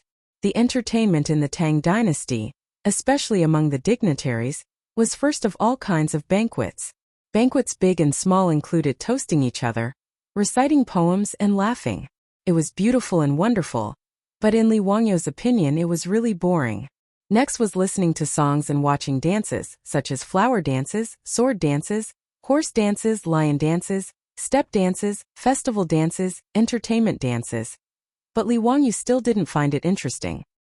He was not even interested in the Spring Festival gala performances of the modern era. The songs and dances of 1,300 years ago, well, although unique, were just so. Li Wangyu was not interested in other entertainment activities such as watching plays, cockfights, and juggling. The people of the Tang dynasty loved to see and hear. Therefore, Li Wangyu, who was lying on the deck chair, could only sigh and moan about boredom. The people of the Tang dynasty were really pitiful. They didn't even have novels to pass the time with. Of course, it was not that there were no novels in the Tang dynasty, but Li Wangyu couldn't understand them. He only knew a little about classical novels, which gave him a strange feeling like he was in a high school Chinese class. Reading that kind of novel was not entertainment at all but self-torture. Thinking of novels, Li Wangyu began to ponder again. Should he simply copy a few more novels to enrich the amateur cultural life of the people of the Tang dynasty? Thinking about the four great classical novels, Journey to the West seemed to be suitable. However, Sun Wukong was a disciple of Taoism, who was incorporated into Buddhism. If Sun Simiao and Yuan Tiangang read this novel, they would probably kill him, right? Forget it, I'm not afraid of this bad luck. I'll leave Wu Chenjin to write it. Naturally, he couldn't write water margin there. Not to mention that he needed to modify the background of the story. The key was to write a story about a group of rebels. If Pai Lupi read it, he would probably ask him to explain clearly who he was trying to rebel against. Dream of the Red Chamber was a good book. If he modified it and brought it to the Tang dynasty, it would probably make those scholar ladies love it to death. But the biggest problem was that Li Wangyu had never read Dream of the Red Chamber. In fact, it wasn't that he hadn't read it. Li Wangyu had indeed read Dream of the Red Chamber several times, but he had read the novel version of Dream of the Red Chamber. This was very awkward. After thinking about it, the only book that could be written was Romance of the Three Kingdoms. Li Wangyu also liked to read Romance of the Three Kingdoms, and was very familiar with the plot of the Three Kingdoms. It was better to simply copy it in advance. On the one hand, it could kill time, and on the other hand, it could enrich the cultural life of the Tang dynasty. Thinking of this, Li Wangyu immediately sat up from the recliner and ran back to the study room excitedly. He ground the ink, picked up the pen, and began to write on the paper. The first banquet was the heroes of the Peach Garden swear brotherhood, and slay the Yellow Turban hero. It was said that the world was divided for a long time and divided for a long time. Li Wangyu couldn't write anymore. After a long while, he threw down the writing brush and walked out of the study room gloomily. It wasn't that Li Wangyu had a conscience and was too embarrassed to copy Luo Guanzhong's novel, but that he couldn't memorize it at all. This wasn't the Tang or Song poems, which his grandfather forced him to memorize when he was young. The essays like Epigraph of My Shack were forced to memorize by his language teacher. But no one told him that he needed to memorize Romance of the Three Kingdoms. Romance of the Three Kingdoms was a total of 120 chapters and more than 640,000 words. Who would be bored enough to memorize it? Speaking of the plot of Romance of the Three Kingdoms, Li Wangyu was very clear about it. But knowing the plot didn't mean that he could write it into a novel, not to mention a novel in vernacular, which was beyond his ability. Li Wangyu felt more and more aggrieved when he saw a good opportunity to show off. Oh no, to enrich the cultural and entertainment life of the Tang dynasty. Slip away from his fingertips.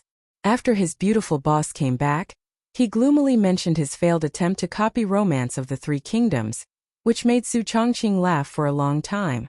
However, after Su Changqing laughed, he also felt a little regretful. If only my phone still had battery. Nonsense, I know that I can listen to music and play games. I've already regretted it 100 times. Su Changqing shook his head. No, I mean I have a lot of novels saved in my phone, like the 4 great classical novels. Li Wangyu looked at her with disdain. Even if your phone can call back to the 21st century, it's useless. A phone without battery is worse than a brick. Chapter 258. Li Wangyu was complaining about the unreliability of his beautiful boss when his body suddenly froze. After a long while, he whispered, Changqing, do you still remember the content about generators in high school physics? Su Changqing was also stunned when he heard this. After thinking for a while, he replied with uncertainty, it seems that when a conductor does the motion of cutting magnetic induction lines in a magnetic field, it will generate electric current? Is that so? Li Wangyu nodded and swallowed a mouthful of saliva. It seems that the Tang dynasty was also a magnet. His words made Su Changqing couldn't help but cover his mouth with his hand, for fear of screaming out loud. After hesitating for a long time, Su Changqing asked carefully, what do you mean? We can make generators in the Tang dynasty ourselves? Charge mobile phones?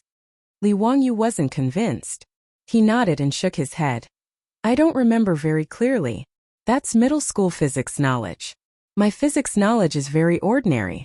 Otherwise, why would I only be admitted to a second-tier university? Changqing, you're a top student at the University of Pennsylvania. You should know how to do it, right? Su Changqing glared at him angrily. I'm a liberal arts student. These words made the two of them stare at each other for a long time. After a long time, Su Changqing couldn't help but laugh out loud. Forget it. If there's no electricity, then there's no electricity. Li Wangyu stubbornly said. No, I have to try. I don't believe that I can't make a simple generator. Generating electricity in the Tang dynasty 1,300 years ago, no matter how you looked at it, it felt like a fantasy. Even Li Wangyu himself was grumbling in his heart. Why did it feel like a novel from the modern era, with a strong taste of fantasy in it? But after thinking about it carefully, it didn't seem to be impossible. He remembered that in his middle school physics class, the chubby physics teacher had demonstrated the structure and function of a hand-crank generator to them in class. It was a coil rotating in a magnetic field, and it seemed to generate electricity. The principle wasn't complicated at all. When he shook the handle of the generator, the small light bulb lit up. To Li Wangyu, who had just come into contact with physics for the first time, it was very magical and left a deep impression on him. In fact, if Baidu existed in the Tang dynasty, it would be easy to make a simple hand-crank generator to charge a mobile phone after searching it on Baidu. Even many high school students with strong hands-on skills could do it. But Li Wangyu was a bad student, and Su Changqing was a liberal arts student. It was not easy for them to come up with a generator that could charge mobile phones in the Tang dynasty. The two of them were clear about the principle of the generator, but how to cut the magnetic coil to generate the current was a very technical problem. Li Wangyu said that there were magnets in the Tang dynasty, but that was not true. Magnets were made using modern technology. In ancient China, only natural magnets could be used. Magnets were also known as compassion stones, magnets, and magnets. However, in the Tang dynasty it was very easy to buy natural magnets. All the major pharmacies sold them. That's right. Natural magnets were a type of medicinal material used in traditional Chinese medicine. It was salty and cold. It was the meridians of the liver, heart, and kidney. It was used for palpitations, insomnia, dizziness, blurred vision, tinnitus, deafness, kidney deficiency, and wheezing. It was recorded in the Compendium of Materia Medica. No matter what, Li Wangyu intended to give it a try. If he could really make a generator that could charge mobile phones, it would be amazing. He asked Niu Wu to buy a large piece of natural magnets from the pharmacy and copper wire from the jewelry shop. Li Wangyu was ready to start his physics experiment class in the Tang dynasty. He pulled Su Changqing with him, and the two of them racked their brains to recall the physics knowledge they learned in junior high and high school. They did draw a few blueprints, but they did not feel confident when they drew the blueprints. Let's give it a try first. Li Wangyu stretched and asked Niu Wu to help him invite Carpenter Lu over so that he could get ready to work. He and his beautiful boss recalled the structure of the generator. It was made up of a rotor and a stator. The stator was made up of a ring that was fixed on the outside, and copper wire had to be wound around it. The rotor was in the middle of the stator, and a magnet was installed on it. It could be turned with a handle, and after it spun quickly, it could generate electricity. The principle seemed simple, but neither of them had really operated it before, so they could only experiment slowly. And even if they could make a generator, it was still unknown whether it could charge mobile phones. However, Li Wangyu was bored now, and the temptation of being able to use mobile phones filled him with enthusiasm. When Carpenter Lu heard that the county man wanted him to help again, he did not hesitate. He put down his work and brought a full set of tools to follow Niu Wu. When he held the blueprints Li Wangyu drew, he could not understand what they were for. However, Carpenter Lu did not dare to ask too much. In short, he would do whatever Li Wangyu asked him to do. In the eyes of the villagers of Dingzhou village and Carpenter Lu, Li Wangyu was definitely an immortal who had descended to the mortal world. This was especially true for Carpenter Lu, who was even more convinced after helping Li Wangyu with the water wheel and four-wheeled carriage. Carpenter Lu even secretly put up Li Wangyu's memorial tablet in his house. He burned incense and prayed to Li Wangyu every day, treating him like a god. If Li Wangyu knew about this, he would probably vomit 3 liters of blood. Fortunately, Li Wangyu did not know that Carpenter Lu had put up a memorial tablet for him. Otherwise, there might have been a murder case at the county man's mansion in Huxian today. After tinkering for half a day, Li Wangyu did not feel annoyed. Without the interference of mobile phones, computers, and the internet, it did not seem boring to concentrate on one thing. Carpenter Lu's craftsmanship was really good. With just a sketch that Li Wangyu had drawn, he was able to make the main structure of the hand-crank generator out of wood. Li Wangyu shook the handle with satisfaction, and saw that the rotor inside was operating smoothly. Now it was time to wrap the copper wire around the stator. After wrapping it a few times, Li Wangyu stopped and took off the copper wire that was wrapped around the stator. The beautiful boss was puzzled and asked, "Wangyu, what's wrong? Is there a problem?" Li Wangyu shook his head. "No, I just suddenly remembered that it seems to be better to use silver wire. It seems that silver is the metal with the best conductivity, right?" The beautiful boss recalled for a long time before nodding. That seemed to be the case. Thus, the copper wire that Niu Wu had just bought was abandoned. Li Wangyu sent him to the jewelry shop in Huxian to buy silver wire for himself. Although silver was not a common currency in the Tang dynasty, it was still very common. It was also very common to use it to make jewelry and utensils. Naturally, the jewelry shop did not lack gold and silver wire. Niu Wu did not spend much effort and bought a lot of it. Although the handmade silver wire could not be compared with the industrially processed ones in the future, it was still quite exquisite. Li Wangyu could only say one word about the exquisite craftsmanship of the Tang dynasty's craftsmen. Seeing that Li Wangyu was about to wrap the silver wire around the stator, the beautiful boss called out to him, "Wait, Wangyu, why do I seem to remember that there were wires wrapped around the stator in the physics class?" Li Wangyu did not understand. "Yeah? How could there be wires in the Tang dynasty? You just use copper wire or silver wire instead. What's wrong? Is there a problem?" "Stupid, it's insulated." "Aren't wires insulated? You can just wrap the silver wire around it. How can it not be insulated?" Li Wangyu was stunned by the beautiful boss's words. It seemed to be true. Damn, where was he going to find insulated wires in the Tang dynasty? Chapter 259. In the backyard of the county magistrate's mansion, the door of Li Wangyu's study was tightly shut. Aphrodite and Perrin could only hear the voices of their Langjun and sister Chongqing from time to time. Their Langjun in particular was breathing rather rapidly, as if he was doing something strenuous in the room. "Ah, hurry up, hurry up." Su Chongqing's excited voice came from the study. "Phew, I can't take it anymore. Let me rest for a while." Li Wangyu's panting voice came. "Wangyu, don't stop, keep going." "Phew, I'm exhausted, I can't take it anymore. Let me rest for a while before continuing." "You're so useless, it's time to exercise." "Cough, how can you say that? How can you say that men are useless? I've lasted long enough. It's been half an hour, right?" "Humph, You're so useless, 10 minutes at most.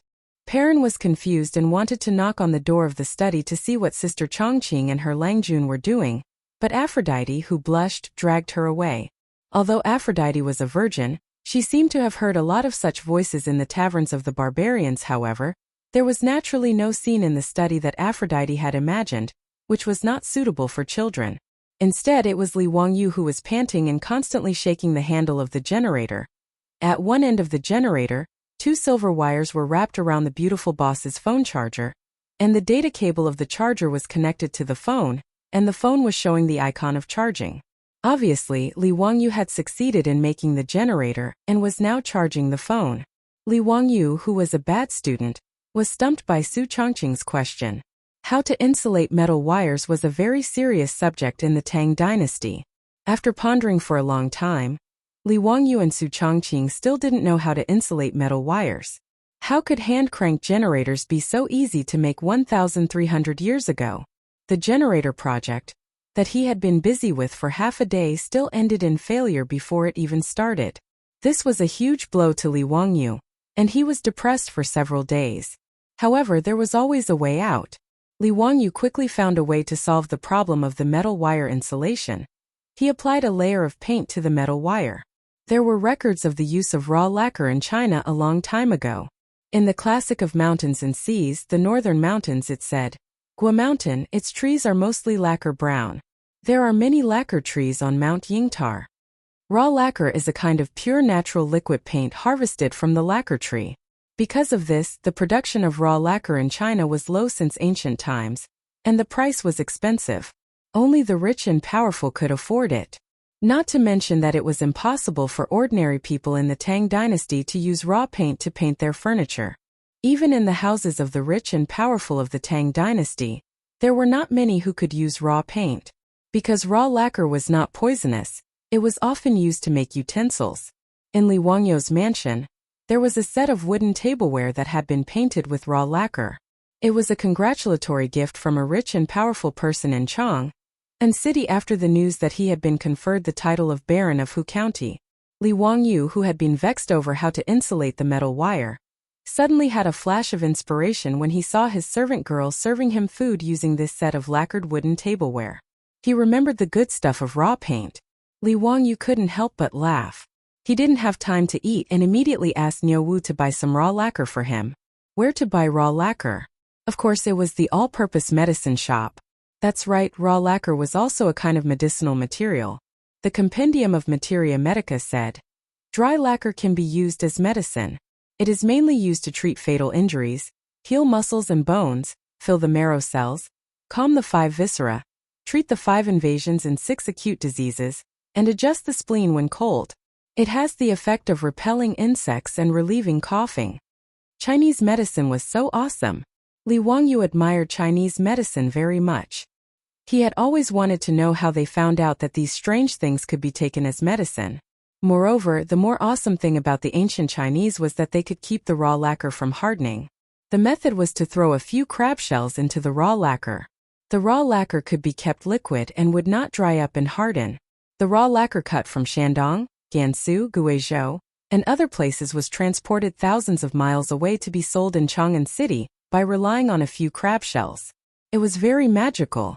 After Niu Wu bought the raw lacquer from the medicine shop in the county, Li Wangyu soaked all the silver and copper wires in the raw lacquer. After taking it out and drying it, it became a simple version of lacquer wire. Finally, with the insulating silver and copper wires, Li Wangyu had a chance to restart the Tang dynasty generator plan that had been put aside for a few days. He carefully wound the lacquered silver wires around the stator and tightly fixed the magnet on the rotor. An extremely simple generator could be considered to be completed. However, whether this thing could generate electricity or not, neither Li Wangyu nor his beautiful boss was sure. If it was in the future, it would be clear if a small light bulb was connected and the light bulb lit up after shaking the handle. However, there was no such thing as a light bulb in the Tang dynasty. To test whether the generator could generate electricity or not, they had to rely on a human experiment. Li Wangyu called Niu Wu over with a sneaky smile and let him hold the 2 ends of the silver wires. Lang Jun, what are you doing? Niu Wu asked foolishly. Li Wangyu held back his laughter and said casually, "Nothing. I made a little thing and let you try it. Niu Wu, hold the 2 silver wires tightly and don't let go." His beautiful boss rolled her eyes on the side, but she did not stop Li Wangyu from doing funny things. Anyway, now, except for the human body directly sensing it, she did not know whether the thing Li Wangyu fiddled with could generate electricity or not. Niu Wu was confused, but he did not feel that there was anything wrong.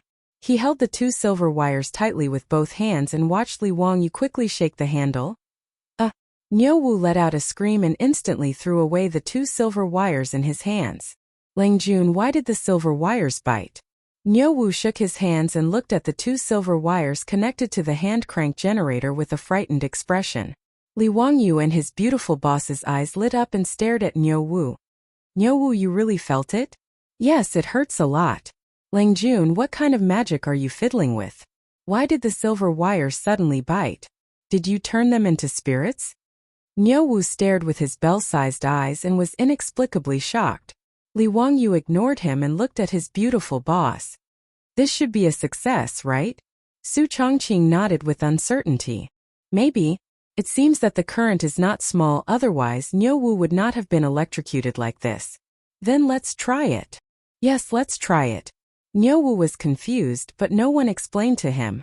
Li Wangyu and Su Changqing picked up the hand crank generator and ran back to the study, once again slamming the door shut. And so, Perrin and Aphrodite heard the scene outside the study. In any case, Li Wangyu's extremely simple hand crank generator could be considered a success. Su Changqing's phone, which had run out of battery and automatically shut down, was now lit up with the charging icon. Chapter 260. Although Li Wangyu created a hand crank generator, it was a very deceptive thing to use it to charge a mobile phone. He and his beautiful boss took turns to crank the handle. Not long after, both of them were tired and out of breath. Using this method to charge a mobile phone was really unreliable. Without a multimeter, Li Wangyu and Su Changqing did not know the output power of this hand crank generator. Moreover, the output voltage of the hand crank generator was related to the shaking speed. If it was slow, the voltage would be low. If it was fast, the voltage would be high. It was very unstable. Later generations of hand crank generators would be installed with a speed increasing device. A relatively heavy flywheel would be added to the rapidly rotating shaft, using its inertia to increase the stability of the rotation speed. However, Li Wangyu and Su Changqing did not know how to do this.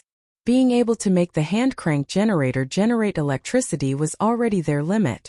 In order not to damage the mobile phone, Li Wangyu had to crank the handle at a constant speed to charge the mobile phone. And this task was impossible to complete without a few hours. I can't lift my hand." Li Wangyu cranked the handle for more than half an hour. He was so tired that he almost stuck his tongue out. The key was that his arm was sore and unbearable. He really could not continue. And the battery shown on the mobile phone screen was less than 10% charged. Su Changqing wrinkled his nose in dissatisfaction. "Humph, at this speed. When can you charge it fully?" Li Wangyu directly played dead. No matter what his beautiful boss said, he was not willing to crank the damn generator handle again. The matter of charging the mobile phone needed to be kept a secret. Except for the two of them, it was not convenient to ask Niu Wu and Niu Yong to help. Between slacking off and using the mobile phone, Li Wangyu persisted for half an hour and finally chose the former. The beautiful boss was angry at Li Wangyu's tired appearance, but there was nothing she could do. It was really too tiring to crank the generator manually. She persisted for 5 minutes and gave up. Naturally, she could not scold Li Wangyu anymore. Li Wangyu took the opportunity to slip out of the study and ran to the backyard. He sat on a recliner and ordered a maidservant to bring tea, acting like a master. While Li Wangyu was renovating the backyard of the Li residence, he asked Carpenter Lu's 2 sons to help him send a continuous stream of spring water into the backyard using bamboo. They even built a wooden frame with a huge clay pot on top of it. The spring water in the clay pot flowed like a small waterfall into the canal below. Li Wangyu was stunned for a while as he listened to the gurgling sound of the spring water. He couldn't help but pat his head with his hand. What a pig's brain. Even though he was from a second-tier university, he couldn't be that stupid, right? There was obviously a simple method, so why did he have to act like an idiot and frantically shake the controller for more than half an hour? Changqing, the two of us seem to have done something stupid. Li Wangyu looked at Su Changqing speechlessly. Su Changqing didn't understand what he meant. He asked in confusion, "What's wrong?" Li Wangyu pointed at the artificial waterfall in the backyard. "Why don't we use water to move the generator? We can just make a small water wheel and use a belt to move the generator's handle." His words stunned the beautiful boss. She glared at him fiercely. I knew you were stupid. You couldn't even think of such a simple method. You made me shake the controller for so long. Why don't you go and find Carpenter Lu?" Li Wangyu was stunned by Su Changqing's words. How could he be reasonable? This was clearly his idea.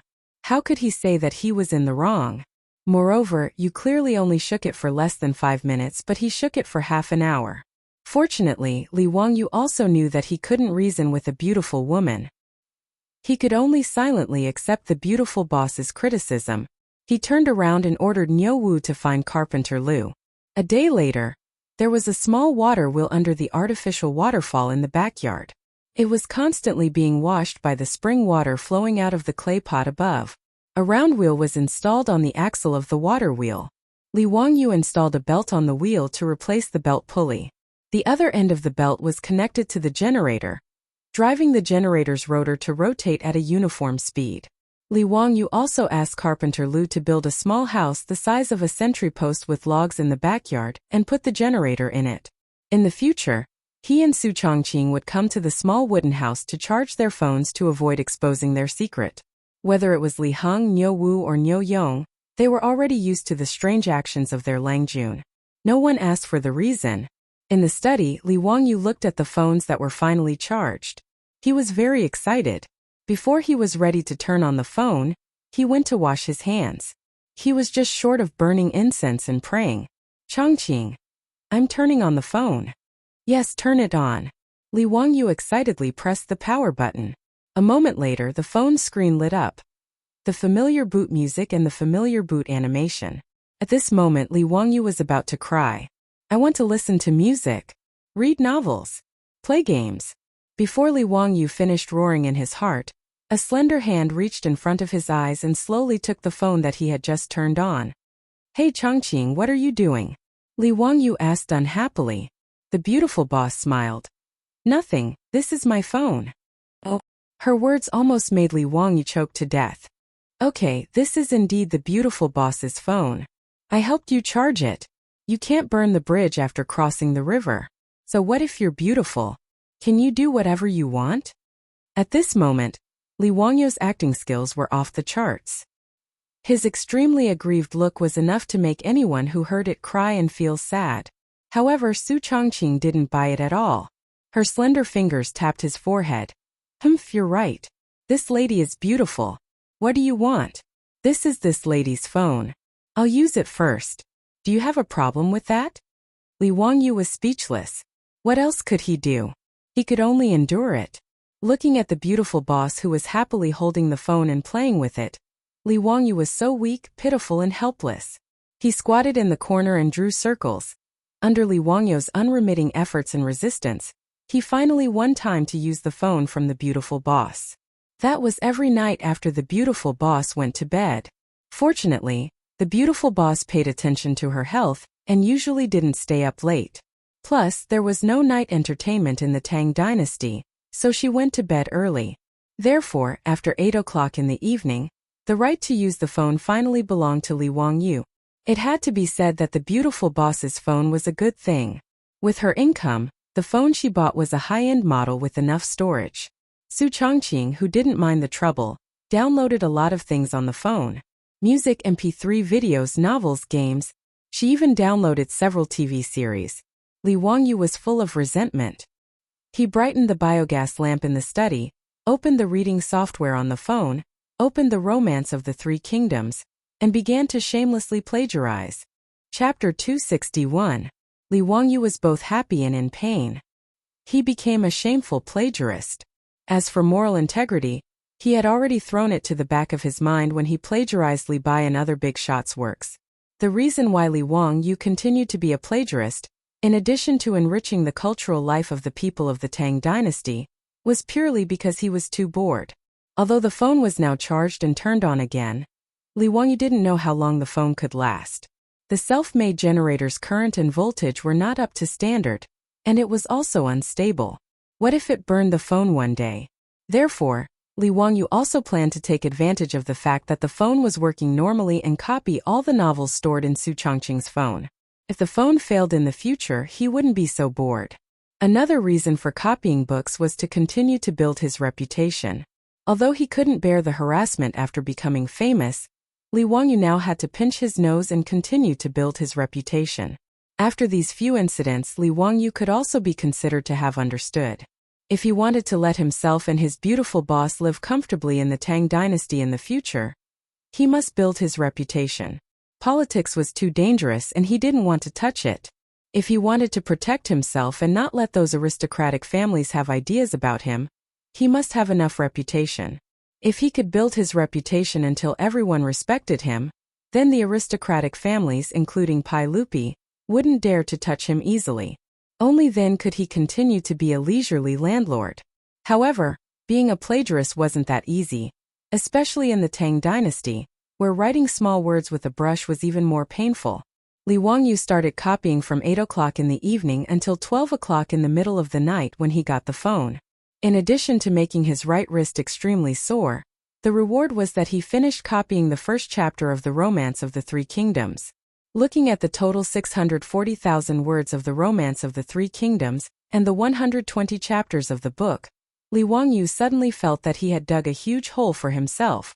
Based on today's speed, wouldn't it take him 4 to 5 months to finish copying the entire Romance of the Three Kingdoms? When he thought of this, he felt his vision darken. After Li Wangyu wrote this manuscript, he planned to send it for engraving and printing. Therefore, every word had to be written seriously. He couldn't be careless. To be able to write more than 4,000 words in 4 hours was already considered extremely fast and talented. With such a calculation, Li Wangyu almost decided to give up. He felt that his life was dark. However, this was a hole that he had dug himself, so he had to continue copying it even if he had tears in his eyes. Li Wangyu was full of resentment. He turned off his phone and went back to sleep. For the next week, Li Wangyu hid at home every day and became a poor copyist. It didn't take long for him to copy a thick stack of manuscripts for the Romance of the Three Kingdoms. In fact, it was not how fast Li Wangyu copied, but how few words could be written in a manuscript. Even if the words were small, in order to be engraving and printing, the words couldn't be too small. At most, there would be no more than 200 words on a page. He could copy more than 4,000 words a day, which was more than 20 manuscripts. After copying for nearly 5 or 6 days, he actually accumulated more than 100 manuscripts. It was a thick stack in his hand. Looking at the stack of manuscripts in front of him, Li Wangyu suddenly couldn't help laughing. The cynical man had a bad idea in his mind. Since it was so painful for him to copy, why not drag everyone down with him and suffer with him? Just at this time, the old housekeeper Li Heng came to inform him that Ma Zhou and Yin Liben had arrived. Today was the day of rest every 10 days. Since Ma Zhou and Yin Liben worshipped Li Wangyu as their teacher, they would come to Dingzhou village to learn from Li Wangyu during their rest days. When Li Wangyu heard that Ma Zhou and Yin Liben had come, he couldn't help but smile. Well, I have a good lab rat. I can test whether my plan of dragging people down is feasible. Picking up the finished manuscripts, Li Wangyu went to find Ma Zhou and Yin Liben. Greetings, teacher. Teacher, are you writing poems or articles again? As soon as Li Wangyu came out, Ma Zhou and Yin Liben immediately stood up and saluted respectfully. Seeing the thick stack of manuscripts in Li Wangyu's hands, they were surprised and thought that Li Wangyu had a new work. Some time ago, the aristocratic families asked people to attack and smear Li Wangyu. Ma Zhou and Yin Liben were the most anxious. As the Wangyu collection was spread all over Chang'an city like flyers, Li Wangyu's reputation soared. Ma Zhou and Yin Liben also felt honored and felt lucky to be able to become Li Wangyu's disciples. Towards Li Wangyu, the two of them admired him beyond compare, and their respect for him was even greater than before. Li Wangyu chuckled. That's not it. This is just a long historical novel I wrote when I was bored. It's called Romance of the Three Kingdoms. Let me show it to you too. Hearing that it was not a poem or article, but a novel, Ma Zhou and Yan Libin's interest decreased a little. But since their teacher said so, they naturally couldn't refuse. He respectfully took the manuscript from Li Wangyou's hands. The two of them gathered together and started to read the Romance of the Three Kingdoms. The rolling Yangtze River flows to the east, the waves wash away the heroes. Right and wrong, success and failure vanish in a blink of an eye. The green hills are still there. The sunset is still red. The white-haired fisherman on the riverside is used to the autumn moon and spring breeze. A pot of turbid wine is a happy reunion. So many things in the past and present are just jokes. After reading the opening poem Riverside Immortals, Ma Zhou was so excited that he slapped his thigh. Teacher is really talented, to be able to write such a majestic long and short sentence in a novel. It's really soul-stirring and memorable. Poems were created in the Tang Dynasty, and were also called poetic verses. In response to Ma Zhou's praise, Li Wangyou just smiled faintly and signaled them to continue reading. Ma Zhou didn't pay much attention to the novel, but after reading Riverside Immortals, they stopped underestimating it and started to read it seriously. The first chapter of Romance of the Three Kingdoms was about the Oath of the Peach Garden. The plot of the novel quickly attracted Ma Zhou and Yan Libin's attention. They stopped talking and just looked down at the manuscripts. Li Wangyou had now copied 5 chapters and had just reached the chapter where the 3 heroes fought Lu Bu. Ma Zhou were very excited when they read the manuscripts. Zhang Fei shouted, "This must be Dong Zhuo. What's so good about chasing Lu Bu? Why don't we take down the thief Dong first? That's cutting the weeds and eliminating the roots." It said, "To catch a thief, one must catch the thief's leader. Don't know the outcome. Let's listen to the analysis below." They flipped to the back of the manuscripts, but there was no more. "Teacher, where's the rest of the manuscripts?" "There's no more. I've just reached this part." Ma Zhou and Yan Libin's faces immediately became very ugly. They were itching to continue reading, but Li Wangyou actually said there was no more. The two of them almost cursed it out loud. Seeing Ma Zhou's uncomfortable expressions, Li Wangyou almost laughed out loud. "Hey, I've really dragged the two of you down with me. It'll be hard for you too. Just sit back and wait for the next update." Thinking back, Li Wangyou was very sad when he was reading online novels in the future. He even had the thought of sending the author a razor blade. Could he dare to update faster? What was even worse was that other than reading the chapters, he encountered an author who didn't update. That made him want to kill someone. Li Wangyou was now ready to use a move that would anger the heavens and the people. Just like online novels, he would update the novel and release it. Chapter 262. Li Wangyou planned to do the same as the later generations of online novels. Every time he finished copying 5 chapters, he would send them to the bookstore in Huxian to be printed and published. Since the birth of block printing in Huaxia, the characters printed could not be too small due to the engraving technology and craftsmanship of the craftsman. A page of about 200 words was printed. Even if it was printed on both sides, the Analects of Confucius with about 10,000 words had a thickness of 30 or 40 pages. The paper that could be used to print books in the Tang Dynasty was much thicker than the paper of the later generations. The thickness of the Analects of Confucius was roughly equivalent to the thickness of a book with about 200 pages in the later generations. Li Wangyou planned to print and publish the Romance of the Three Kingdoms separately. He would publish 5 chapters at a time with about 20,000 words, which was equivalent to the thickness of 2 Analects of Confucius. The 120 chapters of the Romance of the Three Kingdoms could be published in 24 volumes. He had worked so hard to copy the book. Naturally, he had to collect some interest to make those who were waiting to read the book feel uncomfortable. Looking at the depressed looks of Ma Zhou and Yan Libin in front of him, the cynical man silently praised his method. Li Wangyou thought of another idea. He turned to Yan Libin and said, "Libin, I plan to publish a book of the Romance of the Three Kingdoms. Can you draw some illustrations for me?" "What are illustrations?" Yan Libin was confused by Li Wangyou's words and did not understand what he meant. Books with illustrations only appeared in large numbers in the books of the Ming and Qing dynasties.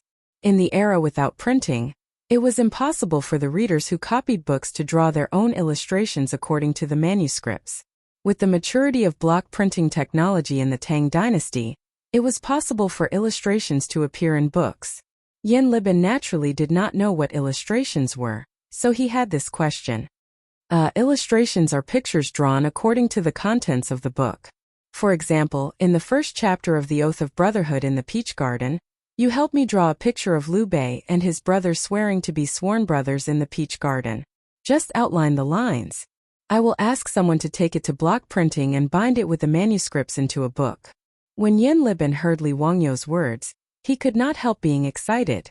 Teacher, do you mean that you will also print the pictures I draw into a book? Can the pictures be block printed? Can I sign it? Li Wangyou rolled his eyes at him strangely. Who would know that the illustration was drawn by you if you didn't sign it? I was planning to keep it as a family heirloom. If the illustrations in the Romance of the Three Kingdoms were drawn by Yen Liben, how much would it be worth if it was auctioned in the future? Of course you have to sign off on the book. You have to sign off on every illustration. Just help me draw an illustration for each chapter. Draw it now, and I'll send it to the bookstore today. Li Wangyou's words made Ma Zhou envious. He looked at Yen Liben with a burning gaze, wishing that he could snatch this job from Yen Liben. Ma Zhou and Yen Liben had already heard about the woodblock printing from Li Wangyou. The two of them felt that it was inconceivable that books could be printed in large quantities so quickly. For scholars, regardless of the dynasty, the temptation of writing a book and creating a biography was incomparably huge. However, before the birth of the woodblock printing, the time-consuming and laborious stone carvings, thick bamboo slips, and expensive silk, it was impossible for scholars to write a book. Now that Li Wangyou was going to write a book and Yen Liben's name in it, it was also a huge temptation. How could Ma Zhou not be envious? The only regret was that Li Wangyou was going to write a novel. In the eyes of Ma Zhou and Yen Liben, they felt that their little teacher was not doing his job properly. In the Tang dynasty, novels were not valued by the people of that time. They were regarded as unrefined. Not to mention the Tang dynasty, even in the Ming and Qing dynasties, those authors who wrote novels used pseudonyms to protect their reputation. However, Li Wangyou was not afraid of being slandered. Anyway, he was only 16 years old. It was normal for him to be a little impulsive. Compared to the influence that the book Romance of the Three Kingdoms would bring, that bit of controversy was nothing. Yen Liben did not say much and immediately asked Li Heng to bring him a brush and ink. He ran to the side and looked at the manuscript while thinking about how to draw the illustration. Ma Zhou hesitated and asked, Teacher, your book seems to have some mistakes. It does not match the history books. The history books did not record that Liu Bei and the other two became sworn brothers. It only mentioned that they were as close as brothers. Gongsun Zan did not join the alliance. Liu Bei and the other two should not have participated in the war. How could the three heroes fight Liu Bu? When Li Wangyou heard him finish, he could not help bursting into laughter. Bin Wang, I am writing a novel. It is a romance, not a history book. This is called artistic exaggeration. Some parts are made up by me. There is no need to take it seriously. With regards to this explanation, Ma Zhou could only nod and accept it. However, he picked up one of Li Wangyou's manuscripts and asked, Teacher, what do these circles on your manuscripts mean? Li Wangyou looked up and saw that Ma Zhou was pointing at the punctuation marks in the book. When he copied the book, he copied from right to left and from top to bottom according to the Tang people's habit. He also changed the simplified characters into traditional characters. However, he had copied the punctuation marks out of habit as well. In the Tang dynasty there were no punctuation marks. There was only a mark called sentence reading. It indicated that a sentence had a complete meaning. Only in the Ming dynasty did the names of people and places appear. These were the early punctuation marks. What Li Wangyou wrote on the manuscript were the standard punctuation marks of the later generations. Naturally, Ma Zhou could not understand it. Li Wangyou pondered. Since he was used to copying, he might as well continue copying the punctuation marks. He was not in a hurry to answer Ma Zhou's question. Instead, he raised his hand and wrote a sentence on the paper. This house can be lived in, and the person is not sad. Bin Wang, what do these words mean? It means that this house can be lived in, and the person is not sad? Ma Zhou read it out. Li Wangyou smiled and shook his head. He raised the brush again and added punctuation marks in the sentence. Read it again. This house can be lived in, and the person is not sad. The person is not sad. Teacher, the meaning has completely changed. Ma Zhou immediately reacted. Li Wangyu nodded. Bin Wang. This is a symbol that I created to assist in reading. Yes, I call it punctuation marks. Look, this circle-shaped mark is called a period. It means that a sentence has ended. This tadpole-shaped mark is called a comma. It means, Li Wangyu took a piece of paper and wrote down all the punctuation marks on it. He also wrote the meaning of these punctuation marks at the side. Since he had copied it, he might as well promote these punctuation marks when he printed the Romance of the Three Kingdoms. Wonderful. It's really wonderful. Teacher, these punctuation marks are really divine. With this, there will be no more punctuation mistakes. In the face of Ma Zhou's praise, Li Wangyu nodded calmly again, showing that he was such a genius. Chapter 263. Ma Zhou looked at Li Wangyu with a burning gaze. He no longer cared that Romance of the Three Kingdoms was just a story. This was the first book in the Tang dynasty to be engraved and printed, and the first book to use punctuation. Even Yin Libin could draw the illustration and sign it, so how could Ma Zhou not be envious? Hee teacher, what do you think your disciple can do for you? I also want to contribute to your book. Ma Zhou rubbed his hands and said embarrassedly. Li Wangyu looked at Ma Zhou with a smile, but in his heart, he suddenly had a plan. Such a good free labor, it would be a waste not to use it. The most tiring part of copying Romance of the Three Kingdoms was using a brush to transcribe stroke by stroke. Because this manuscript was to be sent to the bookstore for engraving, every word could not be sloppy. Therefore, he had to concentrate and write seriously, which was very tiring. If he accidentally wrote a word wrong, the entire manuscript would have to be rewritten, and he would not even have the chance to alter it. These few days, Li Wangyu was very impatient with copying. Although he could not give Ma Zhou his phone, if he could copy it without worrying about writing, and then let Ma Zhou help him rewrite the manuscript, it would save a lot of time. Bin Wang, are you willing to help me copy the manuscript? This manuscript will be sent directly to the bookstore for engraving, and in the future, Romance of the Three Kingdoms will be your pen and ink. How about it, are you willing? Ma Zhou nodded his head like a chicken pecking rice. I am willing, of course I am willing. It is my honor to be able to work for teacher. Li Wangyu was very happy. He patted Ma Zhou's shoulder and gave him a sweet date. On the cover of this book, I will write your name and indicate that it is your Ma Zhou's Ma Bin Wang's ink. These words made Ma Zhou even more excited. He could not wait to start copying.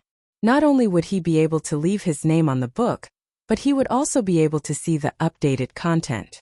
Ma Zhou was very satisfied with this. When Yin Libin, who was concentrating on his painting, heard this, he couldn't help but raise his head and look at Li Wangyu with eyes full of anticipation. Li Wangyu saw the look in Yin Libin's eyes and immediately gave him a sweet date. Libin naturally has to leave his name on the cover. The illustration will be drawn by Yin Libin. Pretending that he didn't care, Yin Libin lowered his head and continued to paint. However, the corners of his mouth couldn't help but curl up. He was obviously very satisfied. Li Wangyu had already copied the first 5 chapters of the Romance of the Three Kingdoms. Naturally, there was no need for Ma Zhou to copy it again. This made Ma Zhou feel very regretful. He could only wait for Li Wangyu to finish the rest of the manuscript. While the two of them were talking, Yin Libin had already finished a draft. He dried the ink and handed it to Li Wangyu. Division Commander, what do you think of this? Li Wangyu took the manuscript. After looking at it, he almost wanted to keep it for himself. It was such a waste to use it as an engraving plate. It had to be said that letting a master like Yin Libin draw for him was like using a cannon to kill a mosquito. It was like using a sledgehammer to kill a chicken. Yin Libin was originally good at drawing people. After learning from Li Wangyu for a period of time, the lines of the people he drew were strong and round. The clothes were simple and heavy, and it became more and more lifelike. What he drew was the scene of Lu, Guan, and Zhang becoming sworn brothers in the peach blossom garden. Yin Libin was known as the legend of painting. The standard of his illustration was much higher than the illustrators of later generations. This made Li Wangyu very satisfied. Libin, this illustration is very good, very good. There are still 4 chapters left. You can draw them all. I will send them to the bookstore to engrave them. I hope that they can be printed in 10 days. After receiving his division commander's praise, Yin Libin immediately nodded. He ran back to the table and started to draw again.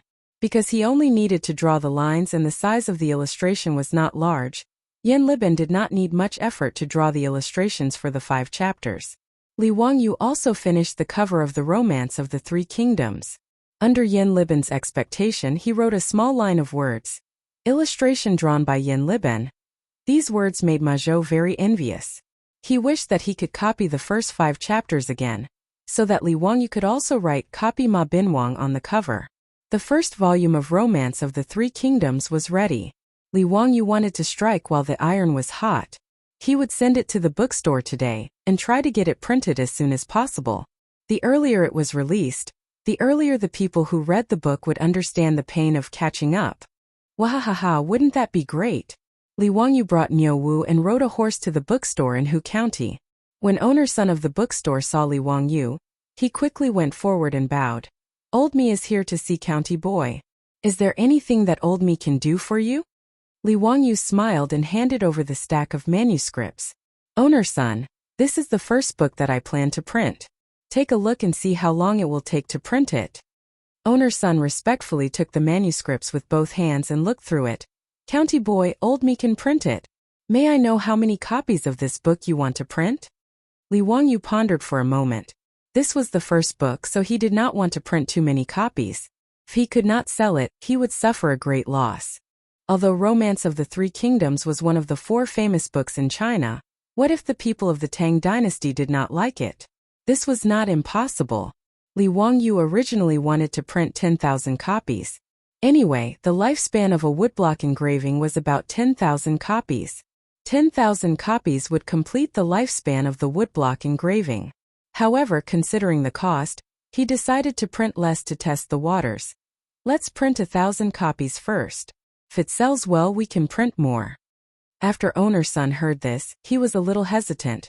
County Boy, how do you think the wages will be calculated? Last time when he helped Li Wangyu print the flyers, owner-son was generous and did not charge Li Wangyu for the labor cost because he only engraved a few engravings. In addition, he wanted to obtain the engraving printing technology. However, the manuscripts that Li Wangyu took out now had about 100 pages. In other words, he needed to engrave more than 100 engravings. However, the labor cost of engraving was not cheap. The fees for the engravings in the bookstore were the same as the fees for engraving seals. They were charged according to the number of words. For every 100 words, owner-son had to pay the engraving craftsman 200 copper coins. The engraving of a page of manuscripts cost about 400 copper coins. For this thick stack of manuscripts with more than 100 pages, just the labor cost of the engraving craftsman alone would cost 40,000 copper coins, which was equivalent to 40 strings of coins. As for the other costs such as paper, ink, and printing, owner-son did not know how much labor he would need. Although he had obtained the engraving printing technology, he had never printed a book before. He could only make a rough estimate of how much capital he would need. However, after owner-son silently calculated in his mind, the number that he came up with gave him a shock. According to his estimation, not counting the cost of the engraving, just the cost of paper, ink, and other printing, Li Wangyu wanted to print this book would cost no less than 100 copper coins. In other words, if Li Wangyu wanted to print 1,000 copies of Romance of the Three Kingdoms, just the cost of the bookstore alone would be about 140 strings of coins, which was 140 copper coins per book. With such a large expenditure, owner-son could not help but be cautious. Chapter 264. Owner-son's mental calculation skills were not bad. His estimation of the price was not wrong. In ancient China, the cost of printing a book was indeed frighteningly high. During the Southern Song dynasty, a book called De Yi Kun Yen was printed. It recorded the cost in detail. Today, there are a total of 20 volumes of De Yi Kun Yen. Number of sheets of paper used, printing costs, ink costs. A total of 1,300 sheets of paper used, 30 sheets of green paper used for printing, 30 sheets of green paper used for printing, 30 sheets of green paper used for printing, 30 sheets of brown paper, ink, paste, printing costs, and other costs. A total of 5 coins for printing, a total of 2 coins for printing board costs. Experts in later generations did the calculations and concluded that each volume of De Yi Kun Yen in the Southern Song dynasty cost 290 copper coins. On average, Each volume was 160 copper coins. The purchasing power of 1 copper coin was equivalent to about 4 renminbi in modern times. In other words, the cost of printing a book was 640 renminbi. It was simply a sky-high price. However, compared to manual copies, the price was at least 10% cheaper. Li Wangyu naturally knew that the cost of printing a book was not low. However, he was not short of money now. He could afford to spend a few hundred coins to print it. Besides, he was planning to sell this book. He might even be able to earn some money back. He waved his hand generously. Owner-san, just name the price. I only have one request. The sooner the better. Of course. County man, your manuscript has too many words. It will take some time for the craftsman to carve more than 100 plates. Old Me estimates that it will take about 5 days to carve all the manuscripts. After 7 days it can be printed and bound. In Owner-san's bookstore, there were only 2 or 3 skilled craftsmen. After all, these craftsmen were originally engravers. His bookstore could not afford to keep too many craftsmen. Sure. Owner-san, please hurry. Oh right, these 5 illustrations also need to be engraved and printed together. We need to add an illustration to the front of each chapter. Is there a problem? Owner-san nodded. No problem. Just leave it to old me. Li Wangyu said. That's good. He took out 2 5 taels of gold ingots and handed them to owner Sunday. These 10 taels of gold will be the deposit. I will come to collect the book in 7 days and pay you the rest of the money. Workshop owner's son naturally had no reason to refuse. After accepting the gold, he repeatedly said, Yes, yes. Don't worry, old me will have the book printed in 7 days. If you can't complete it, Huzianan, you can take old me's head and use it as a chamber pot. Li Wangyu laughed and scolded. Why would I want your head? Help me print it well. When I pick up the book, there will be a draft for you to print. Yes, old me understands. Owner's son smiled even more happily. There was no merchant who wouldn't like such a big customer.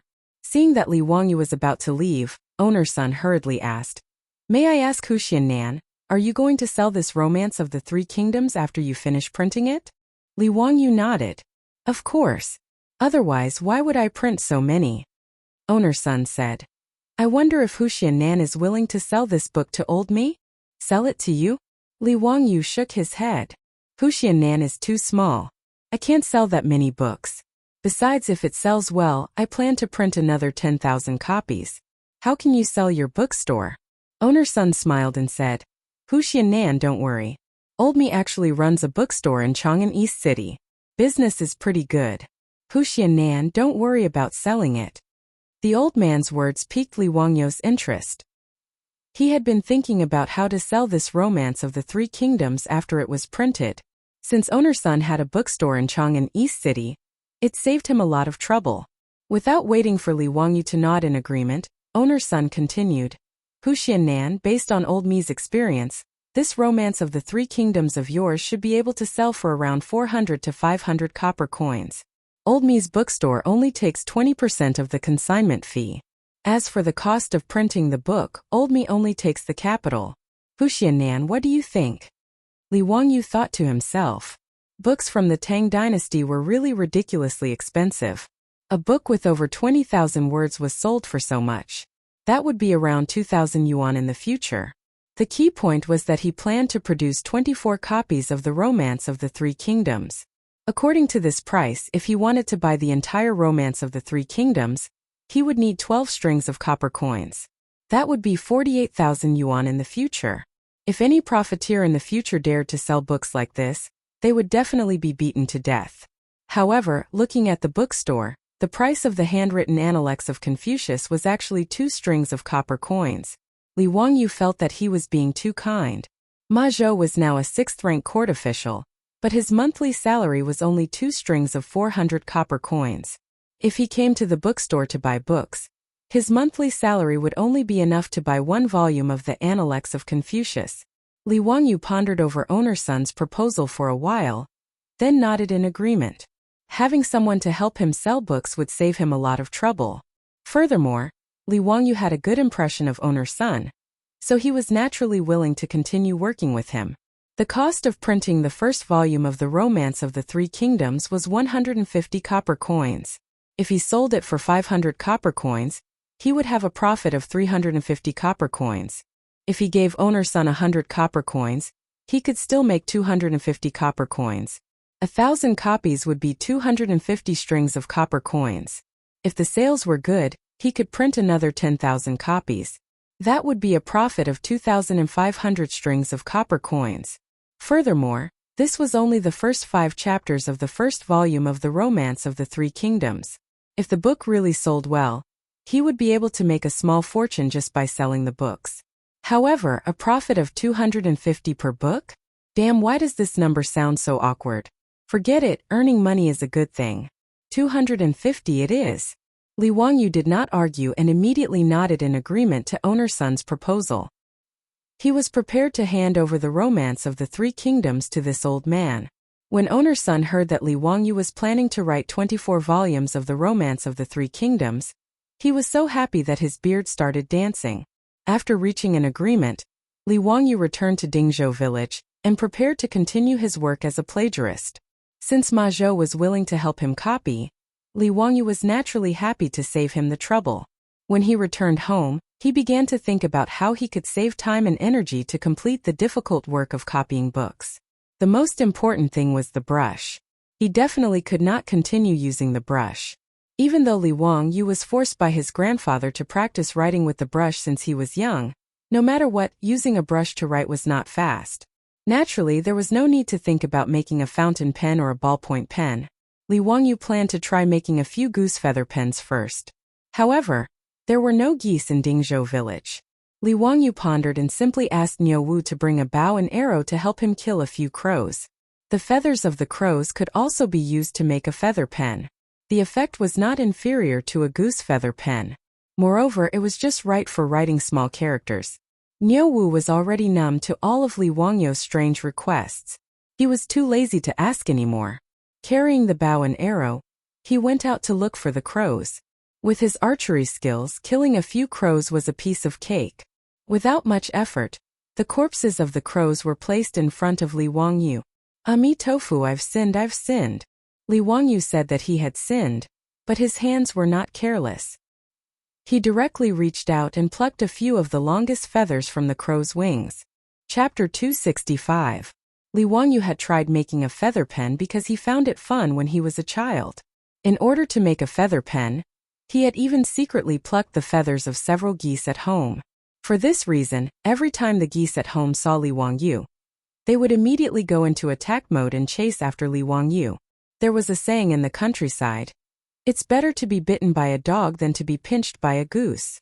The geese didn't look fierce, but they were actually ferocious guardians of the house. Not only did the geese bite, they would also fly and beat people, making ear-piercing cries as they did so. In addition, adult white geese were even bigger than house cats, so Li Wangyu was no match for them. Therefore, every time he was chased by the geese at home, he would be utterly defeated. He was in a very sorry state. But even at such a huge price, Li Wangyu didn't succeed in making a feather pen when he was a child. Making a feather pen wasn't as simple as plucking a feather. In order to make a feather pen, Li Wangyu even asked the European girl Aphrodite for an answer. But who would have thought that Aphrodite was also confused? She had never heard of a feather pen. It was only after his beautiful boss pulled Li Wangyu aside and explained in a low voice that Li Wangyu finally understood. His beautiful boss had paid attention to the introduction of a feather pen when she was studying in the United States. She still remembered it clearly. The European feather pen was invented around 700 AD, and it was now the second year of Chang'an 628 AD. Aphrodite naturally didn't know what a feather pen was. As for how to make a feather pen, the beautiful boss remembered the instructions on the introduction. First, it had to be degreased. There was a thin layer of oil on the feathers of birds, which would stink after a long time, so it had to be removed. The oil on the feathers could be removed by steaming them in a steamer basket and then washing them. Then, the roots of the feathers were cleaned with a knife, and the body of the pen was hardened. The roots of the feather were inserted into an iron pot filled with sand, heated for 15 minutes, and taken out after it cooled down. Finally, he used a small knife to cut the base of the quill into the shape of a fountain pen. Just like a fountain pen, he cut a thin slit in the middle to act as an ink reservoir. Li Wangyu experimented a few times and damaged a few crow feathers before he finally succeeded in making 2 or 3 quill pens. After dipping the quill in ink, it could write very smoothly on the paper. The ink was clear, and it was not much different from the fountain pens of the future. Li Wangyu was very satisfied with his own hands-on skills. But before Li Wangyu could gloat and show off, he saw his beautiful boss reach out her slender hand, grab a few quills and snatch them away. Hey, what are you doing? Are you trying to rob me? Yao Ling? Someone is robbing here. Li Wangyu quickly shouted, trying to protect his work. The beautiful boss glanced at him and shook her fist threateningly. Humph, I taught you how to do it. Shouldn't I charge you some tuition? Do you have a problem with that? In the modern city, except for Li Wangyu, who was forced by his grandfather to practice calligraphy since childhood, few people knew how to use a writing brush. Su Changqing naturally did not know how to write with a writing brush, but he had no choice but to use it. In the four-wheeled carriage, she had to record a lot of things every day. During this time, Su Changqing could only pinch his nose and write ugly words with a writing brush. Although Li Wangyu didn't say it explicitly, the smile that often appeared in his eyes made his beautiful superior gnash her teeth in hatred. She was also confused for a moment and forgot that she could make a quill pen to write. When Li Wangyu said that he wanted to make a quill pen, the most happy person was the beautiful boss. So after the quill pen was made, Su Changqing did not hesitate to directly reach out and forcibly seize the right to use these quill pens. In the face of the beautiful boss's threat, Li Wangyu immediately admitted defeat. No problem. It's what I should do. The beautiful boss proudly raised her swan-like white neck and proudly left with her spoils of war. She quietly left just as she quietly came, waving her sleeves, not taking away a cloud, only taking away my quill pen. Li Wangyu looked at the ceiling with tears in his eyes. He was full of sadness and grievance. At this moment he only wanted to recite a poem. In desperation, he looked at Niu Wu again. Before he could speak, Niu Wu looked at him with disdain, grabbed the bow and arrow and strode out. Damn, this poem was not good. He actually dared to look down on his Lang Jun. Li Wangyu became more and more speechless. Even Niu Wu dared to look down on him. Where was the dignity of the family head? After Niu Wu brought back a few more crows that were killed by arrows, Li Wangyu was busy again. Finally, he used a quill pen. Copying with a quill pen was much faster than using a writing brush. In addition, Ma Zhou was copying for him. Li Wangyu wrote even more flamboyantly. His speed was so fast that he almost flew. In one night, Li Wangyu copied almost 2 chapters, which made him very satisfied. Sure enough, tools were the ladder of human progress. After solving the problem of copying books, Li Wangyu's bitter days had finally come to an end. Although he still spent a lot of time copying books every day, the efficiency was much higher. Every day, he asked Niu Wu to ride a horse and send the manuscripts he copied to Chang'an City. He asked Ma Zhou and Yin Libin to copy and draw illustrations. Ma Zhou and Yin Libin were happy and didn't feel tired at all. Instead, they could see the latest chapters every day and were very satisfied. Sometimes, Niu Wu was delayed by something and was late. Ma Zhou and Yin Libin complained. Niu Wu could only silently roll his eyes. Sure enough, like teacher like disciple. One day, because Li Wangyu was lazy and didn't want to copy books, he gave himself a day off. As a result, Ma Zhou and Yin Libin waited in Chang'an City for a long time. But Niu Wu didn't come to deliver the manuscripts. In a moment of anxiety, they rode a horse to Dingzhou village to rush the manuscripts. Li Wangyu was speechless at this kind of behavior of urging him to update his novel. He could only comfort them and repeatedly promise that he would let Niu Wu deliver the manuscripts to them tomorrow. Finally, he sent the 2 disciples who were eager to see the next chapters back. 7 days later, Li Wangyu finally received the freshly printed Romance of the Three Kingdoms, sent by owner Sunday. He also told Li Wangyu that the first volume of Romance of the Three Kingdoms would be officially sold at Sunji Bookstore in the East Market of Chang'an City tomorrow. Li Wangyu also had high hopes for this. He planned to personally go to the East Market the next day to see how the 4 great classical novels he painstakingly copied were received in the Tang Dynasty. Chapter 266. In the afternoon, Li Wangyu was standing outside Sun's bookstore in the East Market of Chang'an, and with a gloomy face. He came to Chang'an today to see the sales situation of the Three Kingdoms novels that he had painstakingly copied. However, he did not expect that it would be completely different from what he had imagined. Sun's bookstore was not considered small in the East Market. There were 3 storefronts that sold all kinds of hand-copied scrolls, rubbings of steel inscriptions, paintings, brushes, ink, paper and inkstones. They also accepted businesses such as seal engraving. The business was quite good. In the bookstore, there were many scholars dressed as scholars going in and out. Li Wangyu observed for a moment and saw that there were several transactions in the bookstore. However, there were people who bought the scrolls that cost 2 copper coins, but few people were interested in the romance of the Three Kingdoms that cost 500 copper coins. The engraved and thread-bound romance of the Three Kingdoms was quietly placed on the counter in the bookstore. It was not eye-catching at all. There were no advertisements, no publicity, and no shop assistants shouting to promote it. Occasionally, there were scholars who were curious and picked up the book to flip through it. When they saw that it was a novel with chapters, they put it back. However, there were scholars who read it carefully and their eyes lit up. They took out their copper coins and bought the book. However, before Li Wangyu could smile, the scholar who bought the book immediately hid the book in his arms like a thief. He was afraid that others would see it. This scene made Li Wangyu's temples throb. I'm writing the 4 great classical novels, not a romantic novel like Jin Ping Mei. What the hell do you mean by looking like you bought a pornographic film on the street? He thought. Seeing their junior teacher gnashing his teeth, Ma Zhou and Yin Liben, who had accompanied him to the bookstore, both comforted him. Teacher, this scholar is also afraid that people will see him buy the novel and criticize him for not doing his job and neglecting his studies. Yes, teacher. Although we know that your novel is majestic and is not written in a game, in the eyes of the people, novels are not elegant. After being comforted by Ma Zhou and Yin Liben, Li Wangyu became even more depressed. This was exactly the same as what he had imagined.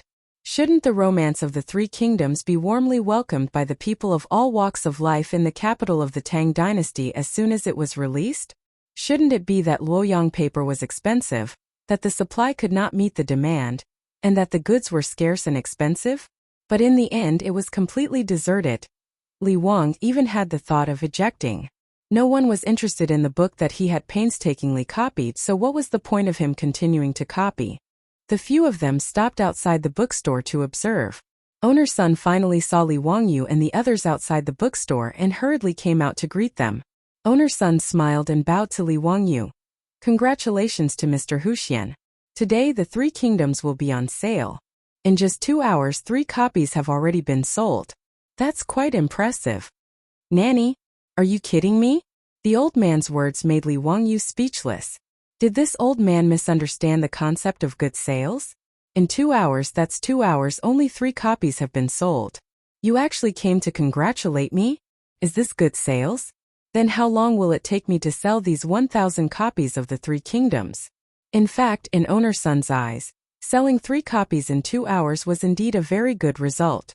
This was mainly because the price of engraving printing in the Three Kingdoms was cheap. The price of 500 copper coins was considered very cheap compared to the price of 1 or 2 strings of copper coins per scroll. In his bookstore, the copies of the books such as The Great Learning, The Doctrine of the Mean, The Analects of Confucius, and Mencius could only be sold 1 or 2 volumes per day. Before the invention of engraving printing, due to the high price of books, bookstores did business a bit like the antique shops of the modern era. They paid particular attention to not opening a business for a year, but opening a business for 3 years. Therefore, in Owner Sun's eyes, selling 3 copies in 2 hours was already a very good business. However, Li Wangyu was getting more and more annoyed. This was too different from what he had imagined. The East and West markets were not open for business early in the morning. The Tang dynasty's rule was that the market was in the middle of the day. In other words, the East and West markets could only start trading at noon and end in the afternoon after the drum sounded. There was only half a day of business every day. According to today's sales speed, 10 copies of the Three Kingdoms would not be sold in a day. Owner Sun had printed 1,000 copies of the first volume of the Three Kingdoms. Based on the current sales, wouldn't it take more than 3 months to sell all of them? This was only the first volume of the Three Kingdoms. there were still 23 volumes after that. How long would it take to sell all of them? Moreover, Li Wangyou's goal was not only to sell 1,000 copies. He was also thinking of selling 10,000 copies or even more.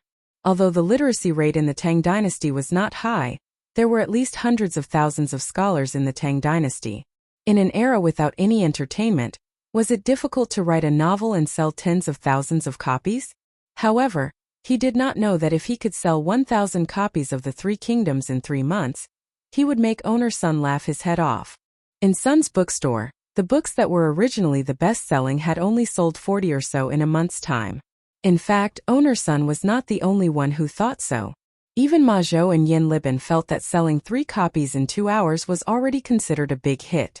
Seeing that they all had such a matter-of-fact expression, Li Wangyou was speechless. He could only ponder on how to increase the sales of the book. If his beautiful boss knew that he had sold 3 copies of The Three Kingdoms that he painstakingly copied in 2 hours, she would laugh herself to death. "Brother Zichao, let's go to the bookstore and see if there are any new paintings." Li Wangyou was pondering when he heard a voice behind him. He turned his head and could not help but show a look of disdain. Chang'an City was so king small that he could meet these troublemakers everywhere. The one who spoke was Cui Dogu of the Cui clan in Qinghe. Beside him were Wang Zichao of the Wang clan in Taiyuan, Cui Hong of the Cui clan in Bowling, and Lu Xiang of the Lu clan in Fanyang. Naturally, there was a large group of servants following behind the 4 rich young masters of aristocratic families. The large group of people was bustling with noise and excitement. Li Wangyou was too lazy to meet these foppish sons. He pulled Ma Zhou and Yin Liban to the side and avoided the sight of Wang Zichao and the others. When this group of silk pants entered Sun's bookstore, the troops behind them immediately became extremely overbearing and chased away all the customers who were buying books and looking at paintings. Owner Sun could only pretend that he did not see such behavior of driving out his customers. He smiled and greeted them. "Gentlemen, may I know what you want to buy?" "Shopkeeper, do you have any new books?" Yes, this novel, Romance of the Three Kingdoms, was just put on sale today. It was written by a man from Hu County. Gentlemen, are you interested?" Owner Sun naturally did not know of the conflict between Li Wangyou and these foppish sons. He even enthusiastically picked up a copy of Romance of the Three Kingdoms and respectfully handed it over. "Which man from Hu County?" Wang Zichao asked in an unfriendly tone. Owner Sun did not know and smiled. "Li Zio of Hu County, Baron of Hu County." Just as he finished speaking, Wang Zichao angrily tore the Romance of the Three Kingdoms in his hand into 2. Chapter 267. Now the name that these aristocratic families, including the Wang clan of Taiyuan, the Cui clan of Bowling, the Lu clan of Fanyang, and the Cui clan of Qinghe, least wanted to hear about Li Wangyou of Hu County. In his previous life, these aristocratic families had wanted to vent their anger by spreading rumors in an attempt to smear Li Wangyou's reputation. However, Li Wangyou had displayed his works in Chang, and for several days in a row, ruthlessly slapping the aristocratic families in the face. Not only did they fail to achieve their goal, but they also made Li Wangyou even more famous. This was like making a wedding dress for someone else, making the aristocratic families feel very sullen. In order to discuss these aristocratic families, Pai Lupi did not care about their reputation at all. During the court meeting, he ordered people to read Li Wangyou's works out loud, making the aristocratic families even more embarrassed. Although he did not mention any names in Chang'an, anyone with some ability would know that the aristocratic families had made a big mistake because of Li Wangyou. In the court, the officials who did not come from aristocratic families looked at the officials who came from aristocratic families with ridicule in their eyes. Zhang Yuanshou and the others gnashed their teeth in hatred, but there was nothing they could do. As for Wang Zichao, Cui Daogu, Lu Xiang, Cui Hong, and the others, they saw Li Wangyou as a thorn in their side. They could not wait to eat his flesh and skin, burn his bones, and scatter his ashes. Owner Sun actually took Li Wangyou's books to recommend to them. To them, this was a naked provocation. After Wang Zichao tore the Three Kingdoms in his hand, he did not wait for Owner Sun to react. He raised his hand and slapped Owner Sun across the face. The old man almost fainted from the slap. He took a few steps back and fell to the ground. "Old man, how dare you humiliate us?" Wang Zichao cursed angrily after slapping him. This sudden turn of events stunned owner Sunday. How could he not know why he was slapped? Did he say something wrong just now? Wang Ziqiao and the others came into the bookstore. Although he did not know Wang Ziqiao and the others, he knew that these young people were from the aristocratic families in Chang'an and could not be offended by a businessman like him, just by looking at their overbearing manner of driving away the guests.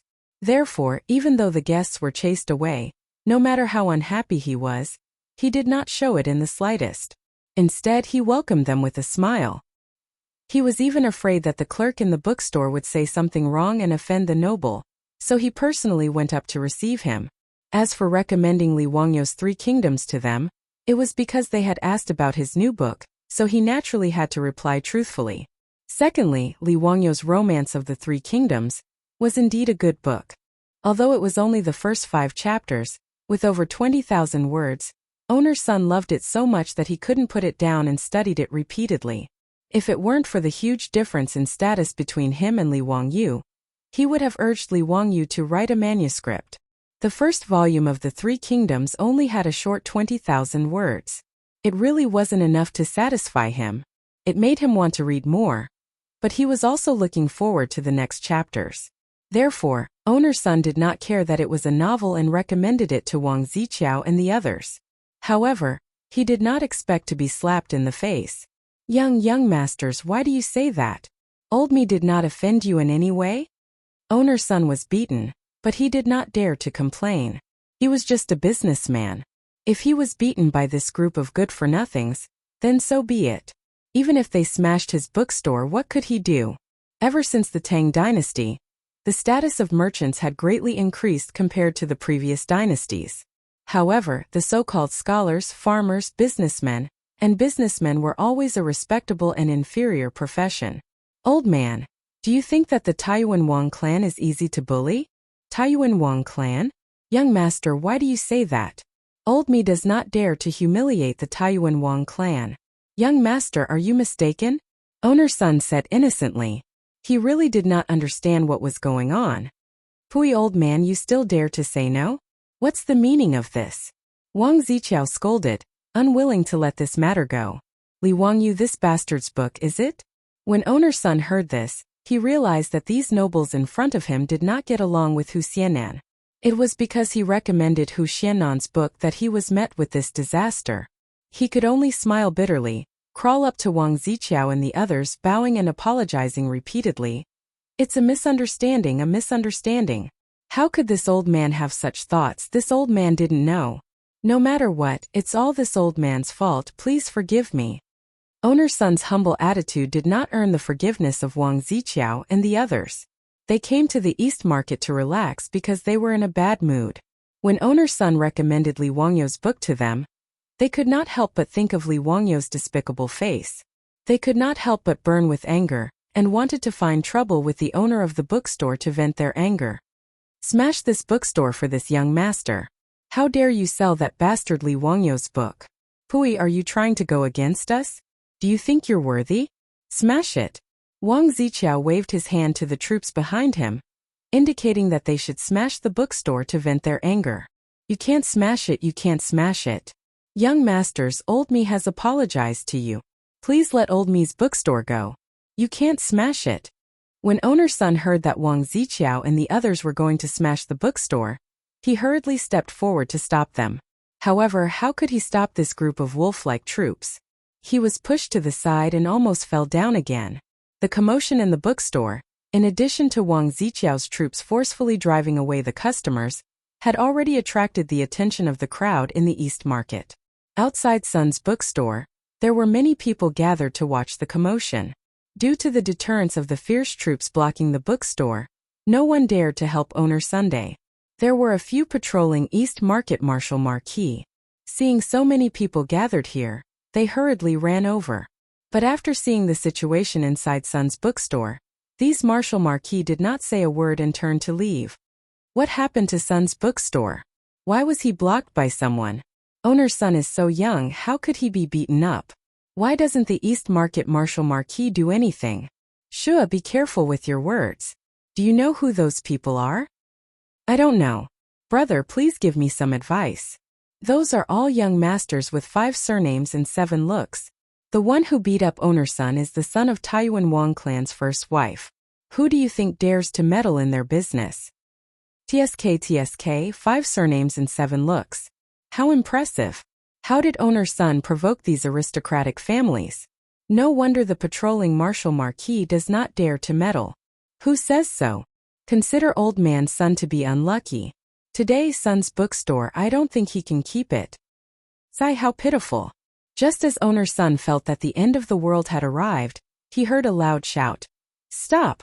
In broad daylight, do you still have the laws of the land? Wang Ziqiao, Cui Daogu and the rest immediately glared at the source of the voice. They wanted to see who was so blind as to meddle in the business of their aristocratic families. Li Wangyu, why are you here? After seeing the person who spoke, Wang Ziqiao and the rest could not help but feel a little guilty. Although they hated Li Wangyu to the extreme, when Li Wangyu stood in front of them, the 4 of them felt a little guilty. The one who pushed the crowd aside and stood up to stop them was Li Wangyu. Behind him, Ma Zhou and Yin Libin also had angry looks on their faces. He as expected of 5 surnames and 7 looks. How impressive! Li Wangyu said with ridicule. Chapter 268. Li Wangyu was too lazy to pay attention to Wang Ziqiao and the others. He felt that talking to these aristocratic families was polluting the air. Therefore, Li Wangyu pulled Ma Zhou and Yin Libin to the side. He did not want to see these people face to face so as not to affect his mood. Who would have thought that just because owner Sun recommended the 3 kingdoms that he copied to Wang Ziqiao and the others, he was implicated for no reason and even wanted to destroy the old man's bookstore.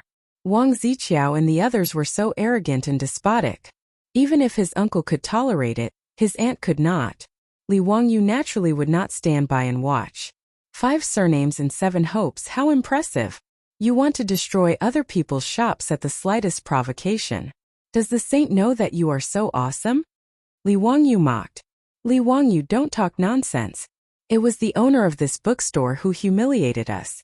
We were just teaching him a lesson. Cui Daogu hurriedly explained.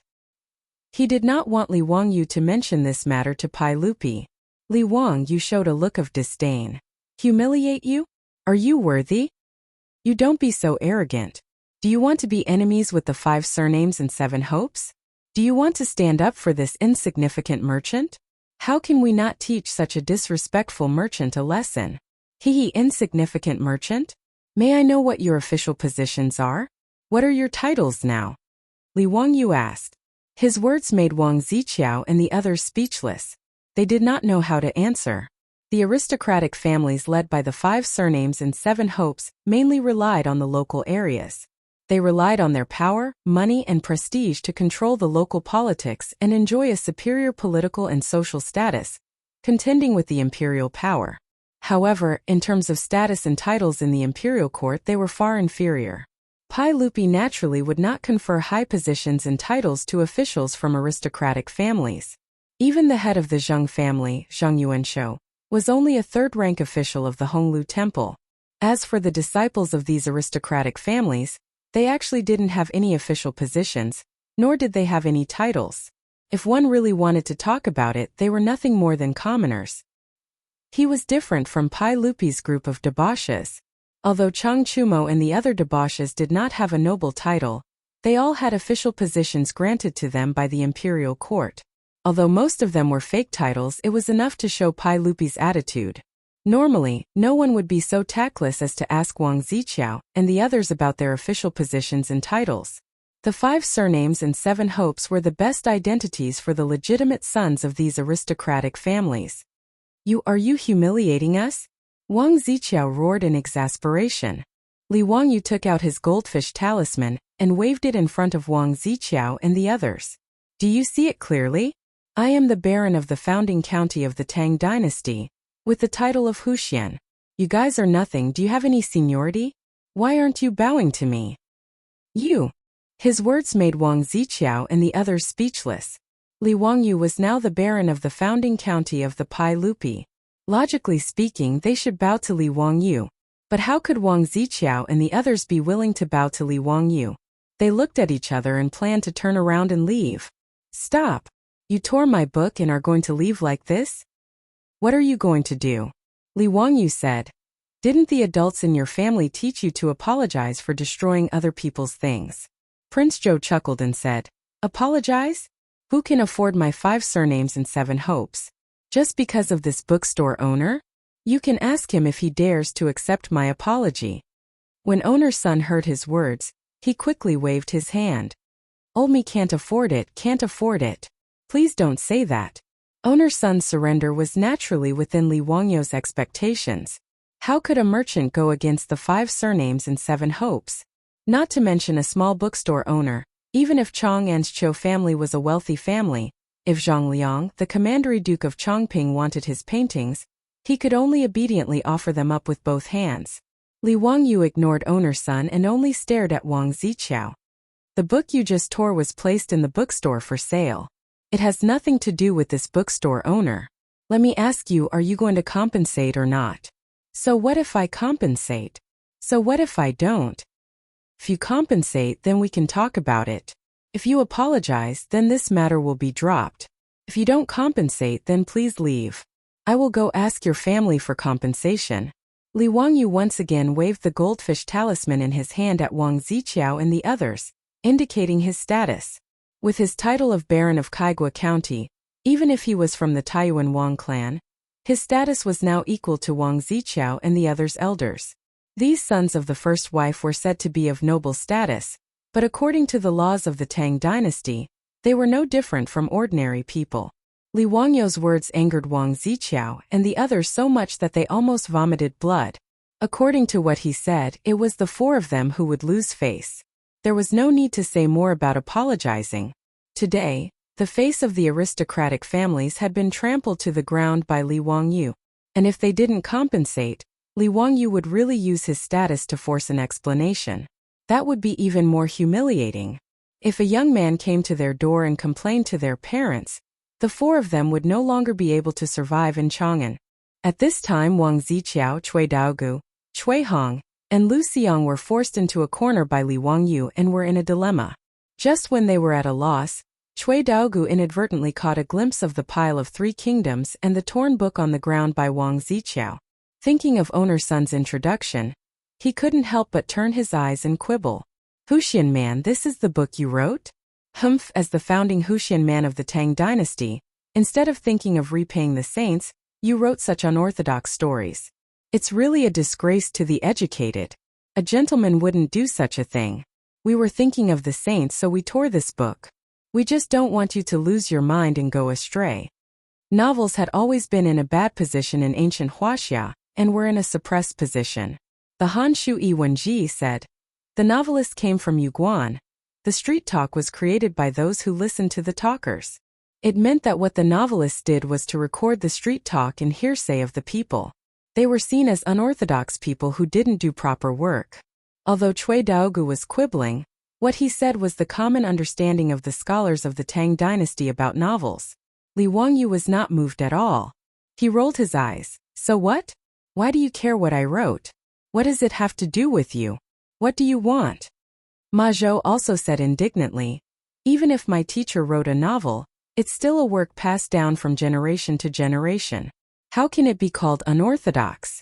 This romance of the 3 kingdoms is a work that both refined and popular can appreciate. It's a rare masterpiece and will definitely be passed down for generations.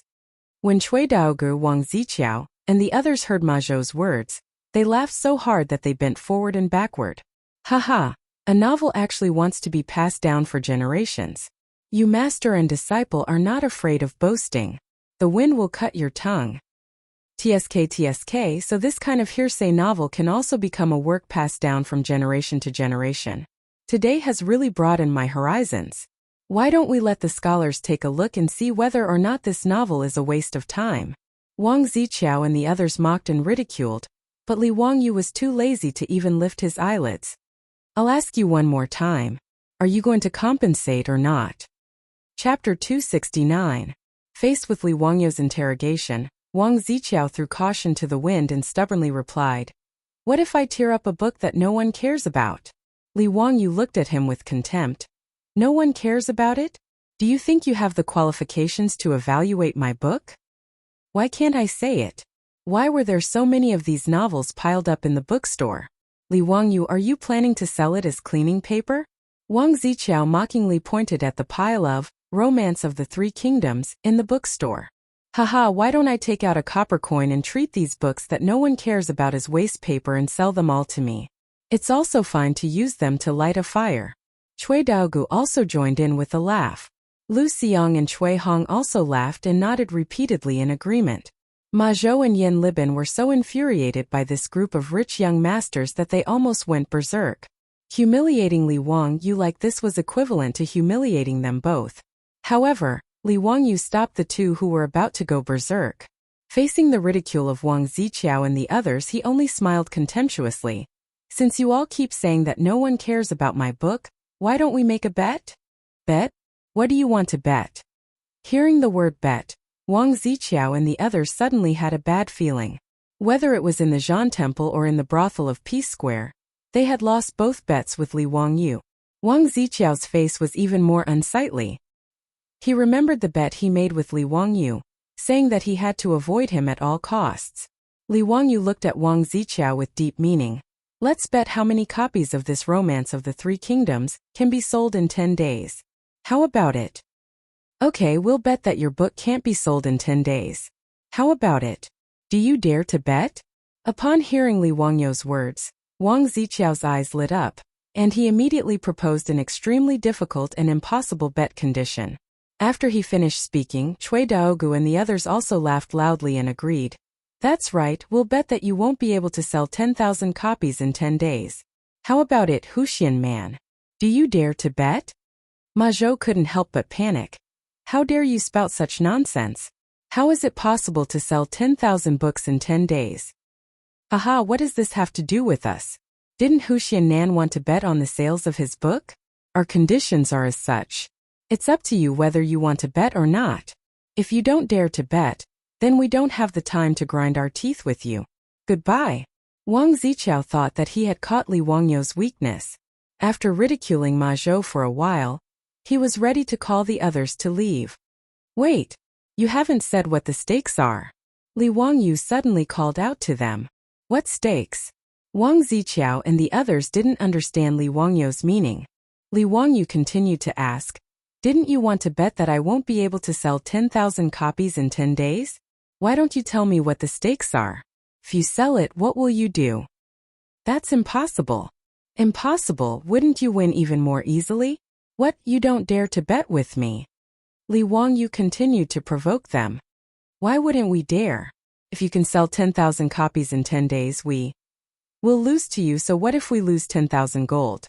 Wang Ziqiao blurted out after being provoked by Li Wangyu. Li Wangyu shook his head. 10,000 gold? Haha, can you take it out? Why don't we bet 1,000 gold taels, how about it? Can a dignified direct descendant of an aristocratic family afford 1,000 gold taels bet? 1,000 gold taels? That's 6,000 copper coins, 6 million gold taels. Wang Ziqiao and the others looked at each other. Although they were direct descendants of aristocratic families, they really couldn't take out such a large sum of money. Their families were rich, but it didn't mean that they had money in their hands. But how could they be willing to back down? Not to mention, in Wang Ziqiao and the others' eyes, it was impossible for them to lose. 10 days was equivalent to 10 days. And to sell 10,000 copies, let alone 10 days, even if it was a year, they wouldn't believe it. After all, the Tang dynasty wasn't the modern era. All the bookstores in Chang'an and East City added together might not be able to sell 10,000 copies in a year. Although Li Wangyu's novel looked strange and wasn't a common book, so what? Huxian man, don't talk nonsense. Do you dare to make a written pledge and set a bet? Wang Ziqiao and the others were sure that they would win, so naturally, they were fearless. Li Wangyu laughed. Haha, that's right, lest some people lose the bet and don't admit it. Owner-son, please bring us a pen and paper. This Huxian man, do you really want to bet with them? Why don't you just let it go? Why bother fighting based on personal feelings? Owner-son hesitated for a moment, but still tried to persuade him. He didn't want Li Wangyu to lose such a large sum of money just to stand up for him. Even Owner-son felt that Li Wangyu couldn't win. 10,000 books were sold in 10 days. This was too inconceivable. To sign such a bet, other than losing 1,000 taels of gold, There was no other possibility. Ma Zhou and Yin Libin were also shocked by Li Wangyou's words. Although they felt that Romance of the Three Kingdoms was a good historical novel, it was impossible to sell 10,000 copies in 10 days. Division Master. Ma Zhou wanted to persuade him, but Li Wangyou reached out and stopped him. Owner's son, I only have my own opinion. Just go and bring me a pen and ink. Seeing Li Wangyou's resolute attitude, Owner's son could only helplessly shake his head and bring over a pen and paper. Li Wangyou wrote down 2 bets on the paper and signed them. Okay, it's your turn. Sign. Li Wangyou put down the pen and raised an eyebrow as he looked at Wang Ziqiao and the others. Wang Ziqiao, Cui Daogu, and the other 3 were rather dumbfounded. They hadn't expected Li Wangyou to agree to such an absurd bet. Did he really have the confidence to sell 10,000 books in 10 days? How could this be possible?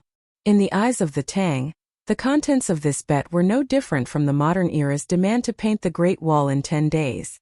Sign. I don't believe that he can win. Wang Ziqiao coldly snorted as he wrote down his name on the bet. Cui Daogu and the other 2 glanced at each other and nodded, signing their bets. Li Wangyou chuckled as he picked up a bet, dried the ink and put it away. That's good. With the contract in black and white, we'll see who's the winner in 10 days. Remember, prepare the gold. Otherwise, I'll ask the saints to collect the debt from your clan. Wang Ziqiao and the others only sneered. Huxian man, you should prepare the gold yourself. If you can't produce the gold in 10 days, be careful that we don't sue you at Taiji Palace. After saying this, they didn't stay any longer. After putting away the bet, they called out to their troops, and the crowd retreated like the tide. Huxian man, what should we do? Old Mia, it's all old Mi's fault for implicating Huxian man. Owner's son bowed to Li Wangyou in fear and trepidation. Li Wangyou waved his hand. It's fine. I have my ways. Chapter 270. When Li Wangyou made such a bet with Wang Ziqiao and the others, Owner's son was the one who was the most frightened. He was worried that Li Wangyou would blame him in the future if he lost the bet. He was also worried that if Li Wangyou won, those young masters would vent their anger on his bookstore. What should he do then? For the old man, today's matter was in a dilemma. But no matter what, Owner's son still hoped that Li Wangyou would win the bet. After all, Li Wangyou had only made such an unfair bet with the young master of an aristocratic family, because he wanted to stand up for him. If Li Wangyou lost, Owner's son would definitely feel guilty. The merchants of the Tang dynasty were very honest. The word unscrupulous merchant had not yet appeared. In fact, the word unscrupulous merchant had evolved from the word unscrupulous merchant, and the original meaning was unscrupulous merchant. In ancient times, when merchants did business, other than filling the bucket full, they would also scoop more to make the rice in the bucket full. In other words, as long as they did business, they would always add something to the customer. However, because of the changes in people's hearts, later generations slowly became unscrupulous merchants. It was also a kind of moral regression. Old me, if there is anything old me can do, I will not refuse. Owner's son patted his chest and promised Li Wangyou. Li Wangyou nodded and smiled. There is indeed something that I need your help with. Old me, please tell me. Inform the bookstore to quickly start printing. There are only 1,000 books of the Three Kingdoms in this bookstore. If there are no books printed, even if all these books are sold out, I will be the one to lose. Owner's son nodded and promised. Old me, rest assured.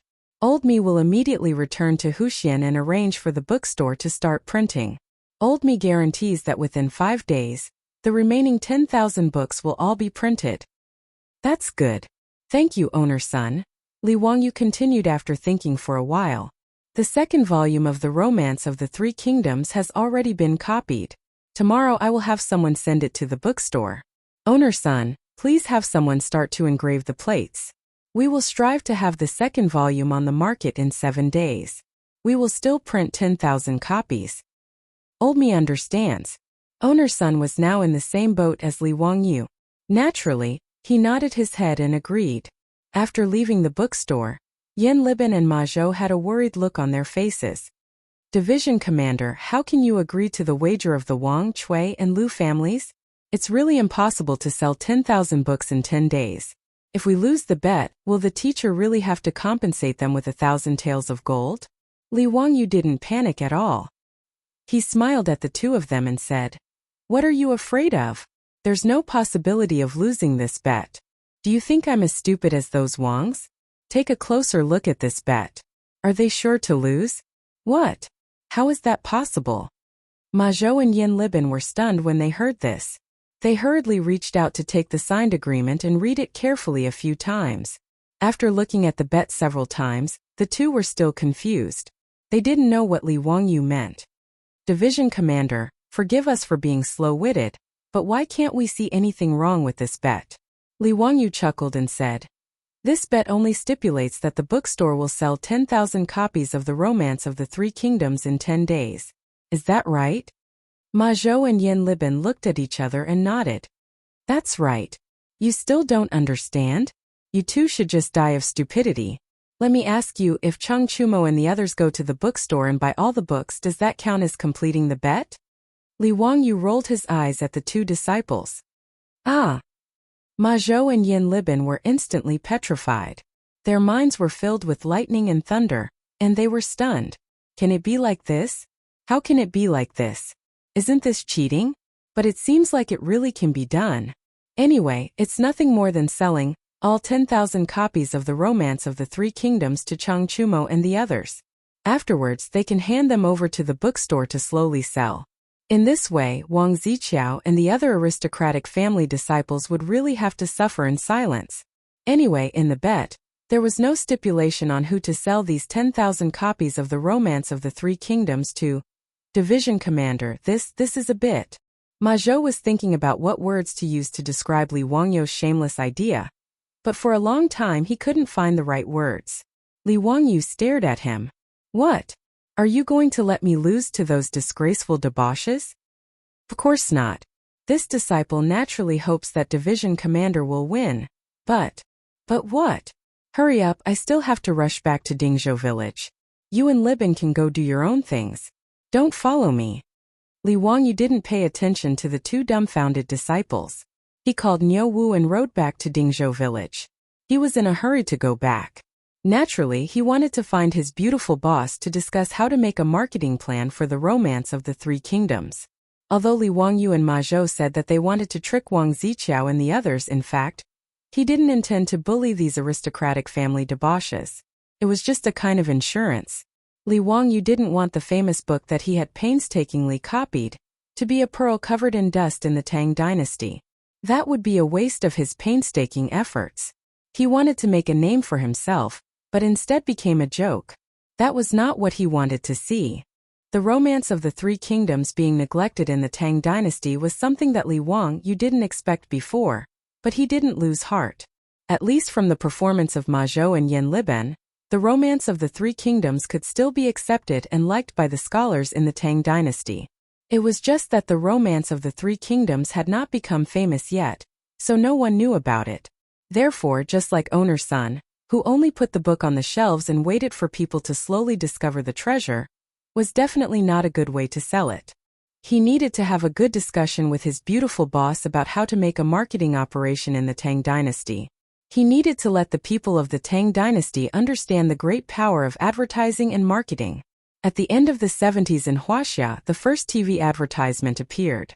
A product called Ginseng Osmanthus Nourishing Wine was advertised several times on the TV stations in Shanghai. The result was that all the stores that sold this medicinal wine in Shanghai were sold out. The product was out of stock. When TV advertisements first appeared in the future, they had such an explosive effect. What kind of effect would advertising and marketing have in the Tang dynasty? Li Wangyu was very much looking forward to it. Li Wangyu didn't believe that with the ability of him and his beautiful boss, they wouldn't be able to make The Romance of the Three Kingdoms set off a storm in the Tang dynasty. If that happened, the two time travelers would be wasted. After returning to the Li family's old residence, Li Wangyu immediately found Su Chongqing. He pulled her into the study, closed the door, and told her everything that had happened today.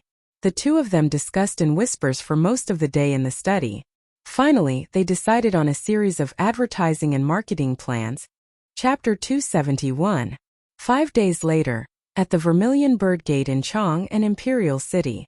The Vermilion Bird Gate was the southern gate of the Imperial City. It got its name because the vermilion bird of the four symbols represented the south. Outside the gate was the Vermilion Bird Avenue, the central axis of Chang'an. On the busy Vermilion Bird Avenue, carriages and horses shuttled back and forth. The 150-meter-wide Vermilion Bird Avenue had a 50-meter-wide imperial road in the middle. Commoners could cross it, but they were not allowed to walk on it. At 9 in the morning, the court session in the Taiji Palace had just ended. After the court session, the officials had to leave the Taiji Palace through the Sky Gate and head south out of the Vermilion Bird Gate. After that, all the officials returned home to sleep, while those who had to go to the yamen for the morning roll call went to work. Some of the officials who were familiar with each other were chatting as they walked. Suddenly, they heard the sound of horse hooves coming from the Vermilion Bird Avenue. In Chang'an, horses were not allowed to gallop unless there were special circumstances. The sound of horse hooves naturally attracted the attention of the officials. They all looked up to find the source of the sound. They saw a general wearing a three-pronged purple-gold crown and wearing a beast-shaped armor. He held a halberd and rode a red horse toward the Vermilion Bird Gate. What was going on? The first thought in the minds of all the officials was there going to be another Xuanwu Gate rebellion? 3 years ago, didn't Pai Lupi charge into the Taiji Palace through the Xuanwu Gate with soldiers and force the retired Emperor Li Yuan to abdicate? Was there going to be another Vermilion Bird Gate rebellion today? Outside the Vermilion Bird Gate, the officials who had just left the court were in an uproar. Some of the more timid ones even exclaimed. But soon the officials realized that something was wrong. The Imperial Army guards outside Vermilion Bird Gate did not even bat an eye at the charging general. It was clear that these Imperial Army soldiers knew what had happened. And there was only one general charging toward the Vermilion Bird Gate. Of course, he was not here to start a rebellion. Otherwise, it would be too childish. That general galloped his horse to the Vermilion Bird Gate and pulled on the reins. He brandished his halberd and shouted, "I am Lu Bu Lu Fengxian. Who dares to fight with me?" When the officials and generals of the Vermilion Bird sect saw who it was, some of them immediately burst into laughter. "Isn't this the legitimate son of Duke Chai Linggu? Why are you dressed like this?" He even said that he was Lu Bu Lu Fengxian. Lu Fengxian was a general of the Three Kingdoms, right? That's right, the so-called Lu Bu among men, red hair among horses, is precisely Lu Bu. In the records of the Three Kingdoms, it was said that Lu Bu had the courage to fight a tiger, and was unparalleled in battle. But what exactly is Chai Linggu doing? "Duke Xiao, what is your young master doing?" An official familiar with Chai Xiao couldn't help but make fun of him. In the crowd, Chai Xiao's eyes were twitching. If it weren't for the fact that they were in public, he would have dragged this bastard over to beat him up. Shameful, truly too shameful. Just as the crowd was laughing and enjoying the show, they saw a handsome horse charge out from not far away. On the horse was a dark-faced general with round eyes and a serpent spear in his hand. The horse shouted, "Slave of 3 surnames, don't run. Zhang Fei of Yan is here." The officials roared with laughter. If this wasn't Cheng Yaojin's legitimate son, Cheng Chumo, who else could it be? Cheng Yaojin, that old bastard, was also in the crowd. When he saw this scene, he wasn't angry at all. Instead, he laughed heartily. "Wahahaha, this scoundrel, this brat is actually playing the role of Zhang Fei of Yan. Why didn't he call me over for such an interesting thing? When we get back to the manor, I'll definitely take care of this unfilial son." Cheng Yaojin's words stunned the officials who were watching the show. "Isn't your focus a bit off? You actually think this is interesting and want to personally participate?" Unconsciously, the officials around Chang'an slowly moved a few steps away from him, afraid that this old bastard would infect them with his insanity. Cheng Chumo and Chai Linggu, these two people, began to fight on the main street of Vermilion Bird Gate. It was very lively. This caused more and more people to gather around Vermilion Bird Gate. They applauded and cheered, making these two people even more excited. The two people fought for dozens of rounds. Then they saw a red-faced man, holding a green dragon crescent blade, rush over on his horse. "I am Guan Yunchang." This time it was Yuchi Jingda, that old bastard, who began to cheer loudly.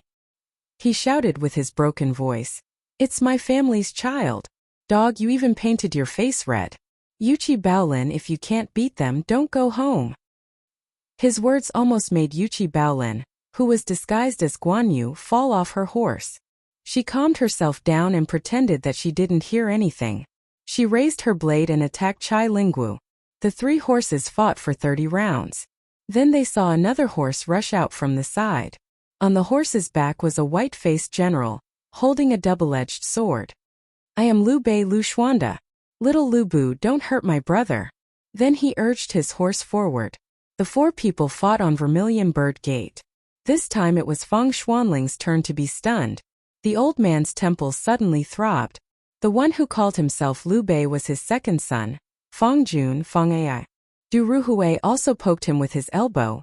"Brother Xianling, your second son is also very brave." Feng Xianling was choked half to death by his words. He could only pretend that he didn't hear anything. He glared at his son, thinking about how to punish him when he returned home. Cheng Chumo, Yuchi Baolin and Feng Ai surrounded Chai Linggu and fought. Seeing this, the officials and the common people on Vermilion Bird Gate stared straight at them, cheering louder and louder. No one noticed that on top of Vermilion Bird Gate's imperial city wall, Pai Lupi's figure quietly appeared, watching the 4 people fight with interest. "Zio, is this the 3 heroes fight Lu Bu in your book? It is very interesting." Li Wangyu was also beside Pai Lupi. Hearing Pai Lupi's question, he smiled and nodded. "Your Majesty, it is the 3 heroes fight Lu Bu." Pai Lupi asked again. A bit interesting. What about the chapter after that? Where did you write it? Has the second volume been printed?" "The second volume is being engraved and will be finished in 2 days. Once the book is printed, I will immediately send it to your Majesty for inspection." Pai Lupi nodded with satisfaction and continued to look below. Li Wangyu sighed. "Damn, such a big shot reader. I can't afford to provoke him. If I provoke him, it won't be a problem of sending him razor blades." In order to advertise and market his Romance of the 3 Kingdoms, Li Wangyu went to the palace a few days ago and presented the first volume of his Romance of the 3 Kingdoms to Pai Lupi. Pai Lupi liked Romance of the 3 Kingdoms immediately. This historical novel about the 3 kingdoms was very much to his liking. Li Wangyu also took the opportunity to make a series of requests to Pai Lupi, including today's performance, outside Vermilion Bird Gate. After receiving Pai Lupi's approval, it was carried out. Outside Vermilion Bird Gate, the performance was still going on. Chapter 272. Outside the gates of Vermilion Bird City, the 4 playboys fought for a long time before Lu Bu was defeated and retreated.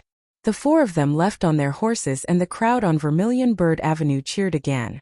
For the people of the Tang dynasty, it was worth it to be able to see such a scene. For the people of Chang'an City, the scene just now could make them talk for a long time. The civil and military officials were also discussing with each other, not understanding the meaning of the playboys' actions today. Although Pai Lupi knew that the playboys were imitating the plot of the 3 heroes battle Lu Bu in the book, he was still suspicious when he saw them leave on their horses. "Zio, is this your arrangement? Is it over just like this?" Li Wangyu laughed. "Your Majesty, keep watching, there's more to come."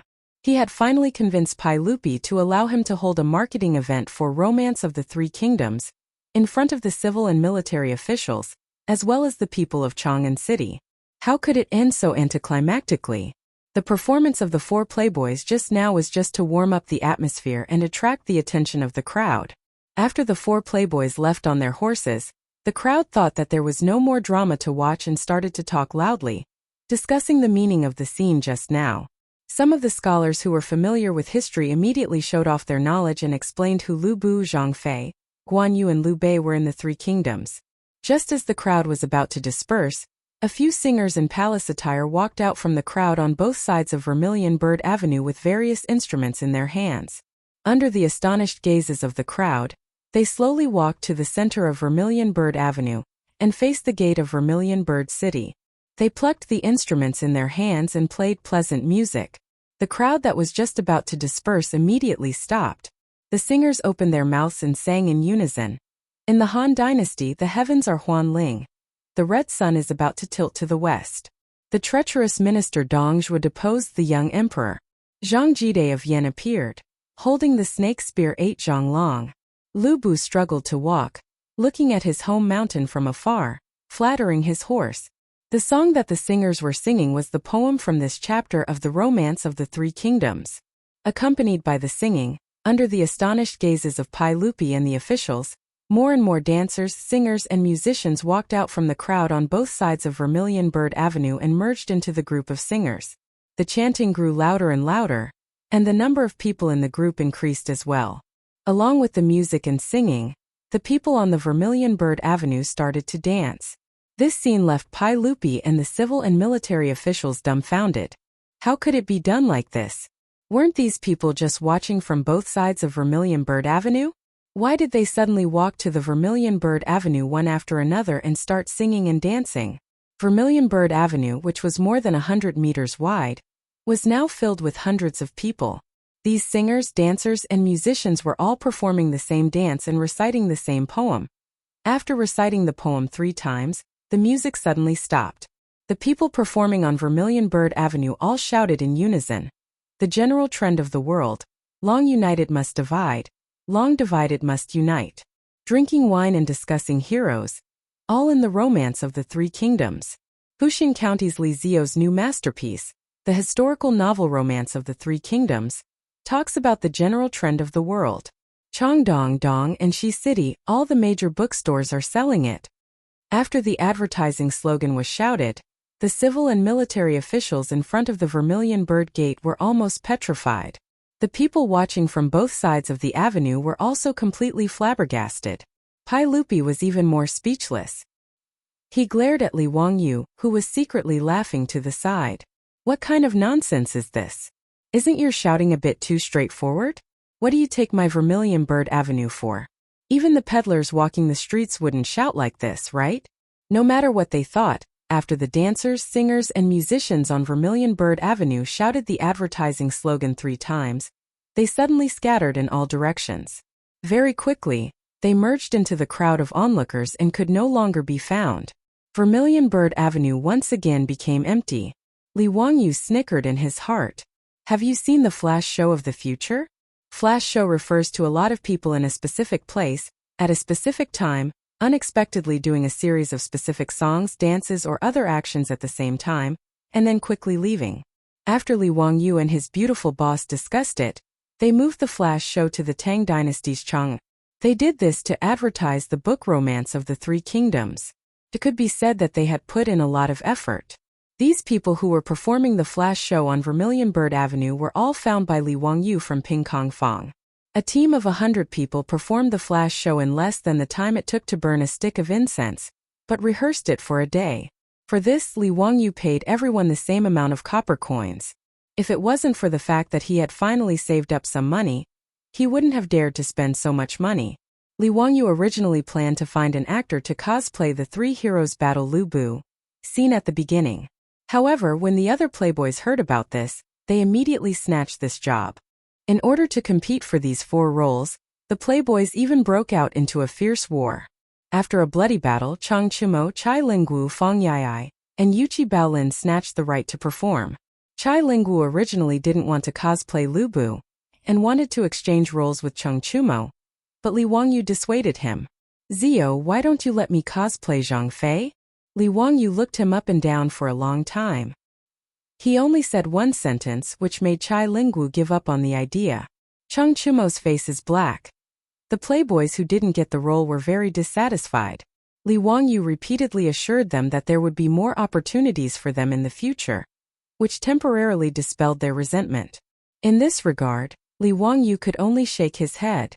The Tang dynasty was seriously lacking in entertainment. Look at this group of playboys, they even wanted to snatch the opportunity to cosplay, which almost led to a bloodbath. TSK, how pitiful. Naturally, the rich playboys had also read The Romance of the Three Kingdoms. Thus, Li Wangyu had another group of followers, who would use force to threaten him. Faced with the threat of the playboys, Li Wangyu began to consider whether to put up a sign at the entrance of Dingzhou village. Playboys and dogs are not allowed to enter. However, considering that it would be unfair to the dogs, he reluctantly dismissed the idea. The cosplay performance in front of the Vermilion Bird Gate in the Imperial City, as well as a flash advertisement, immediately spread throughout Chang'an City at the speed of light. At the same time, Li Wangyou's leaflet publicity began again. Leaflets full of slogans and introductions of the three kingdoms were once again scattered all over Chang'an City by four-wheeled carriages. Fortunately, there were no urban management officers in the Tang dynasty. Otherwise, this kind of littering would definitely be punished until Li Wangyou went bankrupt. In any case, Li Wangyou's romance of the three kingdoms suddenly broke into the sight of the people of the Tang dynasty. Chapter 273. The flyers that Li Wangyou had people throw around in Chang and were picked up by the scholars.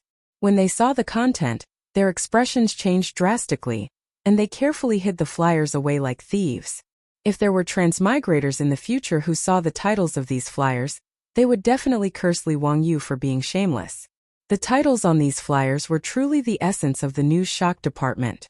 Shocking! 3 men did this in the peach garden. Yes, this was the oath of the 3 in the peach garden. Shocking! Men will be silent when they see it. Women will cry when they see it. Shocking! A woman actually dares to do such a thing in broad daylight. This was the story of Diao Chan's honey trap at the Fengyi Pavilion. Shocking! This kind of shocking headline was what people in the future hated the most. In short, the headline was hateful, but it was enough to attract attention. Li Wangyou shamelessly copied this trick and openly printed it on the flyers. In this regard, the beautiful boss could only roll her eyes to express her admiration for Li Wangyou's shamelessness. Even in the future, netizens who had experienced the baptism of countless headlines were still attracted by these shocking headlines time and time again. They clicked on them and were fooled, not to mention the people of the Tang dynasty who had not experienced the baptism of headline baiting. In short, these flyers had the effect they were supposed to have. In Chang'an, all literate scholars had a strong interest in romance of the three kingdoms after receiving the flyers. As for whether they could find the content they wanted to read in the book, that was none of Li Wangyou's business. The effect of the flash advertising outside the Vermilion Bird Gate was naturally explosive. In addition to the shocking publicity effect of the flyers, the various bookstores in Chang'an welcomed a large number of customers who wanted to buy the book. After the eastern and western markets opened at noon, countless curious scholars poured into the markets and went straight to the bookstores. Even the civil and military officials outside the Vermilion Bird Gate asked their servants to go to the bookstores and buy Romance of the Three Kingdoms for them. The book written by the Crown Prince's imperial tutor, Pai Lupi's favorite, and the new Baron of Hu County, naturally had to be praised. Regardless of whether the book was good or not, everyone was curious about it. To be able to cause such a huge commotion outside the Vermilion Bird Gate, he had to read this book no matter what. Owner's son didn't go back on his word. His bookstore in Hu County worked for several days and finally printed all 10,000 copies of the Romance of the Three Kingdoms. However, with such a large number of books, it was obviously not possible to rely on his bookstore to sell them. Therefore, with Li Wangyou's approval, Owner's son contacted dozens of bookstores in the eastern and western parts of Chang'an City and asked them to sell the books on his behalf. Each copy of the Romance of the Three Kingdoms was priced at 500 copper coins, and those bookstores could earn 100 copper coins from selling them. Naturally, no one would refuse such a good deal. Without much effort, all the bookstores in Chang'an City had been placed in the Three Kingdoms. What the owners of the bookstores had not imagined was that a huge colorful poster was sent together with the bookstores. The life-sized portrait was unprecedentedly realistic and shocking. In the portrait was a lovely and moving beauty. Beside her was a powerful general holding a halberd. This beauty was so realistic that it was as if a real person was sealed in the painting. Her figure was beautiful. Her ears were thin and her smile was captivating. What was even more unbearable was that the beauty in the painting had a voluptuous body and a slender waist. It instantly made the bookstore owners feel a little impulsive. On the huge portrait were the words Romance of the Three Kingdoms, which spoiled the mood. The bookstore owners were so distressed that they beat their chests and stamped their feet. How could such a great painting be wasted like this? At the top of the poster were the words Honey Trap, and below the characters were the names of Diao Chan and Lu Bu. These colorful posters were all hand-drawn by Li Wangyou and Yan Libin in a few days. The two of them had drawn a total of 10 posters, and they were also very tired. Li Wangyou was very resentful about this. This damn Tang dynasty, why didn't they invent a color printer? The scholars and servants who went to the bookstore to buy books were all shocked by the colorful posters hanging in front of the bookstore. Such a soul-stirring portrait of a beauty made the men who had not been destroyed by the various movies of the later generations feel that it was somewhat difficult to control themselves. The woman named Yao Chan in the painting, that figure, that curve. For the scholars of the Tang dynasty, such a realistic colorful beauty was simply a visual bomb. In front of every bookstore with a colorful poster hanging in front of it, there were 3 layers of people inside and 3 layers of people outside. Even those who were illiterate were staring at the colorful poster non-stop. They were even reluctant to blink their eyes. The owners of the bookstores hurriedly sent out their employees to guard the colorful poster to prevent it from being snatched away by others. Many libertines even squeezed to the front and almost stuck their eyes on the poster. They were quickly stopped by the shop assistants. "Hey, what are you doing? You can't afford to pay for this painting if it's dirty. If you want to look, stay away, don't get so close. No matter how close you get, you won't see anything. What are you smelling? Are you a dog? You can smell something from the painting. Take your dirty hands away. If you reach out again, I'll call the patrolling Wu-ho." No matter how loudly the shop assistants reprimanded them, the libertines were not angry. They only stared at the colorful poster non-stop with an extremely vulgar expression. If Li Wangyu was here, he would have noticed that the expressions on these people's faces when they were looking at the colorful posters were exactly the same as the expressions on the faces of his roommates when they were watching Japanese romantic action movies behind closed doors. As for the scholars, they were still considered reserved. After staring at the poster for a while, they silently said, "See no evil," in their hearts. Then they squeezed into the bookstores and asked to buy The Romance of the Three Kingdoms, written by Hu Xiannan. The thick Romance of the Three Kingdoms was actually sold for only 500 coins. Such a cheap price surprised many of the scholars. Some impatient ones, after paying the money, began to flip through the book in the bookstore. The opening poem, Riverside Immortal, attracted the praise of the scholars. Hu Xiannan Li Wangyu was still so talented. This poem described the rise and fall of history and the vicissitudes of life. As they continued to read, these scholars were fascinated. The Three Kingdoms era at the end of the Eastern Han was like a vast historical scroll that slowly unfolded in the book. After flipping through a few pages, all the scholars only had one thought in their hearts. This Romance of the Three Kingdoms was a peerless book. Chapter 274. The Romance of the Three Kingdoms was one of the 4 classics of Huaxia. Naturally, it was extraordinary. What was even rarer was that it happened to suit the tastes of the current Tang dynasty's officials and scholars. This book described the general trend of, from chaos to governance, at the end of the Han dynasty. It had a lot in common with the chaos at the end of the Sui dynasty, and the replacement of the Sui dynasty by the Tang dynasty. After the chaos at the end of the Sui dynasty, the people's thoughts were settled. The Romance of the Three Kingdoms also met the psychological needs of the scholars of the Tang dynasty. In the words of later generations, the immersion was extremely strong. Those scholars who read The Three Kingdoms in the bookstore could not help but be surprised to find that this novel was bright and smooth. It was both elegant and popular. Moreover, there was a deep meaning in the words. As the saying goes, understanding the world is knowledge, and practicing human relationships is literature. Every paragraph in the book was full of wisdom and the essence of Huaxia's traditional culture. Good book. A rare good book. This was the unanimous thought in the minds of all the scholars who read The Three Kingdoms.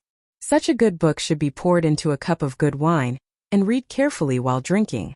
That was a kind of enjoyment. Or perhaps he could boil a pot of fragrant tea and have a beautiful woman to accompany him. Then he could savor this wonderful book. As the saying goes, the earth stove, the tea cauldron, and the fire is alive.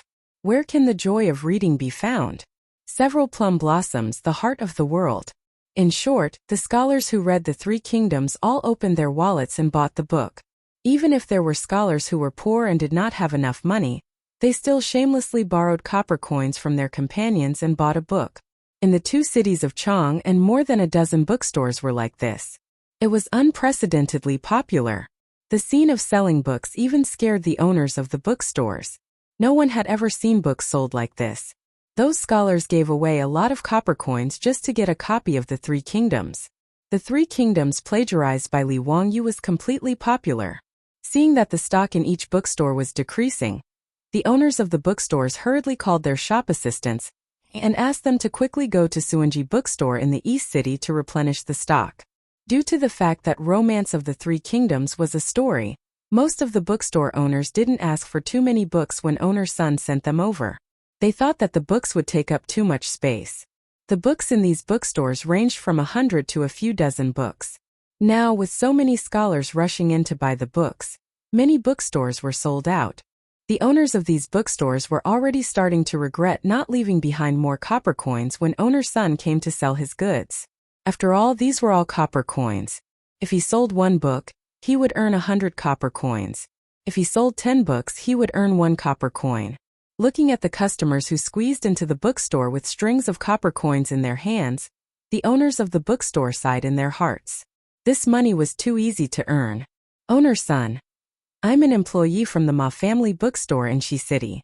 Our bookstore would like to make up for 500 copies of the Three Kingdoms. Owner: I'm from Liuji bookstore in East City. Please send another 600 books of the Three Kingdoms to our bookstore. Owner's son: all the books in our bookstore have been sold out. Please give us the books first. Our bookstore is full of customers waiting to buy books. It's the same for our bookstore. All the books are sold out. Owner's son: please send the books to our bookstore first. Similarly, Son's bookstore was packed with scholars who wanted to buy books. When owner's son heard the words of these employees, he was so happy that his beard trembled. He hurriedly agreed and began to arrange for his employees to deliver the books. Li Wangyu, on the other hand, had already anticipated this situation. He had arranged for several four-wheeled carriages to wait near Son's bookstore, and informed owner's son that these carriages could help him deliver books to various bookstores. Originally, owner's son didn't think much of it and thought that Li Wangyu was too optimistic. He had sent more than 1,000 books of the Three Kingdoms to the bookstores in Chang'an City. Could it be that they were all sold out? It was impossible to sell 1,000 books in a day. However, owner's son naturally couldn't say much about Li Wangyu's arrangement. He just smiled and thanked him and didn't think much of it. Now, owner's son realized that he had underestimated the influence of the Three Kingdoms. He was also full of admiration for Li Wangyu's foresight. He hurriedly called for the four-wheeled carriages to come over and ordered the employees to start moving the books out of the warehouse. Stacks of books that emitted the fragrance of ink were moved onto the carriages. Under the guidance of the employees of the bookstore, they were sent to the bookstores in Chang'an City. More and more people rushed to buy the books of the Three Kingdoms. Many of them were just passing by the bookstores. They were either attracted by the colorful posters or the flood of people rushing into the bookstores to buy the books. Out of curiosity, they unconsciously squeezed into the bookstores to see what kind of book it was that so many people were rushing to buy it. After flipping through a few pages, these people who didn't know about the Three Kingdoms also opened their wallets and bought a book, preparing to go back and study it carefully. The books were selling faster and faster. In just half a day, the evening drum sounded in Chang'an City. The customers in the market had no choice but to leave. The bookstores also sent in the sales statistics for the day. Owner's son almost had a heart attack when he saw the numbers on top of it. More than 4,700 books sold. It had only been half a day. For the Tang dynasty, such a terrifying sales volume was comparable to a stormy sea. It set off a huge wave in Chang'an City. Owner's son suddenly felt like laughing. Those young masters from aristocratic families actually wanted to bet with the men from Hu County. Wasn't it obvious that they were prepared to give away money? There were still 5 days before the bet, and nearly half of the 10,000 books in the bet had been sold today. What was the point of this bet? He had forgotten that back then, he had also thought that Li Wangyu would be the loser of the bet. Owner's son was amused for a long time. Then he immediately called his shop assistant and rode out of Chang'an City, ignoring his old body. He was going to tell Li Wangyu the good news and inform the craftsmen in the Hu County bookstore to continue printing the Three Kingdoms. According to today's trend, 10,000 books of the Three Kingdoms would not be enough. Not to mention how happy owner's son was. Wang Ziqiao and the others naturally received the news that Li Wangyu had made such a big scene in Chang'an City. His troops and servants went to the bookstores in the east and west to inquire about the news. When they came back, they described the scene of the rush to buy the books. Wang Ziqiao, Cui Daogu, and the other two could not help but feel their hearts skip a beat. If Li Wangyu's book continued to sell like this, there was a chance that they would lose that ridiculous bet. The four people who received the news looked at each other. If they really lost 1,000 taels of gold, each of them would have to pay more than 200 taels of gold. Although 1,000 taels of gold was just a small amount for aristocratic families like the Wang clan of Taiyuan, it was not a small amount for the four of them. It would even make them feel the pinch. Even as the legitimate sons of aristocratic families, they could only get a fixed amount of money from their families every month. They could get 200 to 300 strings of copper from their families every month. This was enough for them to indulge in wine and women every day, lingering in the various brothels of Peace Square. One had to know that a first-rank big shot in the imperial court only had a monthly salary of 600 to 800 strings of copper. From this, one could see how extravagant aristocratic families were. It was no wonder that old Du would write such an indignant poem. Meat stinks at the Vermilion Gates, bones frozen to death on the road. Wang Ziqiao and the others did not have much savings. Usually, they would spend all the copper they had every month. If they really lost the bet with Li Wangyu, they might not be able to pay the money. Everyone, we can't just sit and wait for death. We can't let that little bastard Li be so arrogant. Inside the Peace Square, Wang Ziqiao hugged a prostitute and said fiercely. Chapter 275. Wang Ziqiao and the others naturally did not want to lose 1,000 gold taels to Li Wangyu for nothing. They originally thought that the bet with Li Wangyu was purely because Li Wangyu was out of his mind and wanted to give them money. Especially a few days ago in Sunji bookstore, the book Romance of the Three Kingdoms sold lukewarm. The bookstore sold less than 10 books of the Three Kingdoms every day, which made Wang Ziqiao and the others laugh even more, ridiculing Li Wangyu for being kicked in the head by a donkey. But now Li Wangyu did such a thing, which was out of their expectations, making them panic. What do you think we should do? I asked the servants to ask around. That stupid book sold a few thousand copies today. Cui Daogu asked. Cui Hong straightened his neck. What can we do? Can you force others not to go to the bookstore to buy books? If you ask me, so be it if we lose. Can Li Wangyu come to us to collect the debt? I won't give it to him. Lu Xiang said. Bullshit. This is a written bet. Can you go back on it? If he really takes the bet to the residents to collect the debt, what will you do? If he dares to come, I will let the troops beat him out. Then what if he goes to the Taiji Palace to find the saint? If they really lost the bet, there was no need to consider reneging on the debt. This time the bet was written on paper. It was different from the previous verbal agreement. In black and white, both sides signed the bet. If they refused to give it up, Li Wangyu would really dare to go to the Taiji Palace and ask Pai Lupi to collect the debt for him. Li Wangyu was now the founding county man. In terms of status, he was the same as these few silk pants elders. How could the few of them, who relied on their family's power, refuse to pay the bet?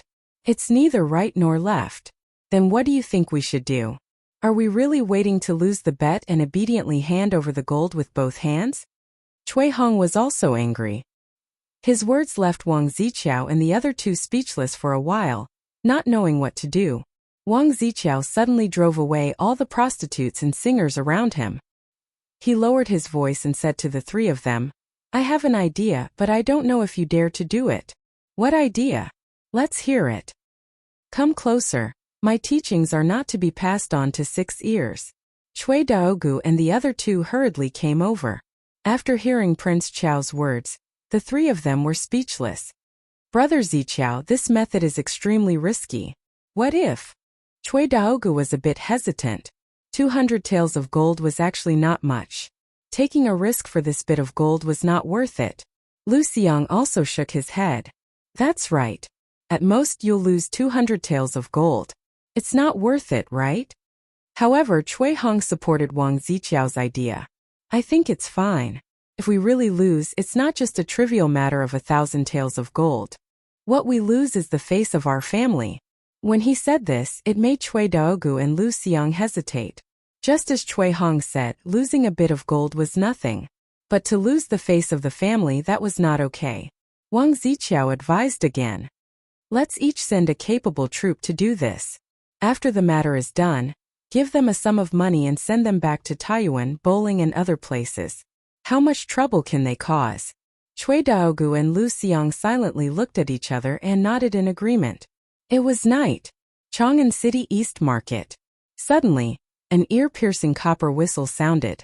In the city square, a raging fire erupted. The intensity of the fire was so great that it lit up the night sky of Chang'an City. The flames soared several zhang high and the momentum was terrifying. East Market Wu Ho Shop's Colonel Qin Xian led his Wu Ho subordinates and desperately squeezed water bags in an attempt to extinguish the fire. But not only was the fire not extinguished, it was instead becoming more and more intense. Colonel, someone must have set the fire and used kerosene to ignite the fire. Otherwise, why would the water bags not be able to extinguish the fire? The Wu Ho subordinates who were trying their best to extinguish the fire loudly shouted to Qin Xian. On this point, Qin Xian had already seen through it. The fire came so suddenly and the water could not extinguish it. Other than someone maliciously setting the fire, there was no other explanation. His face was already covered in black soot. After being soaked in sweat, his face was covered in black marks. But Qin Xian did not care about this. He could only continue to urge his subordinates to extinguish the fire. At the same time, he ordered the Wu Ho subordinates to push down the shops on both sides of the fire to create an isolation zone to prevent the fire from spreading. Motherf *her. It's really strange. Which shop is on fire? What kind of business is it doing? Colonel, this is a family bookstore, Sunji bookstore. When Qin Xian heard that it was a bookstore, he did not care too much. But during the day, he also knew that many scholars came to the bookstore to buy books. It seemed that they were all trying to buy a novel written by a county man. He did not know if the bookstore being set on fire tonight was related to this matter. But after all, Qin Xian was only a colonel of the Wu Ho shop. He was not responsible for the arrest case. So this thought only circled around in his mind and he did not delve into it. He only focused on directing the Wu Ho subordinates to extinguish the fire. As the most important market under the jurisdiction of Wanyan County, the news of the fire in the East Market was immediately reported to Wanyan County Magistrate Lu Deheng. Lu Deheng, who was woken up, broke out in a cold sweat. He hurriedly broke out from the arms of the concubines on the bed. He hastily put on his clothes and led a group of yamen runners to the East Market. By the time he arrived at the East Market, the sudden fire had almost been extinguished. Sunji bookstore and the shops next to it were all burned to the ground. The embers were not extinguished, and from time to time, dark red sparks would appear in the night. Colonel Qin, why did it suddenly catch fire? Lu Deheng wiped the sweat from his forehead and asked Qin Xian. Including the Tang dynasty, the dynasties of Huaxia all attached great importance to firefighting. Although the Tang dynasty would not punish officials for a fire, it still had a big impact. So when he heard the fire alarm, Lu Deheng could not sleep well for the past 10,000 years. Lu Ming House, according to this official speculation, it should be arson. We have to wait until the fire is completely extinguished before we go in to investigate. Hearing that it might be arson, Lu Deheng could not help but gasp again. Arson was a serious crime. According to the Tang dynasty's law, arson was sentenced to death by hanging. If the fire killed people, it would be considered as death by reason. Moreover, arson was one of the 10 evils. It was an unforgivable crime. If it was really an arson case, he would have a headache as the Wanyan County magistrate. He would have to urge the yamen runners to investigate the case. Just thinking about it was troublesome. If it could not be solved, he would have to report the case to the Ministry of Justice and the Supreme Court. That would be even more troublesome. Lu Deheng sighed and could only secretly pray that Qin Xian's judgment was wrong. But when the fire was completely extinguished, the Marquis of the Marquis shop and the yamen runners entered the fire to investigate. Then bad news came. Not only was it confirmed that the fire was arson, but the charred remains of a human were also found in the fire. Chapter 276. During the Sui and Tang dynasties, the yamen did not have a coroner who specialized in autopsies. During the Sui and Tang dynasties, a coroner was someone who worked in the funeral industry. Due to the fact that examining a corpse was a menial and arduous task, the government would usually send a coroner who was in charge of funeral work to examine the corpse. It was not until the Song dynasty that coroner became official servants in the yamen. They were equivalent to the forensic doctors of later generations. After the coroner, who was summoned by the Wanyan County Yamen, examined the corpse found in the fire, he concluded that the corpse was burnt by a weapon. Hearing this report, Lu Deheng felt a toothache. Now, not only was there an arson case, there was also a murder case. This was a huge case. After dawn, the Yamen runners of Wanyan County found owner's son in Hu County and brought him to the Wanyan County Yamen for questioning. Owner's son almost fainted when he learned that his bookstore had been burned to ruins last night, and that someone had died. After owner's son identified the remaining belongings and clothes on the charred corpse, he confirmed that it was the shop assistant who had been keeping watch in the bookstore last night. His own shop assistant had died an unnatural death, and his bookstore had been set on fire. The old man wept and kowtowed to Lu Deheng, begging Lu Mingfu to help him get justice. He had to catch the culprit who had committed murder and arson. Lu Deheng naturally had a headache about this.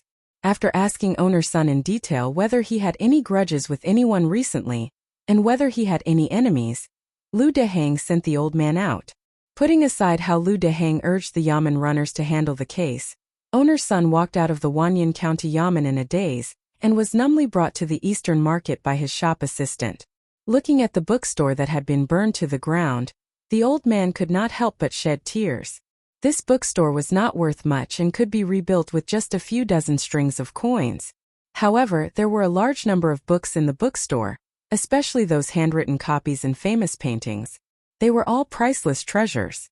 With a rough estimate, the value of the burned books, paintings, paper, ink, brushes, and inkstones was no less than 500 strings of coins. Now that all of them had been burned down, owner's son even had the thought of committing suicide.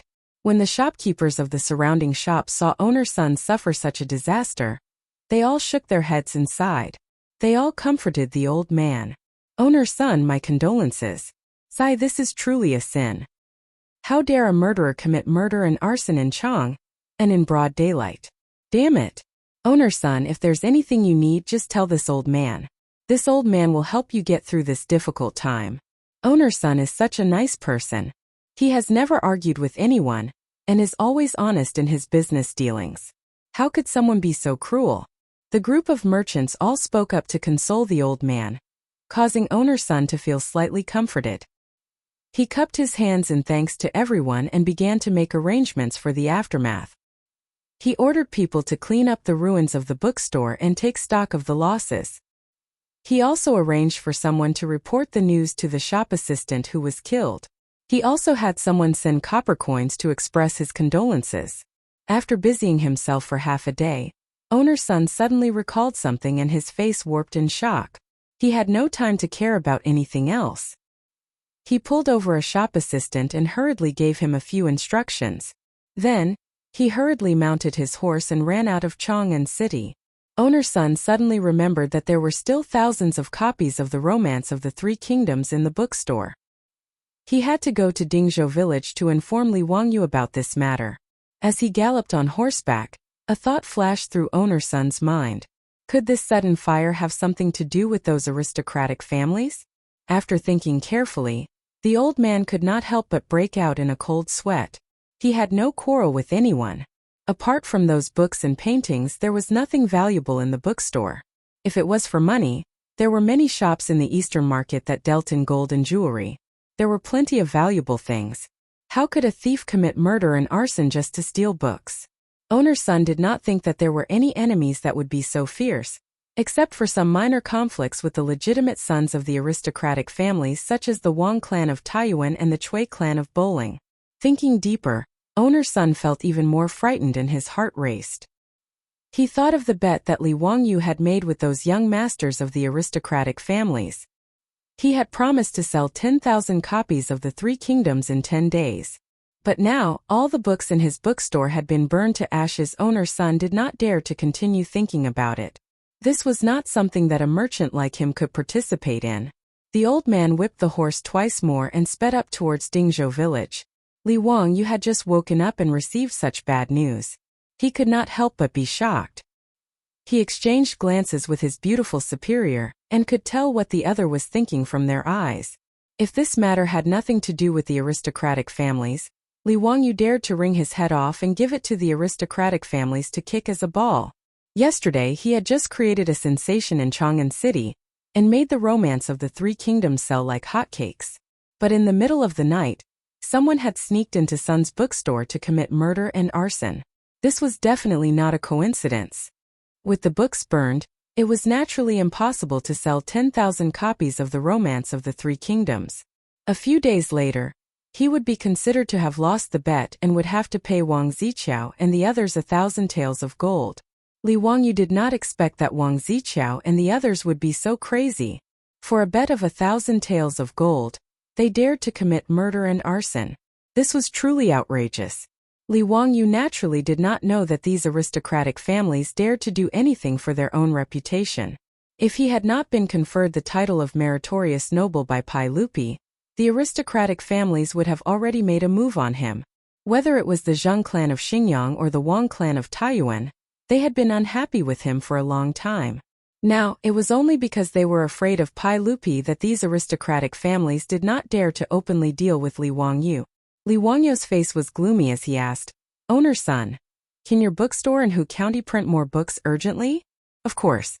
Old me thought yesterday that 10,000 copies might not be enough to sell, so I have already informed the bookstore to start printing more.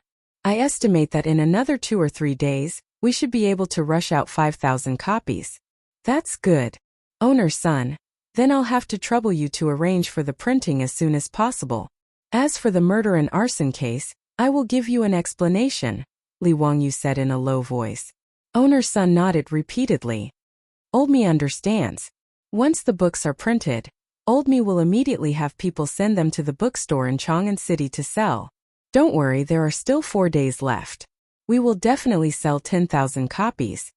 Li Wangyu did not say anything else after arranging things.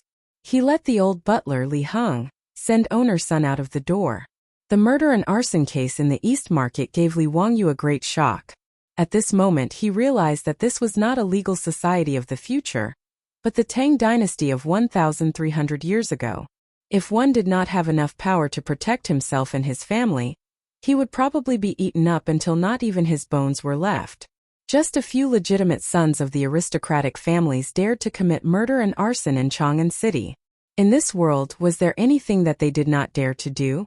Those who steal will be punished, and those who steal the country will become feudal lords. Only the feudal lords will be benevolent and righteous. The so-called benevolence and righteousness of these aristocratic families was indeed hypocritical. After a brief discussion with Su Chongqing, Li Wangyu called for Niu Wu. The two of them rode on horses and rushed to Chang'an City.